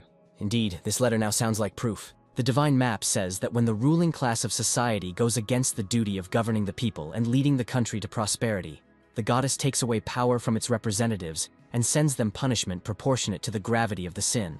But they know that the goddess is not like that at all. She's just a system that constructed this world. Edward would never believe that she would personally interfere in the affairs of people. Therefore, the divine map is not the work of the goddess, but of the church state. Only they have the power, resources, and skill suitable for this. And he had just suppressed the influence of Julio Aventuras, and now the church state. If they have such power, then the enemy is not weak, but a clash with the church state cannot be avoided. Because this guy has to send him to Earth using the sacrificial altar in the dungeon of the main temple. Eugene asks if they can resist them. Edward says it will be a pain. As Eugene already said, he now has the ability to reproduce the memories of other creatures. And in Edward's head, all the knowledge received from the goddess is stored. He, of course, understands what this means. But as long as he doesn't break his promise, Eugene doesn't even think about it. Edward also had no intention of betraying anyone. He knows perfectly well what will happen if he is betrayed. Besides, he also did not waste time. Welcome to the Royal Mechanics Research Center. All this time, various technologies of the Demon Kingdom were studied here. Then this place must have great value, which is not what you would expect from looking at the ugly defense. This is a secret institution of the Grand Continental Kingdom. To enter, they must obtain permission personally from His Highness. But that's the point, because the reason they are not allowed in is because of the development of new technologies. Then they should all the more let them in as master mechanics. Damn bearded dwarfs. Well, these are the gentlemen from the Republic of Evermine. This is supposedly the land of the dwarves. One of the necessary conditions for Eugene's return to Earth is the head of the Dwarven King. After all, with the memories of a brother from this world, it became much easier. They haven't seen each other for a long time. This one in gold foil doesn't understand words at all. The prince will let them through. The guard is just doing their job. They should go down before getting permission. It is true that people pay too much attention to these manners of theirs. Now the dwarf is the height he should be. He tells everyone to come down. That's it. These are mechs, and they use them as a carriage. The technology of this world is also at its best. Edward leads them inside. As expected, the human prince can be negotiated with. They are tied up. They did say they wanted to inspect the research facility. Prison definitely counts as one of them. These dwarves are, first and foremost, guests of honor, filled with curiosity. It seems they came to find out about the power engines that do not require the intervention of magic, which were used by demons. Their science is based on power engines that work only from magic stones. Since the annoying bearded men are no longer bothering us, we can come in. They enter the workshop. These engines are almost ready for practical use. Of course, because behind all this there is a person who has knowledge from Earth, although this is not his specialty. But something was still passed on to him. So he's talking about the goddess. However, that was not why Edward brought Eugene here. He asks how many people he thinks there are in this world who worship the church of the goddess. Edward thinks almost everything, so if they go to war against the church state, everyone at court who believes in the goddess will become traitors and go over to their side. That's probably why Edward made them. To be more precise, he didn't make them. This is the creation of that crazy grandfather, the former king. Edward asks if Eugene knows that such a leucochloridium is paradoxical. He says that it is, apparently, a parasitic worm that lives mainly in snails. It takes control of their body in order to make the victim easy prey for predators, and thus move into the body of the predator.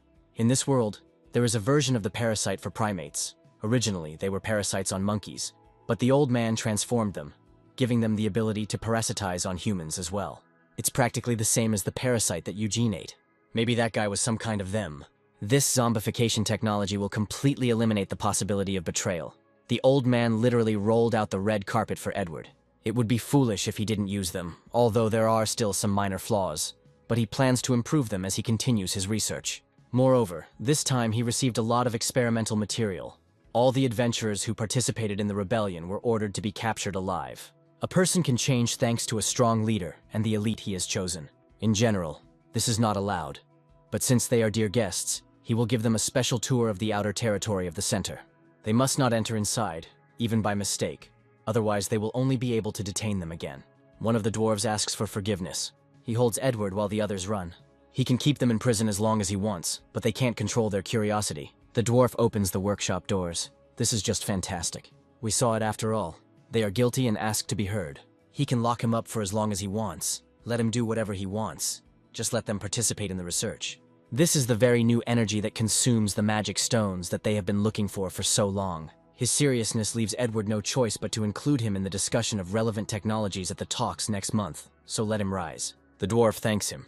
Obsessed with the steam engine, they never know what lies beneath it until the moment their king loses his head. The search party of the Grand Continental Kingdom searches the former domain of the demons. It's strange what a lever is doing in a place like this. He takes on it. The earth begins to shake. She's splitting. An opening is formed in the ground. To begin with, Edward intends to unite the disparate human countries. Eugene asks if there is any point in taking on such a difficult task. There is something he doesn't know. On the Elmud continent there are currently 5 races coexisting.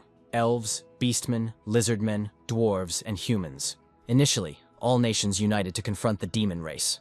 But now that the demon king is dead, there is nothing left to unite them. Soon everyone will start to grow in power, vying for power. The problem is that all the other races are represented by a single country, while humans are scattered across many different ones. To send Eugene to Earth, the heads of the leaders of other races must be cut off. Even though they have already built up a decent amount of power, it is still not enough to start a war. First of all, they will occupy the demons' domains, thereby taking over a huge territory. They will create a united human country and take the heads of all the leaders one by one. Anyway, this world will soon belong to Edward. Everything is going as he expected, and there are no mistakes in his plans, unless ancient combat mechanisms suddenly come running out of nowhere. Eugene asks if he is sure there won't be any problems. Usually, when a cruel villain bent on world domination voices his plans out loud, important news immediately arrives that ruins them. It looks like Eugene has been rereading the novellas. Edward said that he received knowledge from the goddess that would be useful in the future. There will be no mistakes in his plan, so there is no need to worry unnecessarily. Then someone enters Edward's office.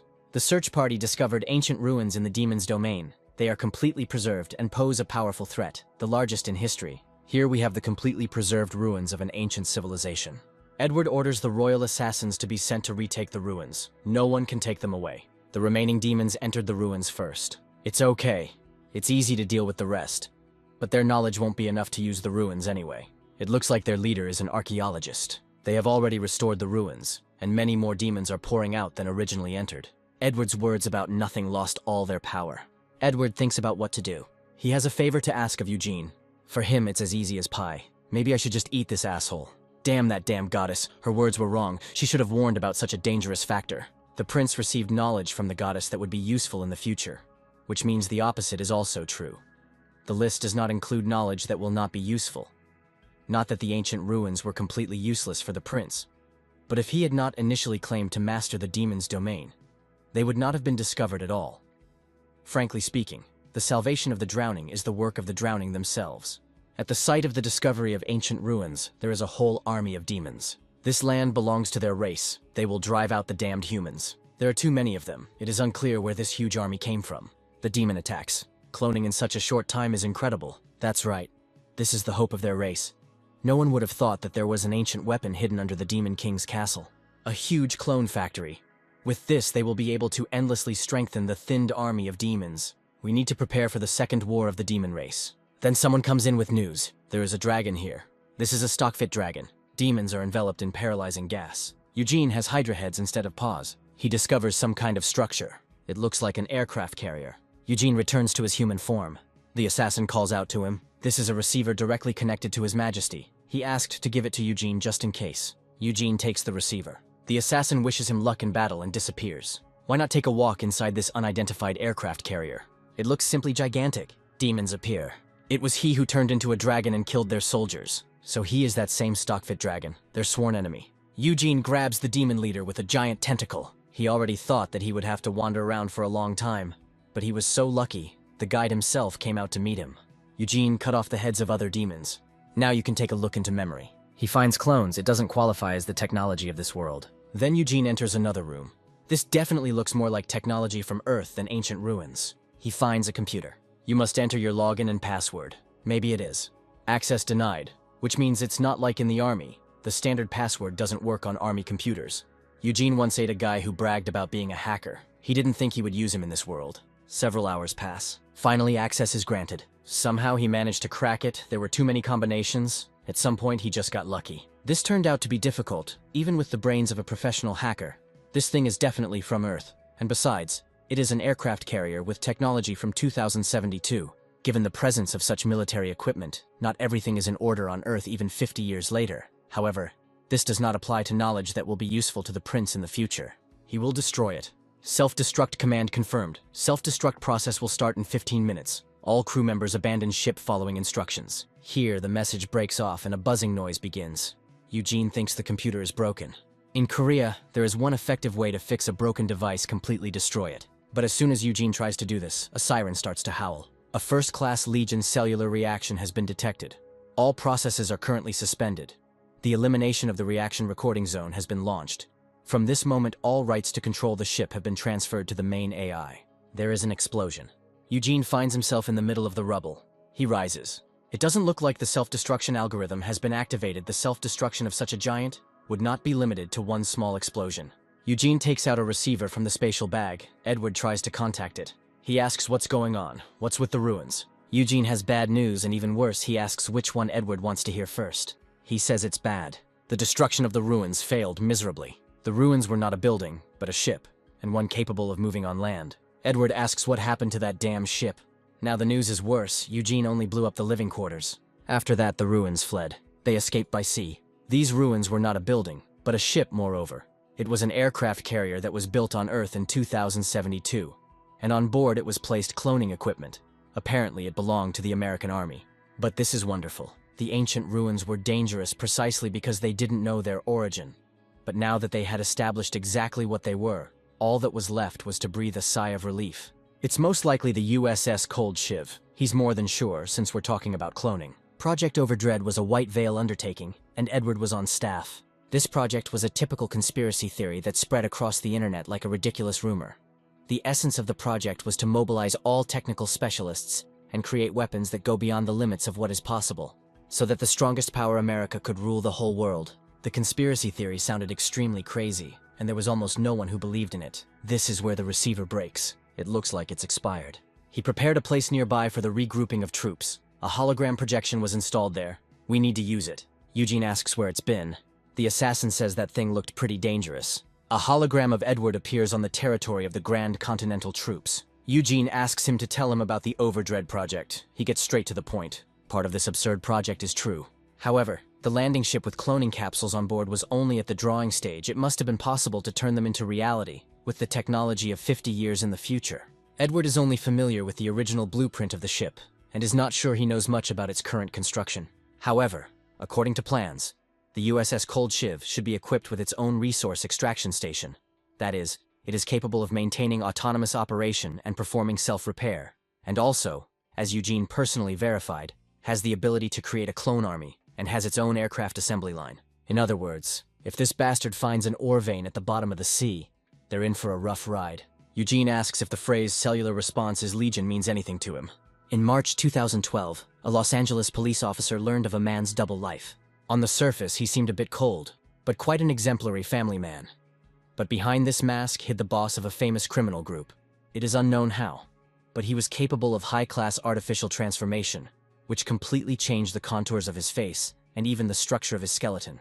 Therefore, no one could guess that two such different personalities were one person, until someone accidentally filmed him using this ability. The White Veil gave him the name Doppelganger, and a large-scale operation was later organized to capture him. White Veil eventually managed to capture Doppelganger's second son. Although the first child and wife died during the operation, it didn't matter since they were not carriers of Doppelganger's abilities. But the second son was found to have unusual cells, since they allowed the owner to have many faces. They were called Legion. These are miracle cells that, with a certain stimulation, could transform into anything.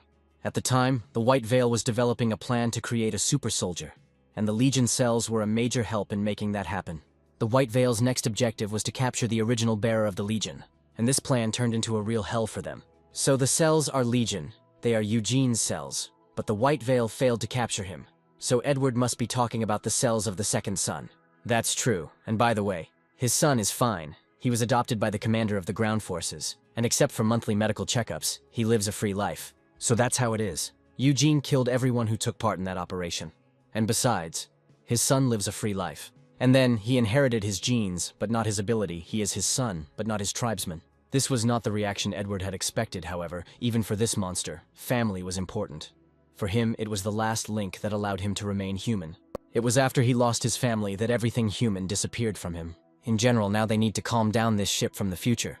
The question is how to find it in the seas of a huge continent. There are no satellites or radars in this world. Maybe Eugene will find a way. He still wanted to try something. You need to prove your usefulness as soon as possible. Otherwise, this monster can eat him at any moment.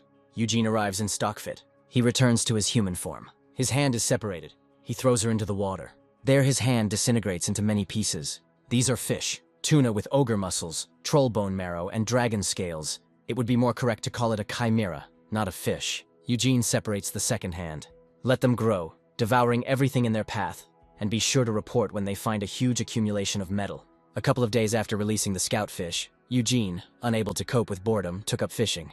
He even began to think about changing the name to I Get Stronger by Catching Fish. The royal assassin appears. He sees fish guts, wondering how Eugene cooked fish in a place like this. However, it looks like he ate it raw. The assassin sees Eugene's fishing rod. This is the legendary conqueror of the seas 2000, a masterpiece created 15 years ago by a unique fishing tackle workshop. At that time, they were the only ones who insisted on preserving the properties of the material itself, while the other best dwarven fishing rod masters, all as one, focused on magical charms. Of course, the ancient traditional technologies of the dwarves were used in the manufacture of the fishing rod, but along with them, a technology that was then only at the testing stage was boldly introduced, which unexpectedly made it possible to create an ideal balance, thanks to which this top-quality product received the unofficial name of the Union of Traditions and New Technology and reached their days in its original form. In fact, it's a very well-known story about how everyone involved in the business, who at the time were more focused than necessary on innovation and disdaining ancient technologies, looked at themselves from the outside and rethought their approach to work. As soon as this fishing rod came out, they realized that first of all, you need to strictly follow the basics, and only then add your brilliant skills on top.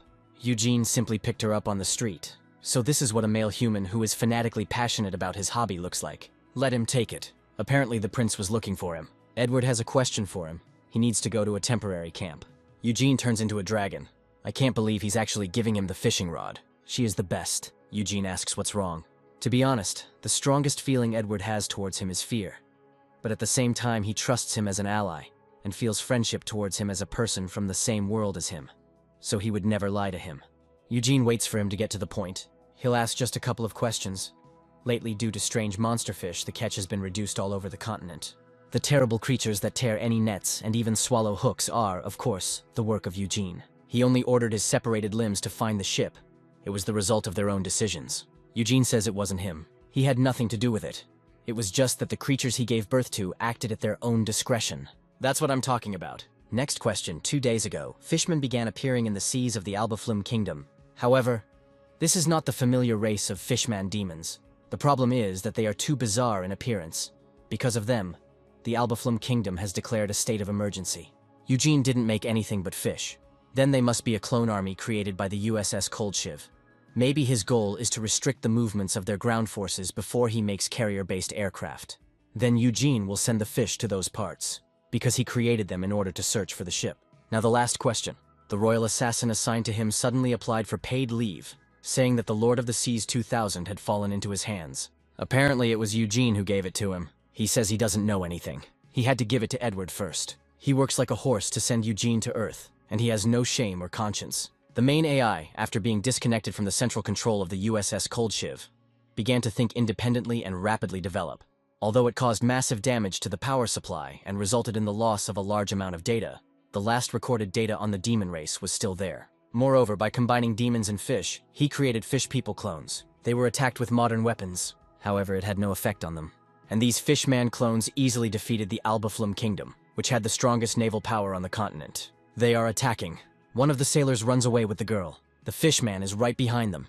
The sailor tells the girl to run forward. The fishman is ready to swallow him along with his weapon. The sailor thinks that his end has come. However, when he opens his eyes, he sees a dragon in front of him, which has trampled the fishman, possibly a sailor from the 3rd Fleet of the Albaflum Kingdom's naval forces. Edward arrives in the kingdom's capital, Alquibale. He hadn't seen his uncle for a long time. He calls him a bastard. He hasn't seen his nephew for so long, and instead of greeting him, there is a curse. It hurts his feelings. The cunning fox is weaving his plots again, which is why he suggested meeting. It is unclear how his angelic younger sister could give birth to such a degenerate. Apparently, he came again to sell his toys that become useless when wet. Or he wants to impose that coal-eating ship that he showed last time. He himself knows that now their kingdom has no extra funds. The 5th military port was attacked by monstrous fishmen. This is exactly what Edward came to talk about. He thinks he can help. I wonder how, by the time his reinforcements get here, the entire royal flotilla will already be destroyed. Even their vaunted spatial mages can only send a small part of the soldiers. Edward says a couple of people will be enough to deal with this problem. Sure, maybe he's going to send a dragon. He already sent it. Edward's uncle sees something in the sky. This is Eugene. Edward didn't sleep for a minute while he thought about what to do today. By the way, for some reason, he never saw Eugene sleeping, but he was always cheerful. Eugene says he was asleep. Edward asks when. It's like dolphins. This means that he sleeps, alternately turning off the left and right hemispheres. To be more precise, it rests, alternating between the main brain and the accessory brain. Today he will have to spend the whole day in a formal setting. Perhaps Edward wants to see if Eugene will get mad after being his subordinate all day. Standing at the top of all living things is his ultimate goal, and returning to Earth is just one of the stages. The top is not determined by such simple things as strength or ability, and of course, the admiration of other living beings does not put you on the top either. A pinnacle is a creature that can easily adapt to any change in environment it encounters, be it the deep sea without a single glimmer of light, the extreme pole without a hint of warmth, or a dry desert devoid of moisture. It must be able to survive even in outer space, and only then can it be called a pinnacle. Adapting to the environment of human society is nothing more than the basics. Edward's uncle comes in and says he was planning to hold an international meeting this afternoon. Most of the influential human countries agreed to participate, so he should prepare too. Uncle is indignant why Edward is only talking about this now. If he had told, he would have thought of asking for help at the meeting. Of course, this would complicate things, because they should ask other countries not for help, but for an alliance.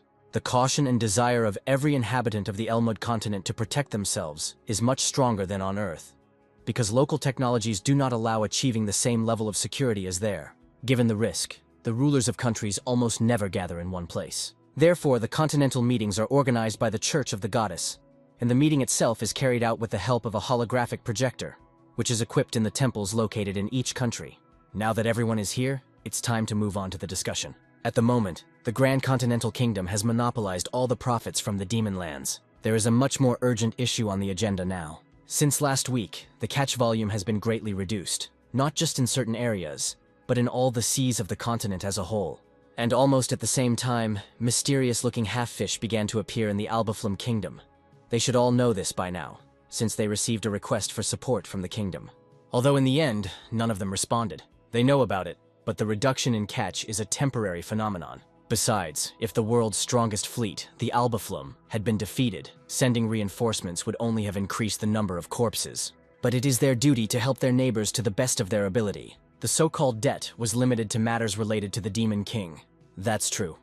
And what happened now has a deep connection with the Demon King. Those present ask if there is any basis for such a statement, or at least witnesses. Edward turns to Eugene. He, as a renowned mentor of the Order of the Sacred Sword, swears before the goddess that he will speak the truth and only the truth. The vow of truth is one of the miracles created by such a transcendental being as the goddess. Whoever takes the vow of truth will be surrounded by spears made of light.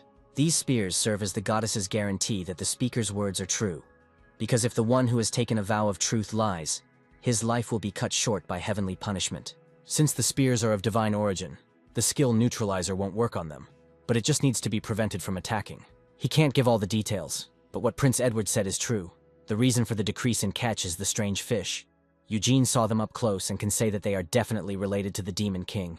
And also the mysterious-looking fishmen who attacked the kingdom. Obviously, the very existence of these creatures is contrary to God's will.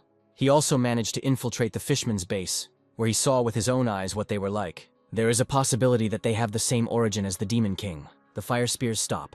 They melt into thin air.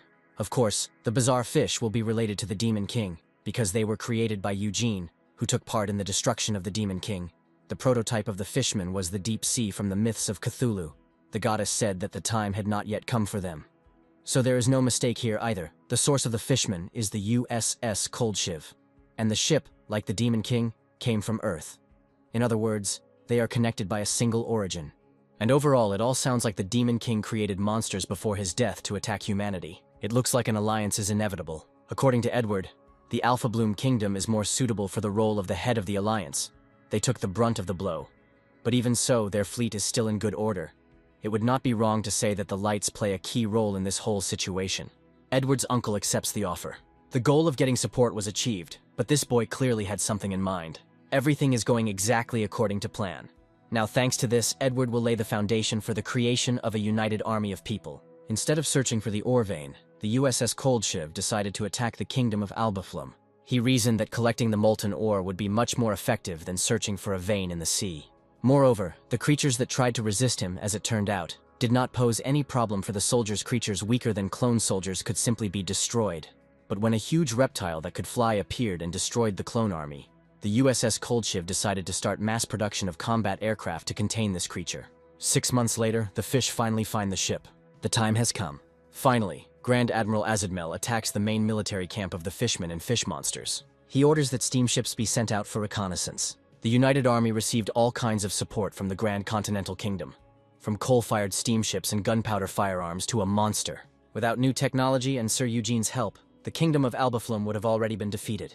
But if you think about it, it is hardly possible to introduce such innovations in just 6 months. Prince Edward is a suspicious character. The steamers have returned. One of them has a red flag. Combat aircraft appear. A giant monster appears behind them. This is the last recording they received.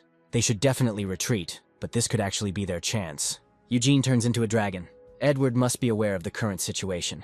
He cannot allow Sir Eugene to act as he pleases when it is so important for them not to make a single mistake. Edward knows both the octopus monster's true origins and the current situation. That's why he sent Sir Eugene. All he can do is trust this damn monster.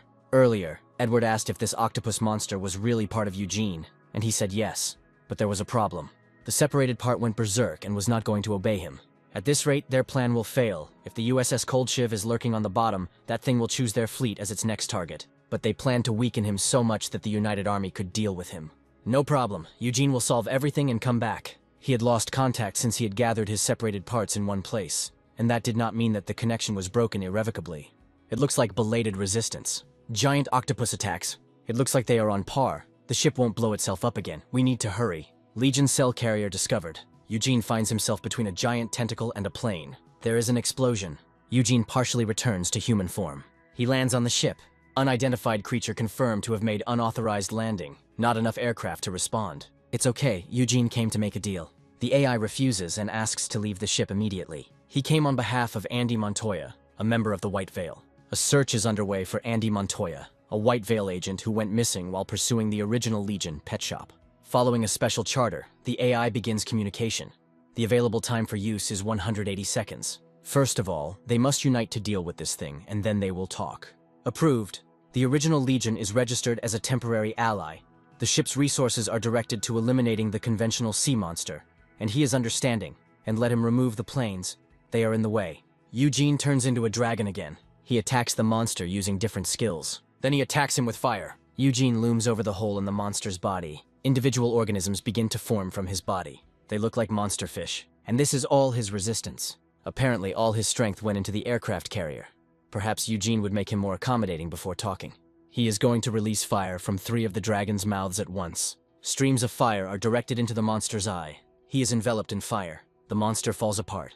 Eugene demands to know how he managed to free himself from control. Let him better ask his own conscience. Sir Eugene, or whatever his name was, took up a high position and immediately began to act like a man. He lost his lead. To reach the top of all living things is their common goal, but he created it and behaved like a real idiot, worthy of a man, launching an entire colony instead of an individual. He's right, Eugene regrets it. He thinks a few empty words will be enough, but it won't erase all the nonsense he's done now and before. Until recently, Eugene perceived him as an instrument out of control, but this is not true. This is an enemy that must be killed. Here it is, to kill and devour everything that stands in his way. This is his true nature. Even having put on the skin of a man, a monster will remain a monster. Eugene envelops him in fire. This conversation can be considered a self-analysis. Thanks to this monster, Eugene regained his leadership. Verification completed. The identity is identified as Edward Grand Continuer and Andy Montoya. Thus, the right to control the ship passes to Agent Andy Montoya, the only currently confirmed U.S. citizen. So that's how everything was resolved. Then Edward will take everything he needs. Thanks to this business, they came out on top, receiving even more than they expected. The other races refused to intervene in the war because the humans themselves encroached on the demon lands, and in the end, victory was achieved through human efforts alone, which united them and gave them confidence. In addition, they managed to quietly get their hands on the cloning equipment and auxiliary technological equipment that were on board the USS Cold Shiv. Now they have a virtually inexhaustible supply of material for these purposes. This way they will even exceed the plan. Edward asks if Eugene has found the reason for his split-off parts madness. If the problem is solved, they could use them as a naval fighting force. Eugene says he won't make them anymore. It would be a shame to lose such a powerful army. If it was a matter of price, Edward would pay in full. He himself knows very well that after one particular incident, the pet shop's atrocities began to rapidly gain momentum. Edward was responsible, so of course he knows. The price for crossing the line is extremely high. It is unlikely that his request is on the same level as that incident. We need to aim higher. Back then, Eugene gave up the essence of a human. But in return, he had the essence of a monster. But now he only has the essence of a monster. Edward's coronation is next week, and he will outline the general plan of action. It's better not to raise this topic again. He doesn't want to die too early. The day of the coronation arrives. Felina Greensmith is now a reporter for Daily Elmwood. Whenever she met that man, she always got into trouble, so she changed her job. Now she definitely won't have to cross paths with him. The crown of the Kingdom of Grand Continuer has found its rightful master. From this hour, a new king of Grand Continuer was born. Eugene extends his sword. Rejoice at the birth of a new king. This man again. We need to get out of here quickly. Something is bound to happen. And indeed, there is an explosion. A mysterious explosion during the coronation took the lives of many aristocrats and high-ranking officials, and King Edward was also injured and rendered unconscious. Due to the emergency, the conduct of the public affairs of the Kingdom of Grand Continent was entrusted to the Lord Protector, Sir Eugene. He miraculously survived the disaster and became a hero who reunited the shattered kingdom. 3 months later, Eugene arrives in Santo Almaruz. He approaches the building of the Elfiris Kingdom Embassy. He is stopped. The Elfiris Kingdom's diplomat, Lady Elamia, resides here. Eugene takes off his hood. They recognize him and try to ask him what brought him out at such a late hour. Eugene cuts off the heads of both guards. Soon the building is engulfed in flames. Eugene stands over Elamia. She lives in the territory of the Kingdom of Grand Continental, and at first glance plays the role of a diplomat. But behind this decent mission lies active espionage activity. It was she who staged the terrorist attack at the coronation, in order to eliminate the greatest obstacle to their kingdom, Prince Edward. The murder attempt ultimately failed, but she is confident that she left no evidence leading to her. Elamia asks how Eugene knew. So they were the ones who started the explosion. It's not like he knew when he was targeting them. They were just the most convenient target. Edward said that if he had come across someone more suitable than the elves, he would have eliminated them first. Elamia thinks that King Edward has emerged from his slumber. But from the very beginning, he used his double and never fell into a coma. This conversation has gone on too long. We need to tell the kingdom about this. She will somehow create a loophole. Eugene releases flames. It's time to take the first head. After some time, the people greet the king, who has awakened from sleep. The vile plot of the elves was suppressed, but this time they managed to set fire to only one of their outposts. To completely eliminate the threat to humanity, Edward will punish all the remaining elves. He's a great liar for someone who hasn't lost a hair on his head. After all, he is deceiving an entire nation, so of course the production must be at least of the highest level. Building up the military power of the state and a pretext for war, he has collected everything necessary. All preparations are complete. The king of Elfiris, Rhesus, asks Edward what he is doing. The burning and closing of the embassy, the murder and capture of their diplomats, and on top of all that, groundless accusations. And this big-eared bastard knows how to get it. Rhesus asks what he just said. He keeps saying, the king is the king, because he should know that if a kingdom becomes an empire, then the king becomes an emperor. Rhesus thought he wouldn't find out about their cheap tricks. Edward has gone crazy. Rhesus asks what happened to Elamia. He's talking about that long-eared woman. Edward wanted to at least take care of the corpse, but it was in such a deplorable state. Edward really regrets that he couldn't show it. They will pay back in full. Apparently, he is going to pay for all the time that the elves have been enjoying the kingdoms of people. It is good that Rhesus himself volunteered to pay the tax, but even Edward would be ashamed to take the lives of his sister and brother at once. This is war. He declares war on them. Extreme rage and extreme coldness. Rhesus never thought that the day would come when these feelings would merge into one. Worthless people dared to dishonor their brothers. Nothing will stop them until Rhesus has the head of the emperor of a filthy, insignificant race in his hands. Rhesus includes time magic, allowing one to look into the future. The future shown by magic is absolute and will not change under any circumstances. The future is determined. Victory in this war is already in their hands. Soon the right head will appear here himself. Edward is too self-confident it is unlikely that the king of an entire country will personally go to the front lines. But they killed his younger sister, for a high elf from the royal family. A sister is a special creature. In order to preserve the purity of their bloodline, they resort to incest. Alemia Elphyris, whom they killed, was not only the king's younger sister, but also his wife. So we need to quickly cut off his head, and we can kill all the big-eared ones, and at the same time test the new ability before the real battle unfolds. The bastards are facing not a war, but a natural disaster. Another half hour and they would be at the Santo Almaru's headquarters. But they don't seem to be trying to protect their own capital, on the contrary. They just run away, flashing their heels. It seems to him that they are planning to concentrate their military force in the capital itself, and fight back there. Everyone be prepared. This must be one of the evil plans of the little people. It could be said that Rhesus's assumptions were half correct and half wrong. He demands that the ruler of the wretched race of men come forth immediately and pay his price. If he doesn't show up right now, Rhesus will turn this place into a flaming sea. Then something appeared in front of them. Edward asks if Eugene can use some kind of magic. He may have accumulated magical knowledge from those he ate. But Edward was never told to use it. There was no need. Magic has a casting time, and there is a danger that everything will go wrong in the process.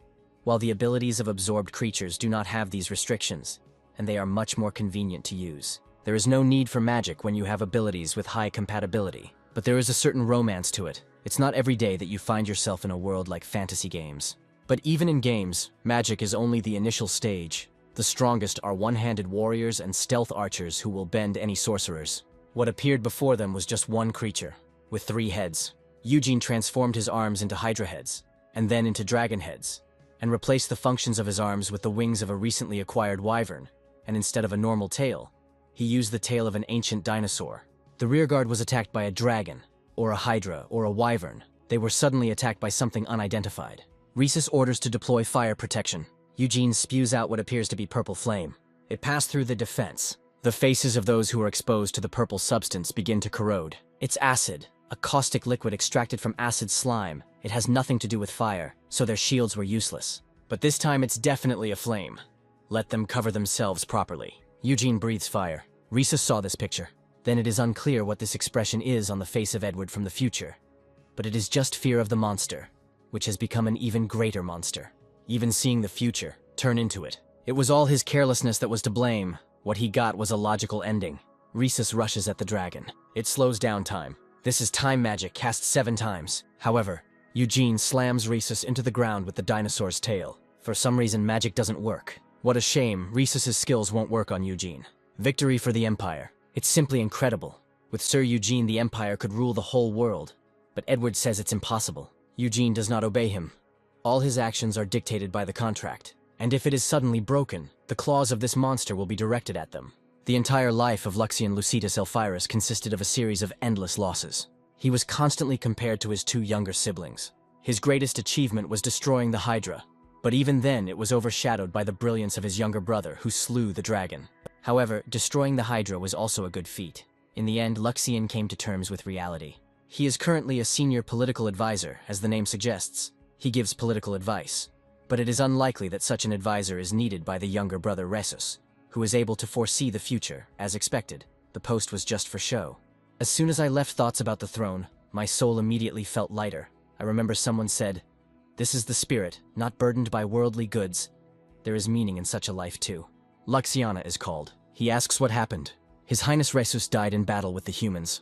The Grand Continent Kingdom doesn't have that kind of fighting power, so maybe it was the one who actually slew the Hydra. His Highness Rhesus passed away too early, leaving no child to inherit the throne and no successor to be named. And at the moment, the only high elf who has pure blood is Luxian. For some reason, Edward feels like Eugene is becoming more of a monster each time. By the way, news came that the long-eared ones are capitulating. But there is one condition in the capitulation treaty. The Lord Protector of the Grand Continent must be present when the treaty is signed. They arrive in the kingdom of Elphyris. After that incident, Luxian admitted his weakness, and it was as if a weight had been lifted from his shoulders. He withdrew from the struggle for the throne and tried to find something he could do on his own, regardless of his origins. But in the end, that blood led him to the throne. Edward wonders what's wrong with this big-eared drunkard who doesn't look like the Elf King at all. He wondered why Luxian had called the monster, and he was just going through puberty. Edward says he too had to stand in the shadow of an extraordinary older brother, a former brave man, so he understands his feelings perfectly. In a nutshell, Edward wanted to do something on his own, but the environment around him was not conducive to this. But in the end, this blood gave Luxian the power to change the country. This means that he can reform the established system, from blood rights to true merit. But such rapid changes in the way of life can cause great unrest. Edward asks who is the most prominent mage in the Elven Kingdom now that Rhesus Elpheris is gone. Resistance can be suppressed by force, by one's own efforts. The king would not fall for such sweet talk. But the moment he sipped the wine, everything was already decided. Eugene added the neurocontrol substance Ultrawhite, keyword's own powers. Luxian can do it on his own. Yesterday, negotiations were held with the Kingdom of Grand Continuer, as a result of which he came to the conclusion that if the war continued, they would inevitably lose, and the elven race itself could be under threat. The Kingdom of Elpheris capitulates to the Grand Continent Empire. This is unthinkable. They must not admit defeat to these lowly monkeys. On the contrary, they must be punished for the murder of His Highness Rhesus and Lady Elamia. As expected, discontent is great. If it were King Rhesus, he wouldn't even mention surrender. More could not be expected from a spare member of the royal family, a non-entity incapable of doing anything on his own. Luxian asks who just made the cheeky taunt. It turns on the magic circle. It is directed at the person standing in the middle. A blue light envelops him. The elf says that everything is not right. However, Luxian uses a magical weapon on him. All the moisture from the body evaporated. At this moment, the future tyrant of Elpheris, the walking natural disaster Luxian, was born. Eugene brings Rhesus' head. With this, they completed 1/4 of the plan. Eugene asks who they'll target next. Edward considers the dwarves, but has doubts. They have to get the head of not just anyone, but the ruler of the country. Moreover, the Republic of Evermine is considered a friendly country to them. Haste is undesirable here, they should prepare. It would take about 6 months, much faster than Eugene had expected, and Edward would hardly need him during those 6 months, unless force majeure occurred. Then he takes a vacation. He goes to where he first appeared in this world, to the Endless Forest. As the name suggests, it is a huge forest located on the Elmid continent. In the Endless Forest, there are conventionally 3 parts: the outer, middle, and deep thicket. The further you go into the depths, the more dangerous monsters you can encounter. Eugene decided to go back to his roots and dug through the memory of the dragon, who kept memories of life in the forest, and the truth was revealed to him. The abilities he had used so far would be completely useless in the depths of this forest. The monsters from the outer part that he had absorbed at the beginning of his journey were like snacks for the inhabitants of the thicket. Even the red dragon was only in the middle of the forest's food chain, so the one Eugene ate made its nest in the outer part of the forest. Eugene finds a bug-eyed rabbit, but he manages to escape in this place. What is needed to survive is not destructive physical abilities, but stealth, camouflage, evasion, and running speed. After practicing for 7 days, Eugene finally honed the skills he needed. Magic power is an integral part of the living beings of the Elmid continent. Therefore, in the interests of stealth, he must avoid the occurrence of magical resonance, and therefore only use the abilities of earthly animals. The cuttlefish substances synthesized by the chemical plant of the dungeon core created the effect of invisibility, and Eugene perfectly mastered the gait of bipedal and quadrupedal creatures. With this, he has mastered all the basic survival skills. Now he can go deeper. It looks like this is where the deep zone begins. While Eugene looks around, not noticing any particular differences from the middle lane, something falls on him from above. He bounces back. A fallen lump of mucus forms into a point that cuts it in half. It must be slime. He uses the blade again. Now Eugene's legs have been cut off too. This slime detects the location of an enemy by vibrations in the ground, just like a Batajutsu master. So, it's a slashing slime. It becomes flat like a blade and lunges at high speed, thereby increasing its cutting ability to the limit. In this case, Eugene will deliberately create a vibration and provoke him to attack, and when the slime gets close, he will eat it. The slash slime was definitely strong, so much so that it could be called the best in stabbing and slashing attacks, but Eugene can't use them. The forms he takes are not genetically fixed, and he cannot reproduce them based only on what he sees. He cannot adopt the abilities of a slime that does not have intelligence or memory. In the swamps, the outer part of the Endless Forest, the habitat of the lizard people who in the past worshipped the dragon, comes Rayanhands together with the candidate for the Holy Church of the Goddess, Ina Fulframhaven. It is unclear where the numerous tribes of lizard people went, although judging by the absence of corpses, there is a high probability that they simply moved somewhere. There's nothing to be done. It's not the most pleasant activity, but the only thing left to do is to question the local inhabitants. As far as Rayanhands knows, there is an orc village in the surrounding area. Who would have known that Eugene would be struck down with one blow on the approaches to the thicket? Apparently he was too careless. We need to recheck the skills of the creatures from the middle of the forest. He tests the slime slashing skill on the dragon. As expected, difficult to control. By transforming his hand into a slime, he attempted to copy the cutting move. But the form was unstable, and the power was significantly inferior to the original. If there was a slicing slime here, it would cut off these parts perfectly. Come to think of it, at the very beginning, when Eugene couldn't catch the dragon, he was forced to resort to a rather tedious hunting method. But now he has definitely become stronger. In the lands of the Onyx Orc clan, the situation is not much different. Ray and Hands thought all orcs were barbarians, but it seems that's not entirely true. Apparently, they have been instilled with a culture of grieving for the dead. An orc appears and asks who they are. They came from the church state. Maybe the orc knows what happened here. A monster appeared in this place. He lured them into a trap and forced them to fight the dragon. In that battle, almost all of his brothers fell, and the village was turned into ashes. Perhaps the same thing happened in the nearby Lizardmen village. Everyone was eaten by this monster. He doesn't know the details, but suspects that this was only the beginning of his activities. Ray and Hands pray to the goddess for the repose of their souls. The orc is late with his greeting. He is a wanderer brother. The wanderings of the Onyx clan have long been entrusted to the most renowned warrior. His duty was to wander through the endless forest and identify anomalies or dangers. It all started when he discovered this while on patrol. A broken iron carriage. The strange thing about it was that it was impossible to harness horses to it. Inside he found people with torn throats. It looked like someone had killed them after the accident. The armor they wore was also strange, and in addition, someone had knocked down the carriage door from the inside. And after this discovery, many inexplicable things happened in the forest. All the trolls disappeared overnight without a trace, and the same thing happened with the lizard people. Then Brother was overcome with anxiety, and when he returned to the village, it was already empty and destroyed. Ray and Hands asks how he knew what happened here if he was not in the village at the time of the incident. The brother takes out his sword. If she wants to know, let her take his hand. Ray and Hands does as he says. This is how the magic starts to work. Ray and Hands sees someone with a blade in his hand. In front of him is a small dragon.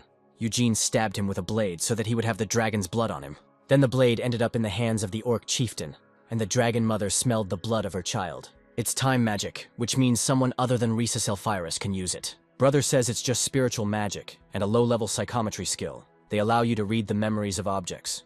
Ray and Hands believes that the orc used this magic to track down the criminal. That's right, that iron carriage, the village of Lizardmen, the dagger, all of them, as one, kept memories of the same being. This bastard left the endless forest many years ago, but not long ago he showed up here again. Brother turns on spiritual resonance. The monster is right over there. The endless forest looks like an ordinary forest, but deep inside it is not so at all. It is a diabolical spectacle that boggles the imagination. Here, glaciers and an active volcano coexist in balance. They are the basis of this bizarre ecosystem. All living things here evolved, struggling for life in extremely harsh conditions. The first place to go is the mountain that rises alone above the glacier. At the summit, covered with eternal snow, lives the only species of dragons that was able to adapt to life in the depths of the endless forest. We are talking about the ice dragon. Ina Fulframhaven finally hears her name being called. Ray and Hands asks if she's okay. Maybe something's bothering her. She just thought for a moment. We need to get ourselves together. We don't know when this monster will appear. It is not clear what these memories were. They keep popping up from time to time. It seems to have gotten worse since she was last here. Eugene arrives at the glacier area. Ice dragons hunt the deer man. No matter how fantastic this world may be, living beings essentially move according to the laws of physics. And if everything here has a reasonable explanation, then there must be one for the principle of the cold breath. At first, Eugene thought he could release liquid nitrogen. The dragon releases the opposite of fire at the deer man. That one turns out to be frozen. Eugene tests the flow from the dragon's mouth by touch with a slicing slime. What a disappointment, it's just water. The ice dragon's breath itself does not freeze. Everything freezes due to the low temperature of the place. After it hits the water, this attack can only work in snowy mountains. Ice dragons have certainly evolved and adapted quickly to their harsh environment. But evolving does not mean becoming stronger. On the contrary, the presence of an easy way to get food has reduced their physical abilities. Because there is no longer a need to hunt, they spend most of their time sleeping to minimize energy expenditure. And although one cannot count on strong physical abilities, this walking antifreeze was able to adapt to life in absolute cold. This whets Eugene's appetite. He turns into a dragon. Soon another ice dragon flies into the lair. He finds the lair's inhabitant eaten, and Eugene is still there. He was going to transform into the same ice dragon and lie in wait for him. But he returned earlier than he thought. So he dares to be so arrogant. The ice dragon thinks his breath froze Eugene. However, it had no effect on him. He attacks the dragon. As a result of its assimilation, Eugene studied the composition of the components of living antifreeze and the effective percentage ratio of the mixed substances. 2 more ice dragons appear in front of him. Eugene attacks them. From today onwards, the ecosystem of the glacier zone in the depths of the endless forest will change, and then it will be the volcano's turn. Rayanhands asks Ina how she is physically. They have been walking for quite a long time. Ina says she's fine for now. There is no hyperventilation, no anoxia, no symptoms of weakness. If it's difficult, let him tell you right away. It's time to move on. Rayanhands and Ina follow the orc. Something changes in the blade. The enemy is close, and here are these tracks. It's definitely not a natural fire. It's probably traces of that monster. Judging by the blade's reaction, that is true. They follow the tracks. A source of intense heat appears in front of them. This is him. Now Eugene can turn into fire. The creatures living in the volcano zone of the endless forest have no names, because the surface of the earth is hot and the landscape is constantly changing.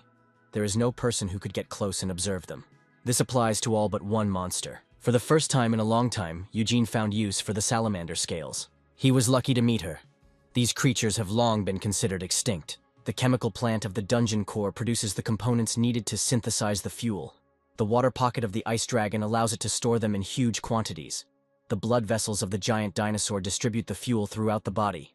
The sweat glands of the lizardmen secrete it onto the surface of the skin. And finally, the body temperature of the lava creatures ignites the fuel at the slightest contact. Eugene is a monster who combines all of these. Well, what an unexpected alliance. Rayanhands recognizes Eugene. This monster destroyed his brother's tribe. Eugene knows that this orc is a wandering brother. It was unlikely that there was anyone among the orcs who did not know him. The brother is furious that Eugene dared to use the elder's face. He attacks him with a blade. Brother has been training for years waiting for this moment. Now it's time for revenge. He strikes again and again with the blade. There is an explosion. Rayanhands is confused as to what is going on here. If they are fighting, we should help. But it is unclear whom she should support. A brother who takes just revenge on the monster that destroyed his race, or the king's lord protector, the best of knights, and her mentor. Purple vapors approach Rayanhands. She grabs Ina. We need to get as far away from here as possible. This is a deadly poison. Brother understands this. He wants to deliver at least one last blow. However, Eugene remains unharmed. The orc falls. Rayanhands runs away, taking Ina with him. She asks to let her go because Mr. Brother is still there. Rayanhands must protect her at all costs. Ina believes that it is not too late, at least if they join forces. But Rayanhands knows that they are already too late. The outcome of a battle is not determined by a simple comparison of forces. A military priest entering the order is told to remember this first and foremost. Ina needs to take a hard look at her abilities. Rayanhands doesn't want to watch a candidate for sainthood commit suicide. The value of her life is simply immeasurable. Sure, that person's life force is huge, but there is very little mana, and no aura at all. Perhaps this is the price for gaining the ability to create such heat. Even if they cannot fight back, they can at least take Mr. Brother with them and escape. This must be a rational judgment based on common sense. But that man is not one to be judged by the standards of common sense. Rayanhands manages to bounce off whatever was falling on her. Looks like it's Mr. Brother. Eugene appears from behind. Rayanhands has no idea how he'll react if he thinks they're orc minions. Then they're in danger. They haven't seen each other for a long time, and now they can have a leisurely conversation. Until now, only she was chasing the image of teacher and student. But now, he also calls her a student. Ina jumps off of Rayanhands' shoulder. She asks why Eugene killed Mr. Brother. Rayanhands stops her and says that he and the teacher haven't seen each other for a long time. Later, she will explain everything to Ina, but for now, let her not make a sound. Indeed, Eugene had not met his brothers for a long time. Although there was one guy who looked like his brother, but as it turned out, he was not. Rayanhands asks what the person he met after the manticore was like. He knew how to transform. His name is Meaden Halffield. Something is happening to Ina. Long-forgotten memories awakened in her, and she remembered that Midden was her brother. She survived the attack of the stock-fit dragon. Left homeless and with her arm missing, she wandered everywhere in search of Midden. Eventually, rumors about the young man in bandages reached her, and she learned that Midden had gone to the human world, and she followed him to this world. However, the girl, in whose body elven blood flowed and mana circulated, could not escape the interest of the church. The order gave her a new arm and subjected her to memory transformation, and even her skin color changed with age. This is how the candidate for sainthood, Ina Fulframhaven, was born. Paladin Perkrid was assigned to protect her during her pilgrimage to the Holy Land, and a biochip implanted in her head assessed her behavior in real time. And the data he collected provided grounds for reconsidering her rank and position. Ina Fulframhaven, who had undergone 3 years of holy training, and the monster's apprentice, the Paladin Perkrid, set out on a pilgrimage into the endless forest. Ina asks what happened to Meaden Halffield. Eugene says he killed him. Aina is ready to attack him, but Rayan Hands strikes her. Now she is unconscious. Now, controlling powers comes easy to Rayan Hands. Before it was definitely more difficult for her. This is because she's been training diligently all this time. She's on a work assignment now, so they should postpone their joyful reunion until next time. She tried to contact the church state through a communicator, but due to the high density of magic in the endless forest, it was impossible. Rayan Hands thinks Eugene is going to attack. She had no intention of being hostile to him. She had only just met that orc. They had only come here to make a pilgrimage to the Holy Land. She got the place wrong. They say it's impossible to establish contact until you get out of the thicket, Eugene says to follow him. Apparently the fate of dying right here passed them by. One of the sacred places of the Church of the Goddess in the Endless Forest is the settlement of the Lizard people. Even in the early years of the existence of the church state, the name of the sacred Lizard Knight thundered, because he comes from Longtail Fulframhaven. The Lizardmen of the Endless Forest are closed and aggressive, but since this is also the sacred land of the church, there are still objects installed in the surrounding area that were previously installed. The church is getting in touch. This is their first meeting. His ID number is 1403. The management of the Holy Knights and the supervision of the sector in one person, Chief Houston. It is a great honor for him to meet the best among knights. Eugene asks him to stop with the insincere speeches and get to the point, and he asks what brought him to this place. He somehow asks incorrectly what he wants from them. The one who contacted is not sure that Eugene understands the situation correctly. He says that he was on the heels of a knight of the church state and a candidate for sainthood. But what a disappointment. In the course of destroying the sacred land, he also committed genocide. The contact asks why he thinks he can demand something from them. Eugene says that he might allow these two to return safely from the Endless Forest. The loss of a saint candidate and a paladin is a huge loss. Besides, Perkrit is an extremely valuable individual. Eugene is asked what he wants. Nothing impossible. You just need to pretend that there was nothing in this forest. The one who contacted hopes that he will keep his promise. He's heading that way. He's leaving. The interference has been removed, and now we can focus on the goal, while the Emperor lays the foundation to get the head of the next king. Eugene goes hunting. Time for a pleasant meal. 6 months after the feast in the Endless Forest, the presidential elections were held in the Kingdom of Evermine. The new president thanks citizens for electing him. What a sad fate befell the Kingdom of the Dwarves with its rich heritage. He is not even a king, but some kind of president, elected by vote. A non-entity with no legitimacy whatsoever is going to rule the kingdom, and it's obvious that someone has been using dirty tricks behind his back. Otherwise, people wouldn't act like crazy. The king will personally intervene and save the kingdom from the threat looming over it. Let them get ready. He is going to visit a friendly country, the Kingdom of Grand Continent. Nobody reacts. Power, passed down from generation to generation for hundreds of years, was destroyed in just 6 months. Someone is coming in. He knew there were still those who revere the king. But this is Eugene. He cuts off the head of the dwarven king and brings it to Edward. Eugene isn't sure this play on words will actually work. Edward has already received official confirmation from the goddess. She said that the king and the president are completely different concepts. By the way, this brainwashing technique has clearly progressed. You could say it's close to completion. And by the way, Eugene got a second head, and the research results are encouraging. But a problem has arisen. Edward asks if Eugene has ever heard of Fortesteele. It is one of the countries that protested the dictatorship of the Grand Continental Kingdom, and the only one that managed to acquire air defense. The reason lies in its geographical location. It is ideal for transporting ammunition during wartime and trade items during peacetime. But there was a shameful moment in Fortesteele's history when it was conquered by the Kingdom of Albaflum. So now that the latter has been weakened by the sea invasion, a huge rebel army has begun to rage in Fortesteele. The kingdom is already unstable. If Fortesteele rebels, the number of problems will skyrocket. Edward brought Eugene a second head on a platter while he was on vacation. Maybe he can help him out. There is a temporary solution and a permanent one. It would be wonderful if Eugene could calm them down forever. However, there may be a catch. There will no longer be a place called Fortesteele on the continent, and it will likely take decades for civilization to emerge on that land again. Edward suggests settling on a temporary solution.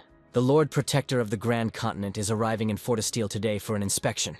I need to collect my thoughts. I just hope the day goes by without any incidents. So the rumors were true. Sir Eugene really is a master of disguise. He has come a long way, and she, Kendra Aimbaker, greets him on behalf of Fortesteele. Here someone interrupts her, shouting, "Long live the Free Republic of Fortesteele. Let the chained mongrels of imperialism go to hell." Eugene creates a whirlwind with his wings. The fire goes out, the terrorist wants to rekindle it. Eugene grabs his hand and twists it. Late sailors appear. Eugene tells us to drag this guy to the interrogation room. Now he sits opposite him. Eugene asks where he got the dynamite and if the rebel army is supporting him. He's not going to say anything. Eugene doesn't care. He might not tell. He will repeat himself. His mouth is shut. Eugene turns into a monster. The royal assassin stands behind the door. Kendra appears. He says Sir Eugene has requested an assistant from the Navy. There's no need to worry so much. He's just an ordinary messenger she can pass through. Kendra discovers that the terrorist is gone. Eugene asks if she is familiar with the name Scarlet Weather Vane. Kendra says it looks familiar. It's the tavern on Trade Street. Eugene tells them to take him there. There is a certain person behind this whole Fortestil rebellion, but he only ate small fry. His memories are not enough to know for sure. Eugene is constantly behind schedule, and there are still 2 whole heads to get. Once he finishes the job, he'll have to put pressure on Edward. He knows the value of his life. Eugene and Kendra arrive at the Scarlet Weather Vane, an inn in the Fortestil Army's area of deployment. Kendra hasn't been here for a long time. Apparently she's been very busy lately. The rebels are really going crazy. Here, Kendra discovers that Eugene has killed one of those present. Others rush to flee from the tavern. Eugene knows everything and asks where they hide the supplies. In response, the innkeeper puts a gun to his forehead. He shoots. Let him try to open his skull, maybe then he'll find out. Eugene holds a bullet in his teeth. He attacks the innkeeper. It looks like there's a secret passage here. If Eugene had entrusted this matter to an assassin, he would have found him without unnecessary noise, but this would be faster.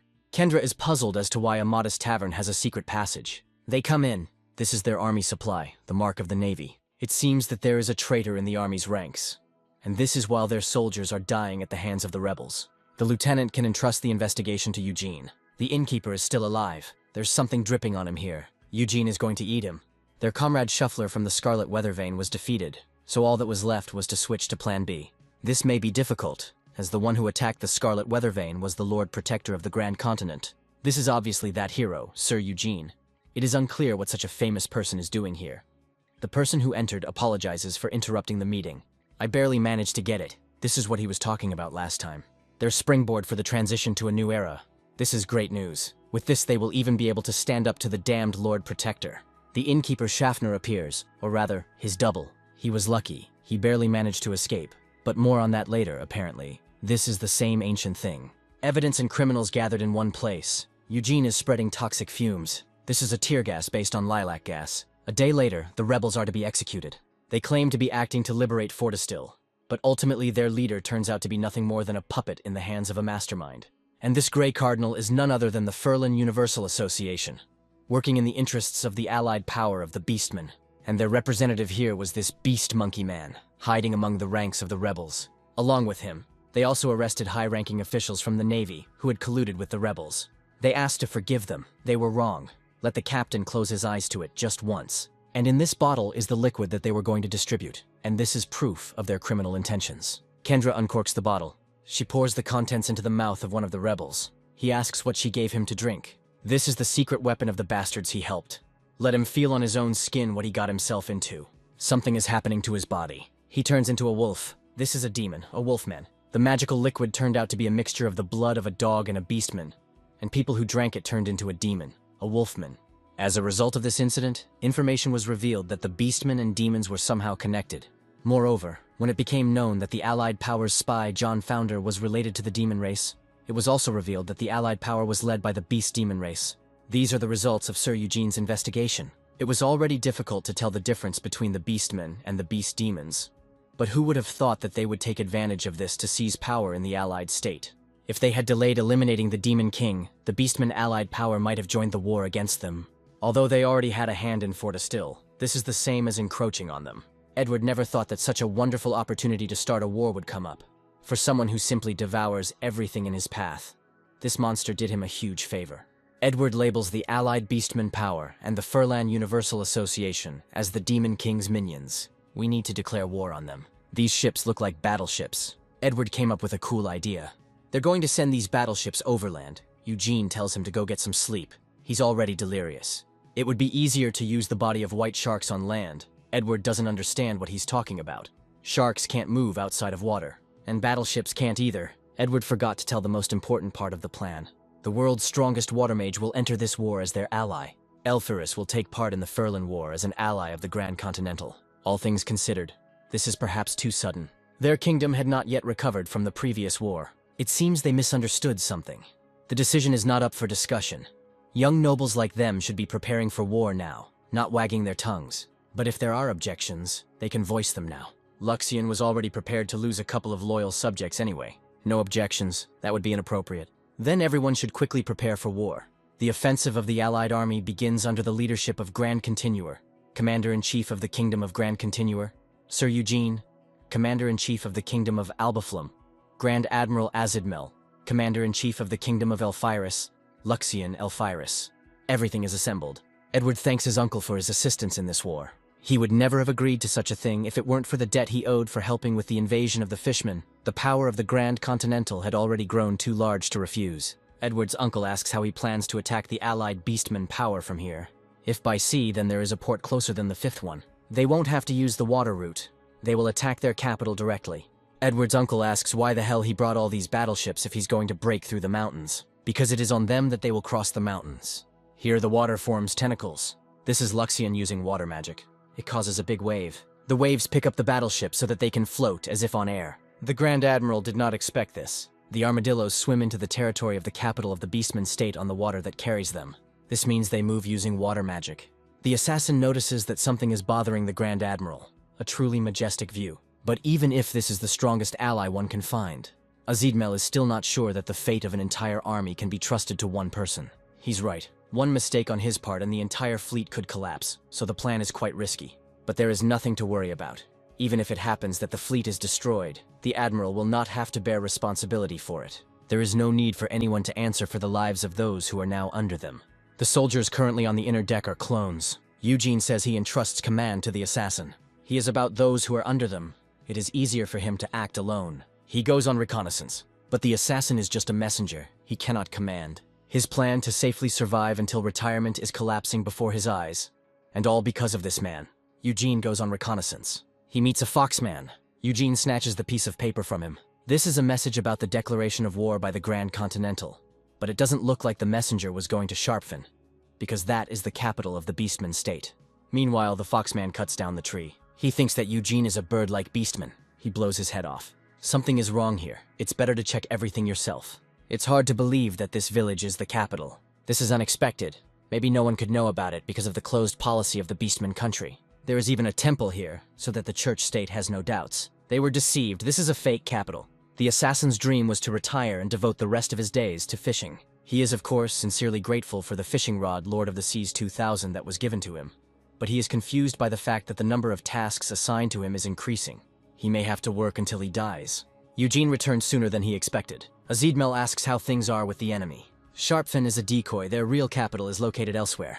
The cathedral of the great Beastman Empire is located in Sharpfen. A city that worships a goddess cannot be a trick. But the demons are at the head of the state. This makes sense. The demonic race revere the goddess as the creator of all things, but nothing more. If they are dealing with demons, the cathedral means nothing to them. They are ready to abandon it at any moment. We'll have to change our plans, but they will never refuse the operation. If, looking at the warships, they become frightened and raise the white flag, they will have to end everything peacefully. But there can be no talk of any peace. They do not dare to use their faith for their own purposes and mock the goddess. He will rip open the belly of the damned beast and throw their intestines into the sea, gnaw the bones, and throw them to wild animals. A little later, the guard at the gates of Sharpfen sees what looks like a falling star. He asks to send him more money and less work. Then what he took for a falling star turns into a flash right in front of him. Armadillos appear. The damned heretics dare not joke with their religion. He will raze everything here to the ground, except for the cathedral. What a noisy man. 2 hours later, Azidmel approaches the statue of the goddess. It couldn't be avoided, but he asks for forgiveness for the chaos he caused in her city, and for his sins. By the way, this is the first time he sees a statue of a goddess in the minds of beastmen. He had, of course, heard that each race had its own vision of the goddess's appearance, but this one seemed to be created in someone's image. Even if there is a saint among the beastmen who is worthy of being immortalized in stone, she somehow does not look like a beastman. Eugene wonders what she's doing here, which means he knows this face. Naturally, he hadn't seen her for a long time. If Sir Eugene knows her, then perhaps someone from the Beastman state has some connection to him. But it is not necessarily a beastman after all. She does not look like any of them. Maybe someone from the church state. If Sir Eugene knows anyone close to the church, it's probably someone from the Demon King Extermination Squad. Azidmel thinks it's a past saint. Eugene says it's a Demon King. This makes a terrifying impression on the Admiral.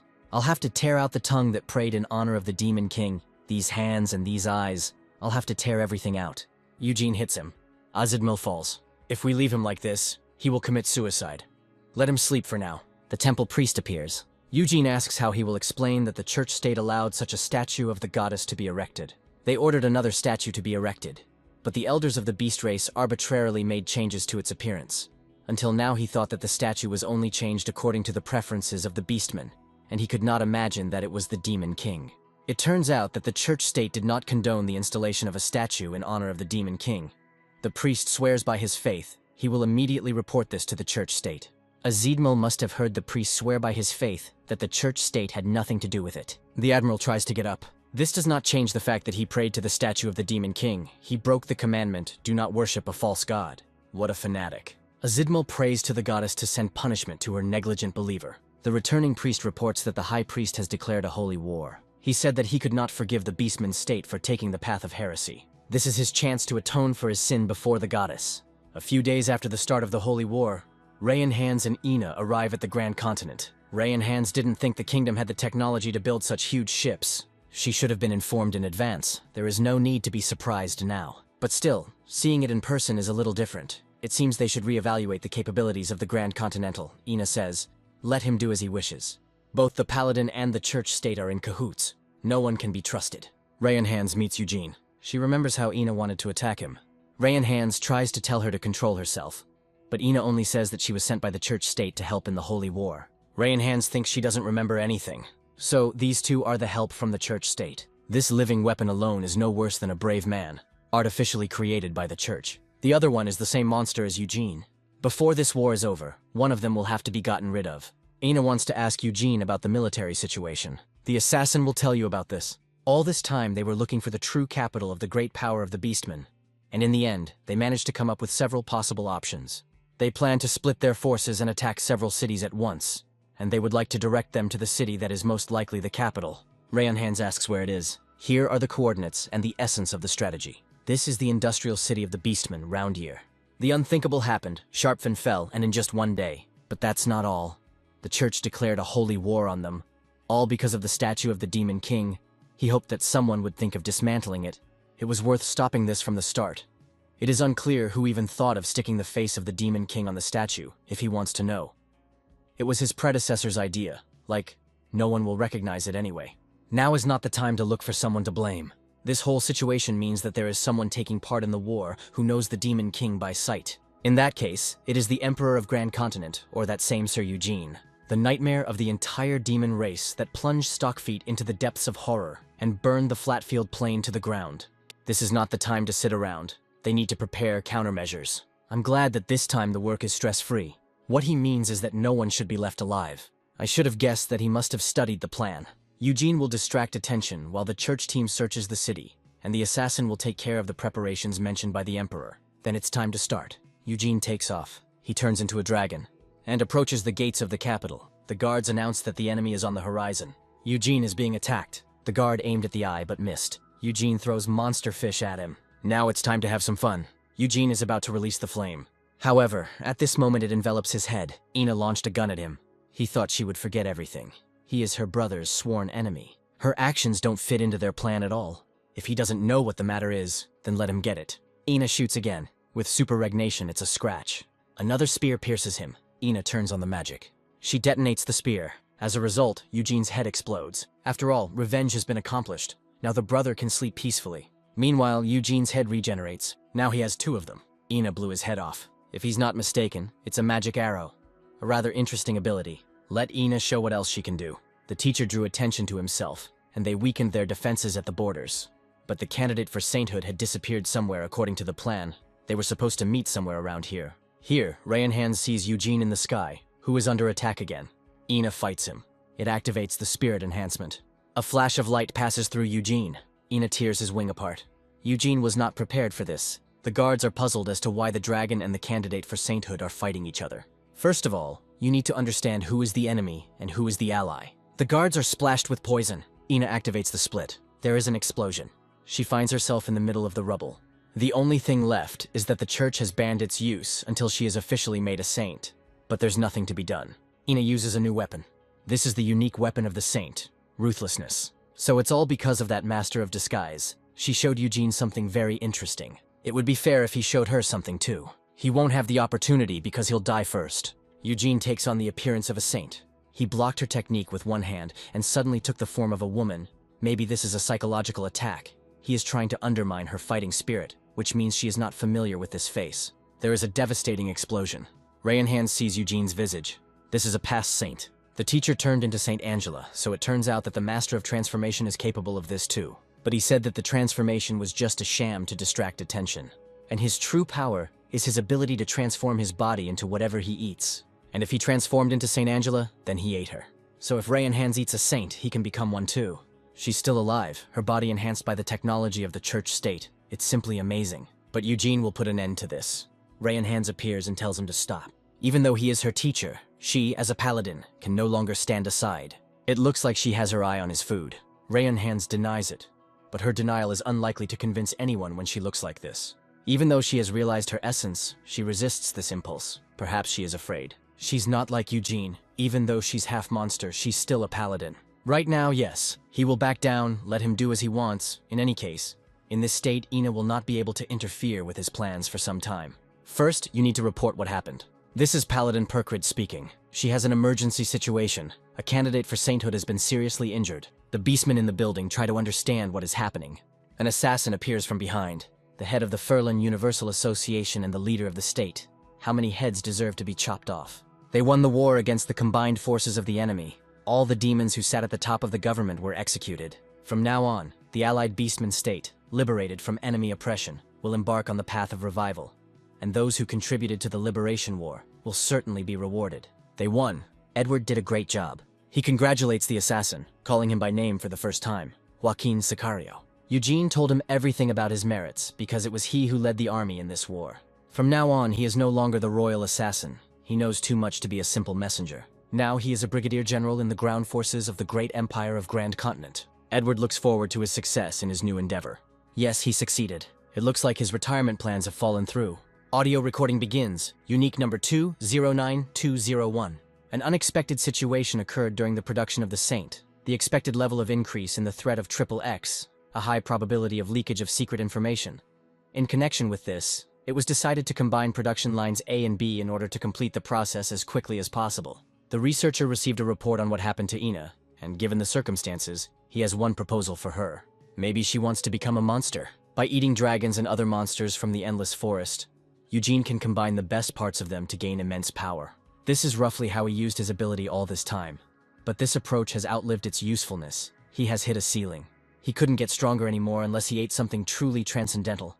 So he started thinking about using the goddess's deferred wish that he had been keeping all this time.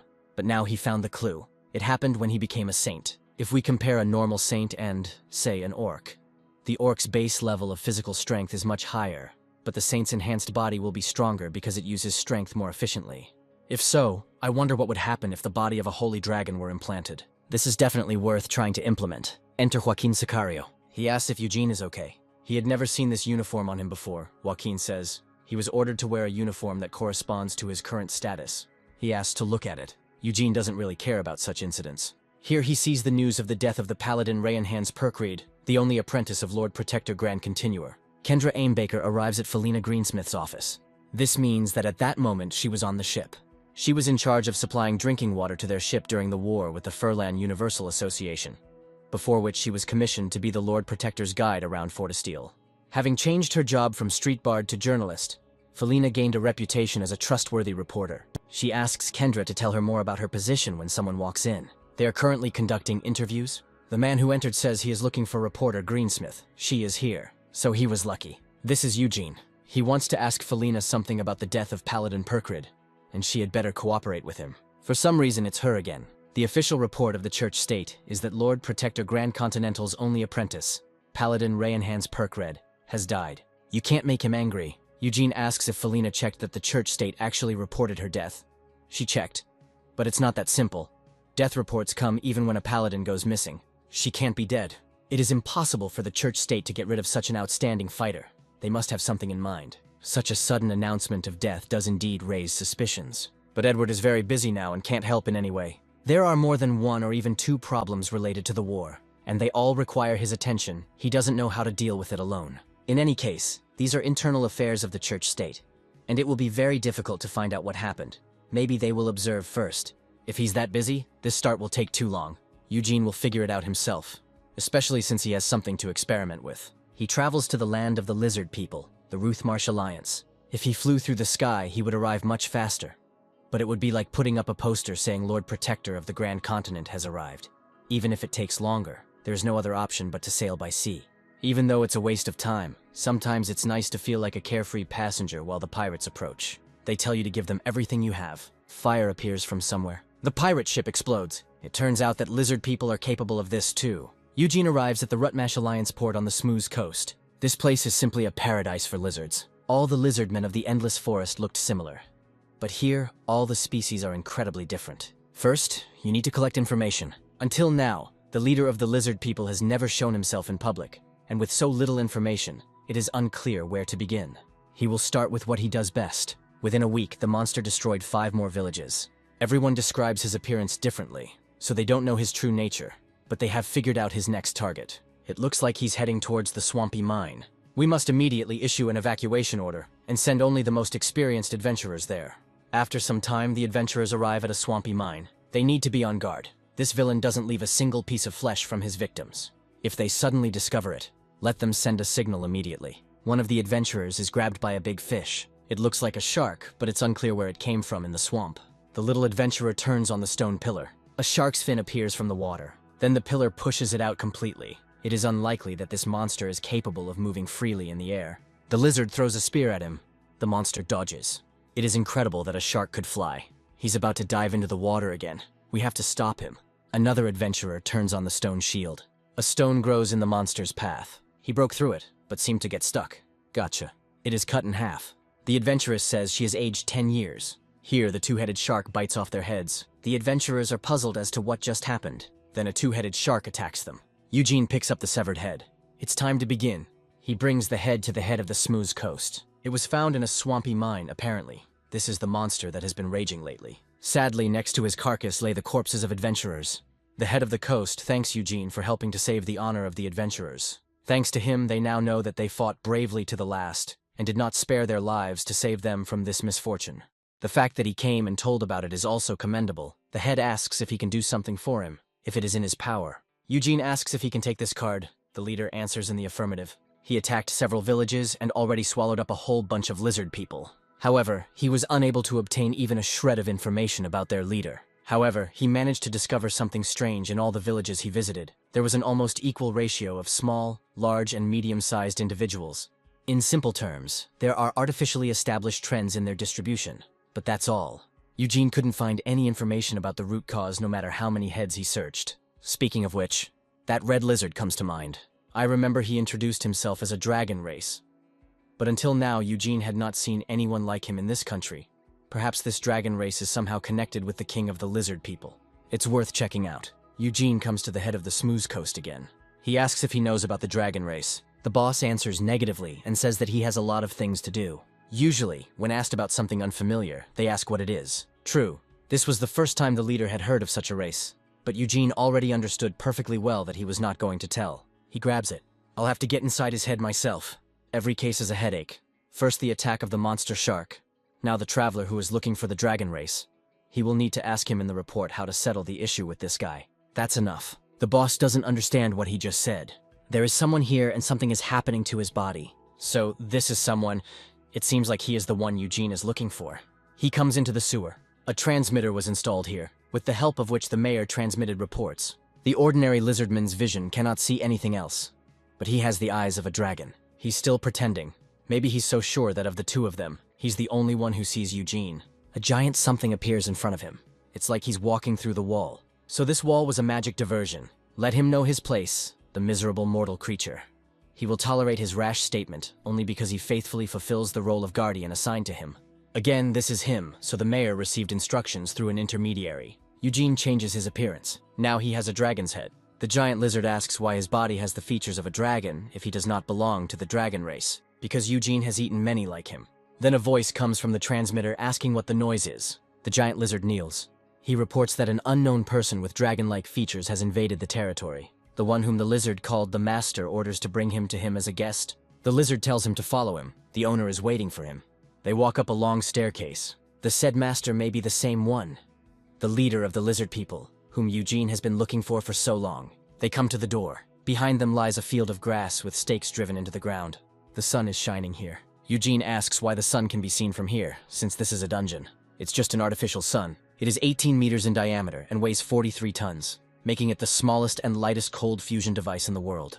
The maintenance of a dungeon of such size was made possible by the presence of this power source here. He welcomes the envoy of the church to his kingdom. He is an ancient dragon, the first one created by the goddess. So this is the same one. It seems he mistook Eugene for a guest from the church. Eugene has a question. The ancient dragon is sure that his close friend's tribesman is interested in many things, but they will leave the questions for later. Let him first say what feelings this place evokes in him. A close friend of the very first dragon, someone equally ancient, perhaps a manticore. Perhaps the one he's referring to is of a manticore nature and is connected to the church. This guy mistook Eugene for a paladin of Perkreed. He is deeply connected to the church state. The appearance of Longtail Fulframhaven, a legendary paladin of the church, was one of the goodwill gestures he gave to the church. He is not surprised at all. The church had learned a lot more than he had imagined. Judging by the fact that they had sent out a being with such a high level of protection as his, their development was progressing by leaps and bounds. Since the ancient dragon is excited, he will allow him to ask one question as they walk to their destination. Eugene asks if he knows about the original pet shop's arrival in this world. Of course it is known, because that is why he came to him. All lizard people of the dragon race are born with a piece of the essence of the ancient dragon. Due to the resonance of these particles, all the experiences of the dragon race are transmitted to him. One of the representatives of the race, sent by him to the surface, made contact with him. Eugene bites his hand off. Apparently, he still doesn't understand what's going on. This is treason. The greedy scoundrels have already forgotten how much good he did for the church. Eugene didn't think the first dragon was that stupid. He didn't say that he came from the church. The ancient dragon remembers everything that Burmiko saw. This is the original pet shop. He attacks. The ancient dragon will never leave him alive. He will kill Eugene no matter what it takes. Ina hears a rumble from underground. She thinks it's an earthquake. Magic circles appear on the tips of the stakes. There is an explosion. Eugene turned into a dragon. These steelies are attacking him. He is in the territory of the ancient dragon, so the situation is not in his favor. He takes off. I wonder where he decided to run. Thanks to this new form, supplemented by the peculiarities of the saint's body structure, the speed increased in direct proportion to his strength. This is the kingdom of the ancient dragon. Eugene is wrong to think that he can get out of here. There is a barrier around him that cannot be passed through unless he removes it himself. Everything here runs on one single power source, and Eugene is going to destroy it. The sun explodes. There is no more light. Ancient dragon wants to catch the falling sun. Eugene grabs him. The sun falls on the tip of the stele. There is an explosion. A pillar of fire erupts through the ground. Two dragons fly out of a hole in the ground. The heat from the explosion is so intense that it even damaged the dragon's scales. But thanks to the super regeneration skill, which is based on rebirth, Eugene is able to survive even this. Looking the way he does now is still better than being one-armed. The ancient dragon charges at Eugene. He closes himself off from the blows. Ina is confused about what is happening. Eugene grabs the ancient dragon by the throat.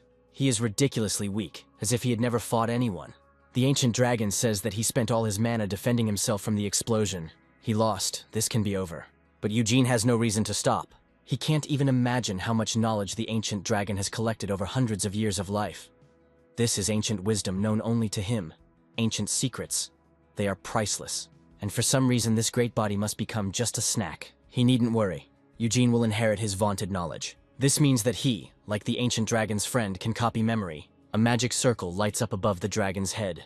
He would rather die than pass on his knowledge to Eugene. The dragon falls to the ground without a head. Eugene picks up his head. Although the goal was achieved, it turned out to be annoying. And nevertheless, he collected all the necessary heads. Eugene brings Edward the head of the Lizard King. Maybe it would have been worth preparing a larger shelf. Perhaps it is too big. But it's not Eugene's fault. All heads are gathered. It is time to clash in battle with the church. That's what Eugene might think, but unfortunately they still had one more thing to do. Edward is getting married. A week before the wedding, he asks Eugene what he thinks about it. As a man with experience in married life, Eugene tells him not to get married. Everything always goes wrong. For example, he lives an ordinary happy married life, when suddenly, out of nowhere, special forces appear and kill your wife, and the children are kidnapped and you are not allowed to see them. But if he doesn't care, then go ahead. Edward asks, just in case if Eugene is joking. He says that of course he's joking and asks who the chosen one is. A pretty princess from a neighboring country, pleasant to talk to. She is from a royal family whose lineage has a rich heritage. An alliance with them will contribute a little to strengthening Edward's power. By the way, during the ceremony he plans to use a stunt double in place of Eugene, who believes that Edward wants him to do something. He, as usual, quickly realizes that the strengthening of power mentioned by Edward is all a trifle. The real reason for holding the wedding is to create a distraction, to create an opportunity to deal a crushing blow to the church. The wedding day arrives. Edward thanks the distinguished guests who came from different countries to his wedding.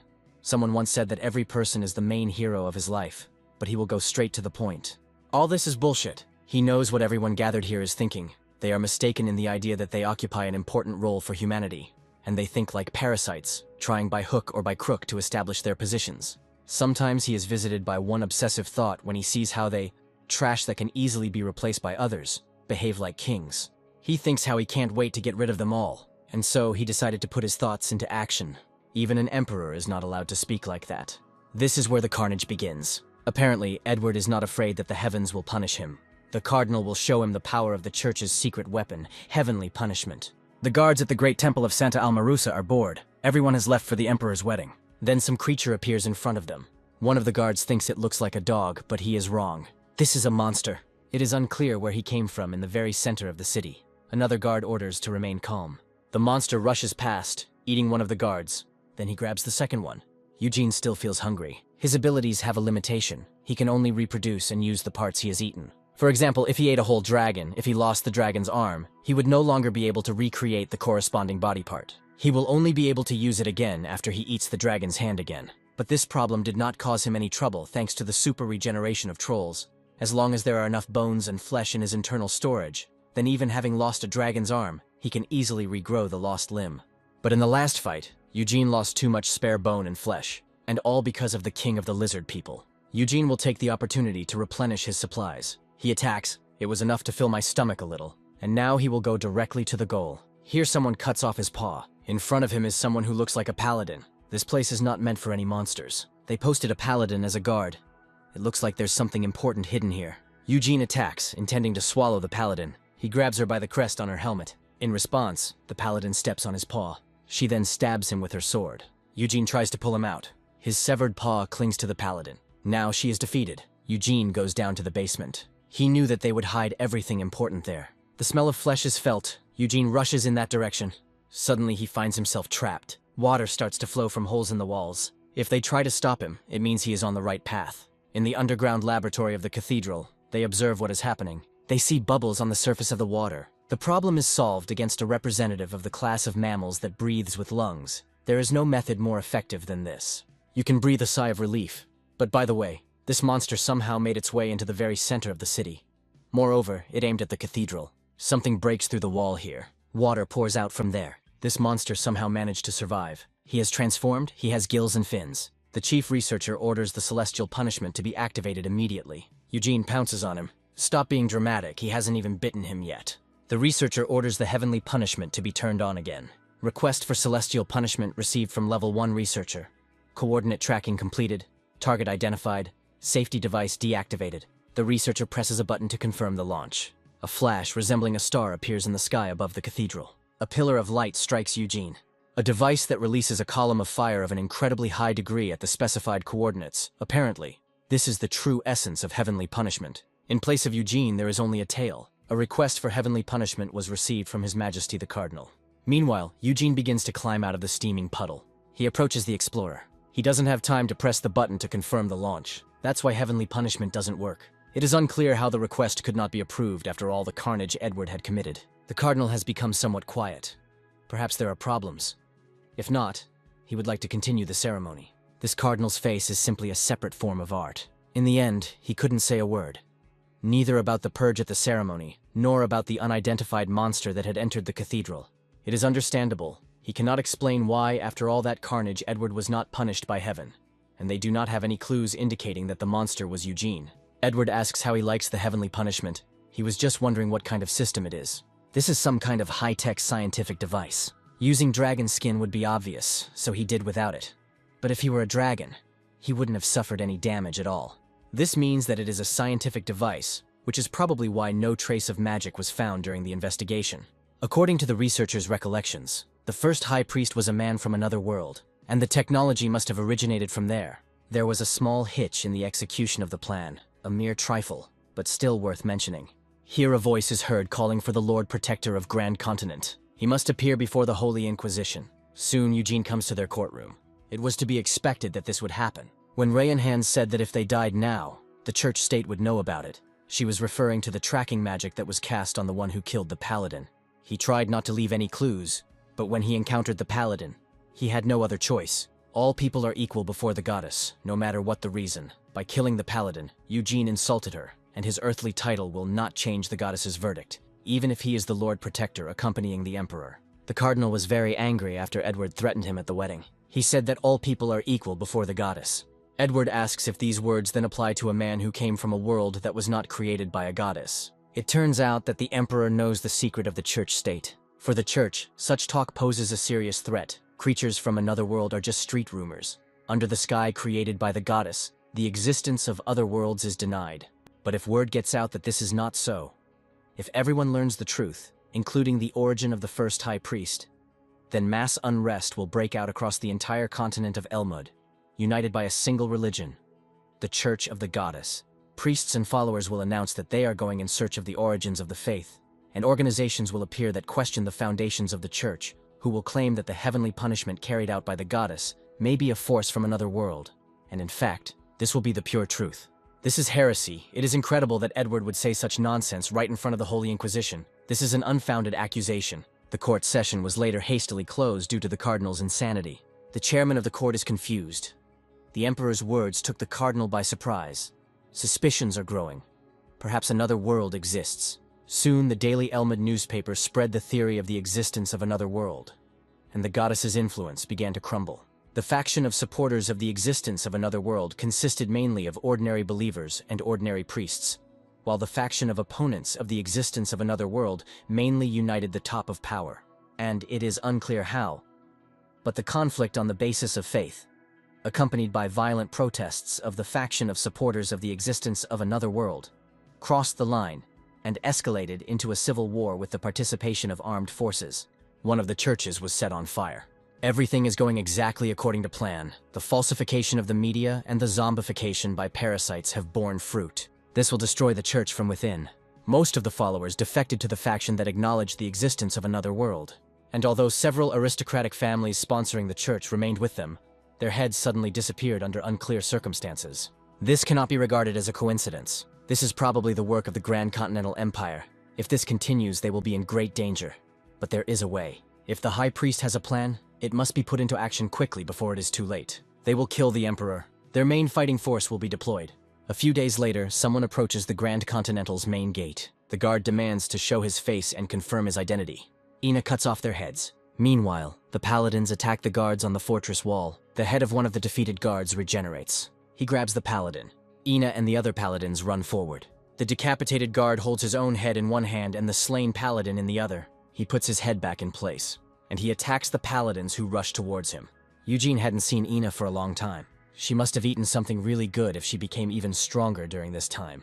The Lord Protector, or rather the sworn enemy of Midden, had better keep quiet. Eugene says he doesn't understand what she's talking about. Let him not say that he doesn't remember anything. He himself said that he killed her brother. That's not what Eugene meant. He asks why the holy paladin Percrid takes on the burden of others' hatred. She's Saint Ina Fulframhaven.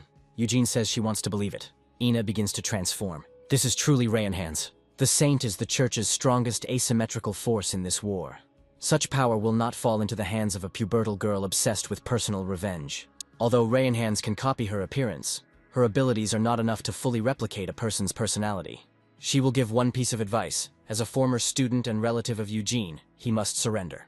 What self-confidence? It is obvious that she thinks she can defeat him after merging their forces. Not at all, she's just bait, part of a diversionary tactic. The paladins must have already arrived at the Imperial Palace. I wonder if they can protect the Emperor there without Eugene. Paladins appear in the throne room.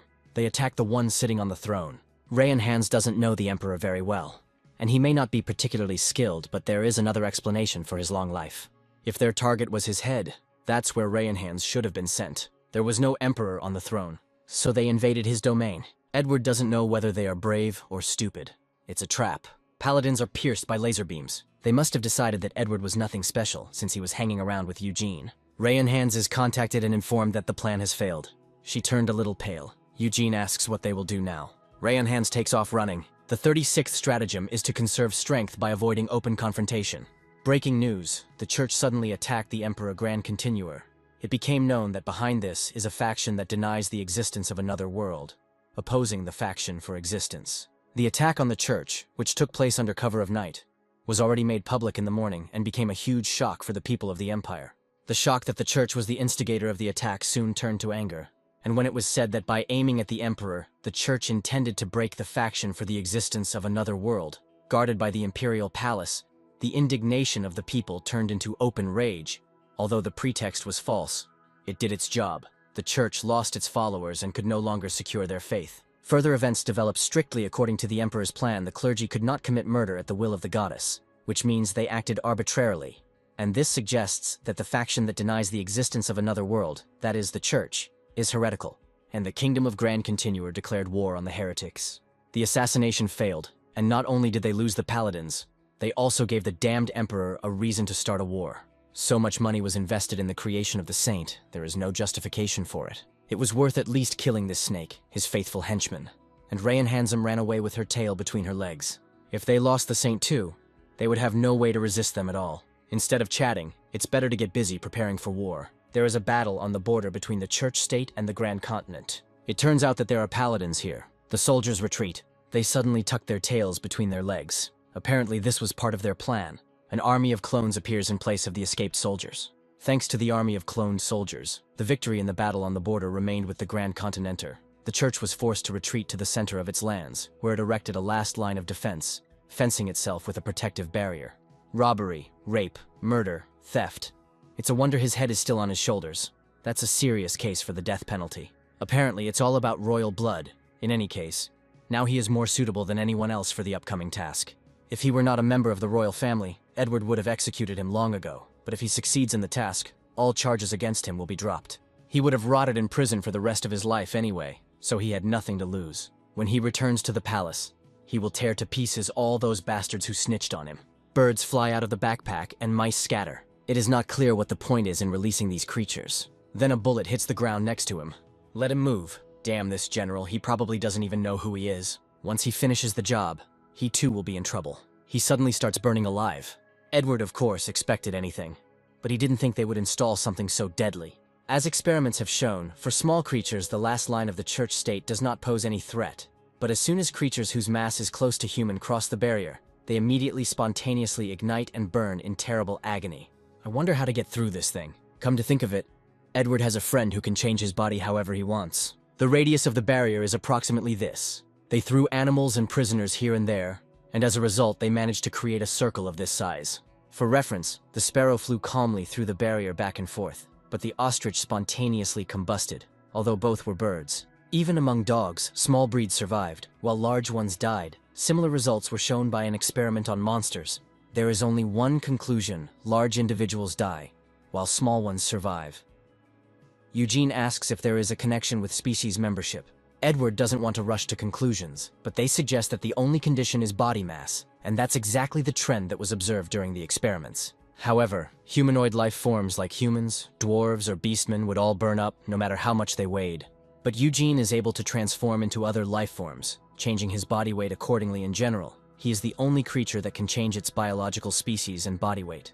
Maybe he'll agree to help, it's not just for Edward's benefit. The plan is for Eugene to take the form of a small animal that can bypass the barrier, then sneak up on them and scout out the interior. Edward knows that he's already sitting on his neck, but it seems like the plan is quite good, even though he came up with it himself. Eugene is against. If he shrinks his brain too much, his intellectual abilities will also decrease.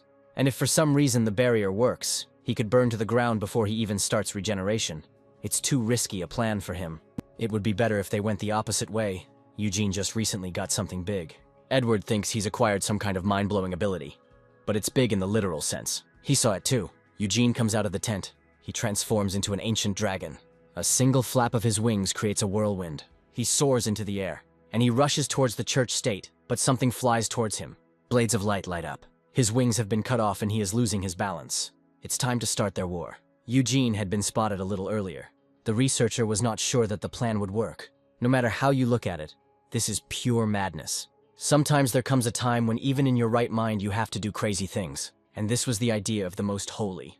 They just do what they are told. The projectile has been launched. Ray and Hands flies out of it with flaming swords. so she cut off Eugene's wings. It may burn out without ever being able to break through the barrier head-on.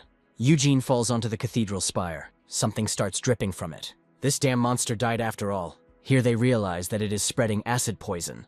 The paladins are here. Eugene is now vulnerable and at great risk. First of all, he needs to regenerate his lungs. If he can use them to spew out fiery breath, he will trigger a chain explosion. This is exactly what is happening. In the blink of an eye, melt the thick inner wall of the engine room. He was barely breathing. The researcher tries to contact the saint. It doesn't look like the communication device is faulty, in which case the saint is also defeated. The cathedral is the place where all the main equipment of the church is collected. At the moment, the state cannot be restored. In other words, the church is finished. That's why there was no point in killing this monster. Someone appears from behind. This is Eugene. It's crazy. He read the reports, but he didn't think it was that serious. He takes out a gun from the magic circle. Better this way than to die at the clutches of a monster. Here the saint gets in touch. She has a plan. The evacuation of currently confirmed survivors was successful. This means that there are survivors. And what's more, the saint also managed to survive. The church is not finished yet. It will take a long time, but they will be able to rise from their knees. Luckily he survived. Rayanhands will have a favor to ask. The researcher changes the range of the burning barrier. The wounds have almost healed, but Eugene has used up a lot of the prepared flesh. He will have to replenish it once he finishes this business. Rayanhands comes out to meet him. He asks why she is blocking his way. Because she is a saint of the Church of the Goddess. Eugene says that is not what he asked. She hadn't forgotten how she had run away from him earlier. Apparently she had realized that she couldn't win. There was definitely no way she could defeat him alone. But despite the destruction around, it is still the main temple of the Church of the Goddess. Looks like metal slime. Suddenly everything around lights up with a blue light. It's a barrier. They change the coordinates. Then she will suffer too. The damage will definitely be colossal. But Eugene just needs to break out of the barrier before it burns to the ground. After all, even in this body he won't last long. Rayanhands plunges a flaming sword into his leg. She decided to detain him. It is unclear how she moves inside the barrier. It might have been the metal slime. She knew in advance how to compensate for the damage from the barrier. Eugene can also use metal slime. But there is too little material to cover the entire body with mucus. And if it first decreases, it will not have time to regenerate. Since they are tribe mates, Rayanhands knows that regeneration is not all-powerful. This place will become his grave. Eugene lashes his tail. Judging by the fact that the barrier is disappearing, he was aiming in the right direction. He kept wondering where the traces of human presence came from. And then a rat hid. Rayanhands tells the researcher to leave immediately. Looks like this is the end. Her magical powers are at their limit, and she removed the metal slime's coating, holding up well. But even though she is his tribe mate, it is too much for her. She had nothing left. He's right. This is the limit, both for her and for him. The burning barrier is recharging. You need to turn into a dragon again, but he doesn't make it. The barrier device is activated by electricity. If you restore the damaged parts with a metal slime and turn on the current, you can activate it again for some time. She did say that this place would become Eugene's grave. It's really dangerous. He reacted too late. Regeneration is not keeping up. No more burning, endless cold and emptiness. He has no feeling in his arms or legs and cannot focus his vision. Perhaps this is death. He lost. It's a fascinating experience. The time has come. Eugene asks the goddess to give him the reward for destroying the Demon King. The light becomes blinding. Something explodes behind Rayanhands. There is a hole, or something that looks like a hole, in the floor of the engine compartment. Tentacles extend from there. Then an eye appears in the center of the black circle. Eugene hasn't been here for a long time. The goddess appears. The reward protocol for eliminating the Demon King is carried out. She asks what Eugene's wish is. Something came to his mind after talking to the manticore. The goddess is a being that is not subject to time. In that case, maybe he can take advantage of it. Eugene wants the most useful reward in these circumstances, which will help him get out of this. And he wants to get it at the moment after the elimination of the Demon King. This can be accomplished, and the reward is given to the target. The emerging monster extends its longest tentacle. It entangles Rayanhands' legs, and it spreads further. The researcher is puzzled as to what is happening. The purple mass envelops everything around. The researcher also gets caught in it. The mass envelops him. He ends up being consumed by her. It looks like this is Eugene's doing. A host of eyes flash around Rayanhands. Some sounds are heard, and something is moving in the purple mass. A figure wrapped in it appears. This is Eugene. It's hard to believe that this is even a living creature and that such a creature exists in this world. The rewritten past poured into Eugene's head in an instant. That day he received a monster whose nature was based on the earthly myths of Cthulhu, the Shoggoth. This alien ability is so familiar to him, as if he actually had it for a long time. Eugene asks if Rayanhands has anything else to say. She asks how he manages to control himself in such a situation. Apparently, she means appetite. When you experience the same thing over and over again, you develop immunity to it. If Rayan Hands hadn't been suppressing her true self until now, perhaps it would have changed the outcome. Maybe she would be where Eugene is now. It is better to die like a saint than to live like a monster. Rayan Hands asks not to touch other people of the church state. Eugene says that it is not in his power. And yet she asks him. He will raise this issue. For many years, the church carefully guarded the way to the world with one moon called Earth. The existence of this world, as well as the door to it, was carefully hidden from the people, because the key to this door was the heads of the kings of the four races united into humanity. In other words, this condition could only be fulfilled by a conqueror, someone who was ready to trample other races just to open the gates to another world.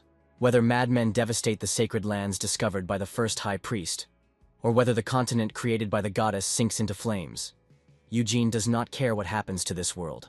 The entrance to the dungeon opens. Eugene comes down. He finds the altar mentioned by the goddess. It's time for him to return to Earth. Edward and Joaquin descend into the dungeon with the heads of the four kings. Eugene is already waiting for them. It was Edward who was late. He says that he hurried as much as he could. Now it's up to General Joaquin. By the way, the victory ceremony will take place very soon. Eugene immediately refuses. It would be better for Edward if this happened much sooner. He is right about that. Considering that we'll have to somehow clean up the aftermath, it would be better if he disappeared now. The most effective thing to do would be to announce that Grand Continental Lord Protector Eugene died a heroic death in battle against the church. To be honest, Edward is very excited right now, as if he is finally getting rid of a monster that has taken up residence in his house without permission. At the same time, another part of him feels no less strong regret. This is a misconception. Edward feels sick. A person is designed in such a way that he gets used to everything, unconsciously distorts his own perception and concentrates only on positive moments, trying not to notice everything else. Edward similarly mistakes a wild animal for a friend, guided by the fact that it does not seem to be going to attack him. But this is just a superficial judgment. If Eugene changed his appearance a little, Edward would forget about his obsession. I wonder if he still seems like a friend to him. He's still the same damn monster. Joaquin reports that everything is ready, but he doesn't see any changes. Here the heads placed on the altar glow with yellow light. They disappear. A multitude of flashes appear in the niche with the skull. It is completely filled with bright light. It seems that the mechanism has been activated as it should. Since this was a passage, then Eugene went. Let him go away and never come back. Edward did a good job. Eugene enters the portal. Now he walks on bare ground. The air is smoky. There is no doubt that he is breathing earthly air. Only, I remember he disappeared in Central Africa, but judging by the Eiffel Tower, this is France. It's strange why he's here. Although if we assume that Central Africa is connected with the endless forest, then it is not surprising that with the change of the starting point, it was thrown into another region. What's important now is what actually happened here. It looks like the Earth has been turned into ruins in just a couple of years. Eugene sees a car. Very convenient. He just needs information, and he knows an excellent way to get it. He is trying to attract attention to himself. The car is approaching him. Suddenly she explodes. She was burned by a dragon. Maybe this is not Earth. The dragon smells. The smell of a vile swindler. It was he who killed his mother and wounded him. There wasn't a second when the dragon didn't remember him. It is the official language of Elmwood. Memories of the first red dragon Eugene ate, so this is the baby. Somehow he managed to penetrate to Earth. This is of course curious. But what is more important is that he, as an alien, also has special abilities, and Eugene's rapidly growing appetite is proof of this. For some time, even on Earth, he won't have to worry about tasty food.